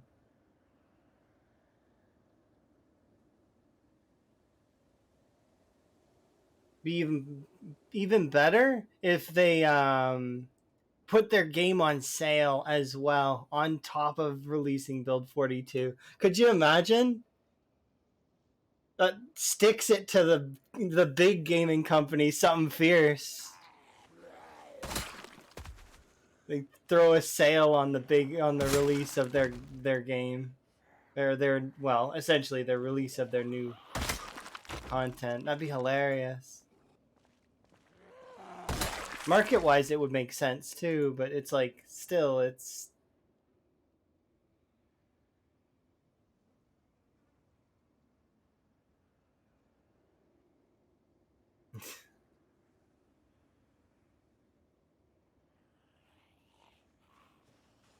big gaming companies need to wake up a little bit. I mean, not like be awoken or anything like that, but just stop being so lazy. The aggressive box of monetization strategies is only so good. Eventually people will figure it out. I mean, it gets banned in some countries, so it's like there's a lot of countries that ban stuff like that. Loot boxes and those cards and half the stuff EA releases.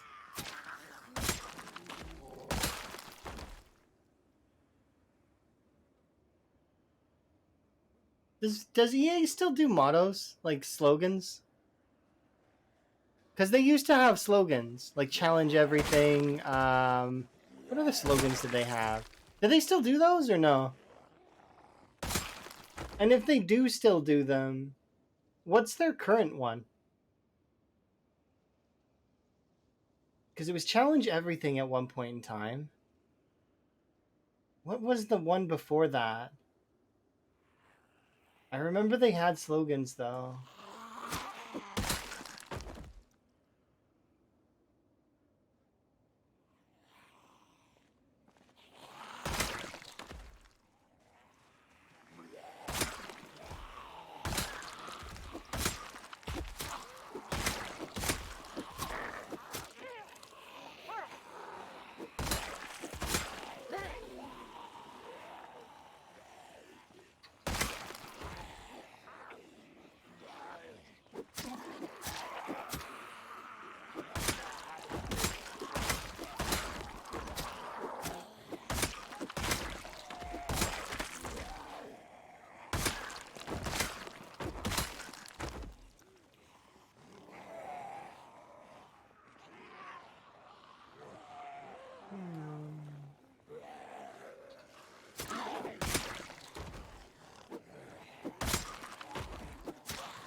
Coincidence.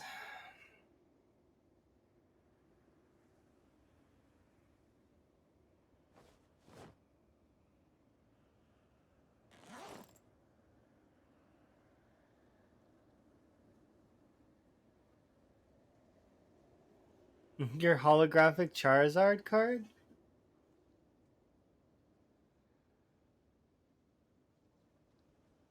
I don't. Are those banned in countries? I don't know. I suppose the tournament gameplay maybe, but maybe not.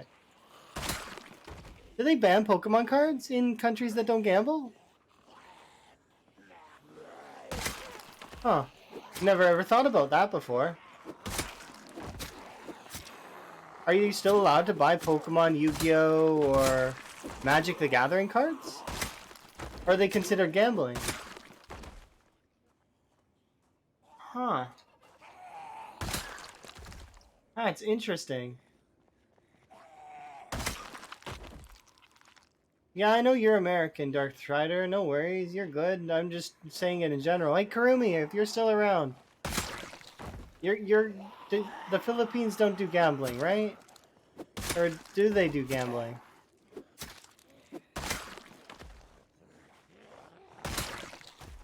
Maybe not. Karumi might have hands tied though, playing multiplayer in some way, not able to respond. Because I do know there's a few countries that don't do gambling, don't do commercials, don't do lots of things.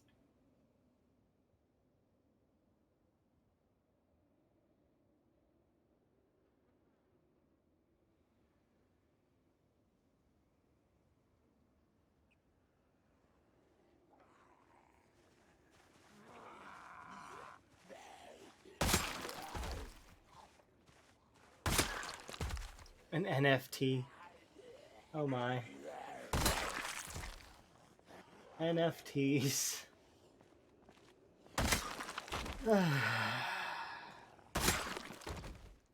I'm not even gonna. Not even. Nope. Denying that topic in my head.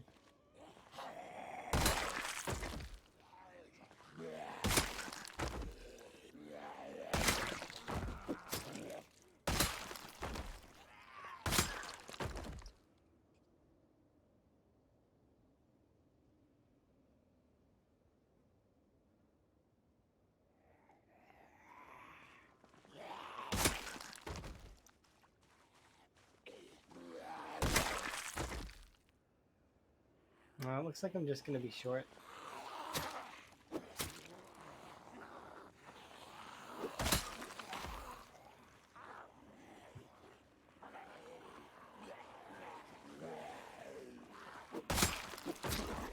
That's actually kind of clever. Well played, Darth Strider.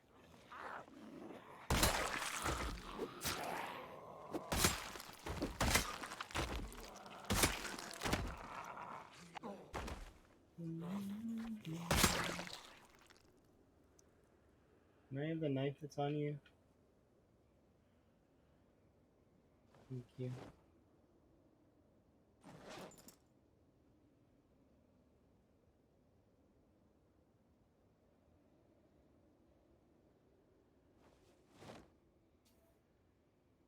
I don't have any more at the moment, so we're gonna back off, and I'm unsatisfied with not hitting that number, but that's, I mean, too bad.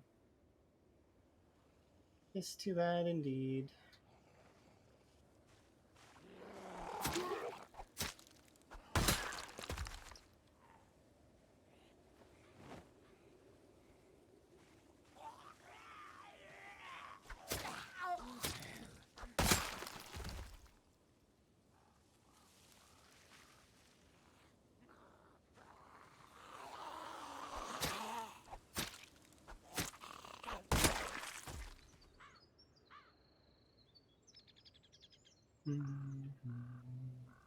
I'm super stoked though. D&D soon. I am curious what's gonna happen at the carnival today. Okay.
Want to pull them out here.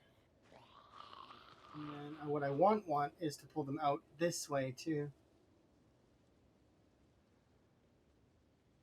I don't want them in there. It's annoying. That's where I go fishing.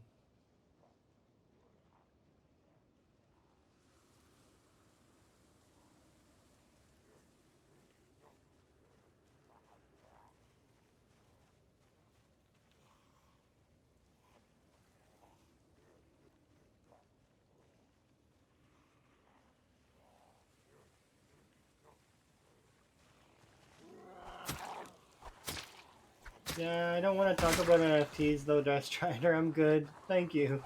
But we'll move on from that. That is a topic that is wrought with just being bad.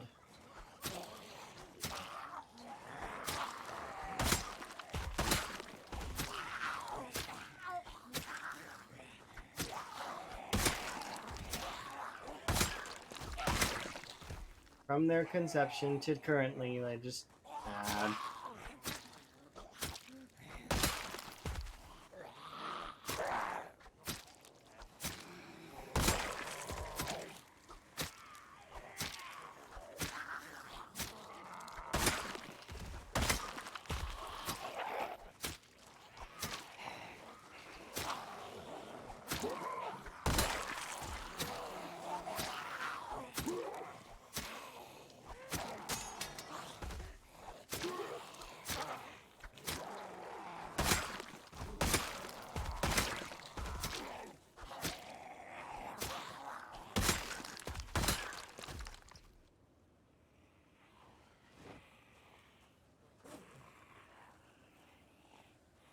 You can if you want. It's up to you. You decide if you want to or not. I can't stop you. I'm on the internet. I am not confirming that you can, like, you should eat one. I don't think you should, but you can eat one. Based on your word choice, you can, but I don't think you should.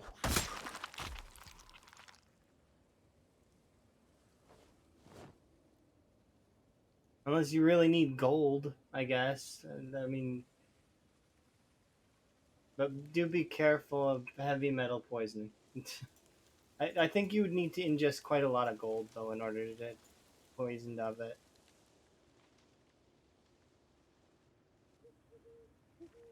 Gold's a heavy metal, right?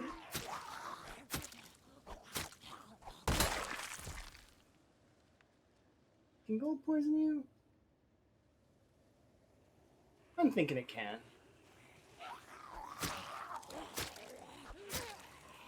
It'd be like lead. Or iron. Body needs iron. Does the body need gold? How much gold is in a human body?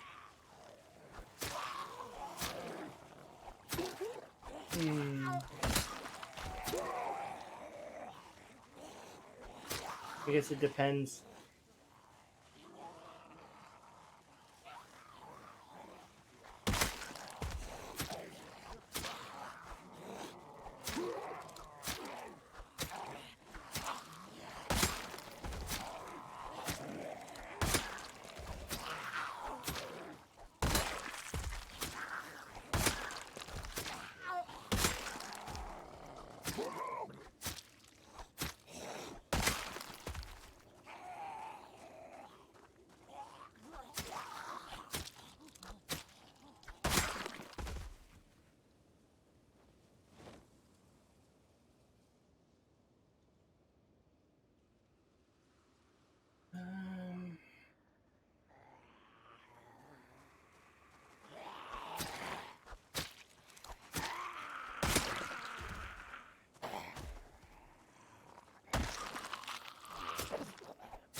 I feel like I've been here for an eternity, but that's normal. That's time 16. I lived my life here. We grew crops here. I caught rabbits here. Alright, have fun with your haircut. Or, facial hair trim? Depending on what kind of barber it is, I suppose. They could do both. Do barbershops still do that? I would figure they must.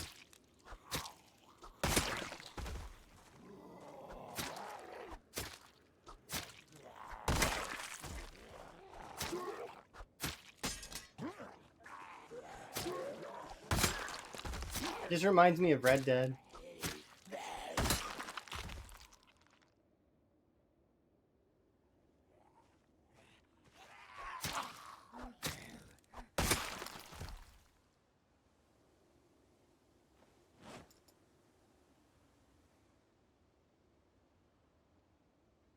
I'm gonna go back, have a sleep. With luck, that is. Oh, there's still two of you down there, and at least one of you is following me. You're not, but you will be here soon.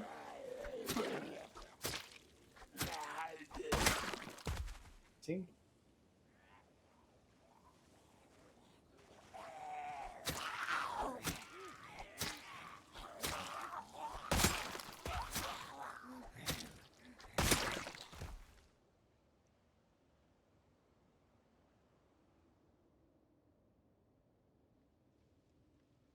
You're unsure about the big chain ones? I'm sure that there's some big chain ones that probably do. Wouldn't surprise me if that was the case.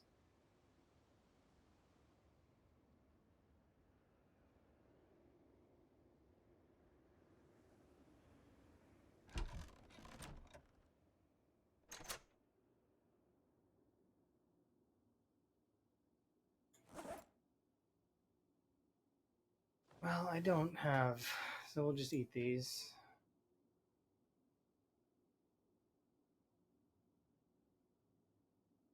Our topics have been a bit strange today, but also interesting. Like, a little bit interesting.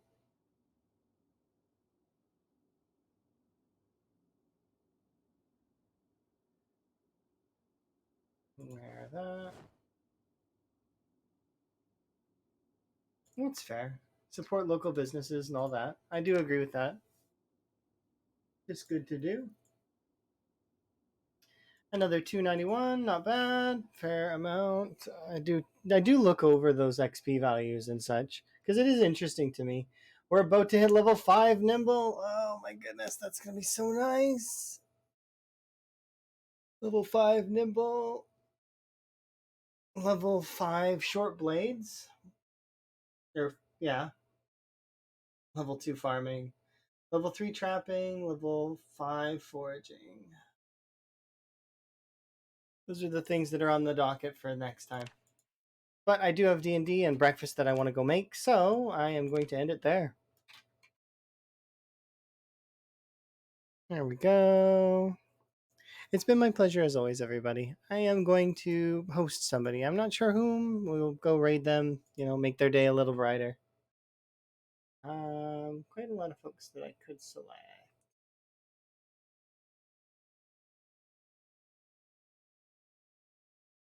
Do I want to do somebody the same? Or do I want to do somebody different?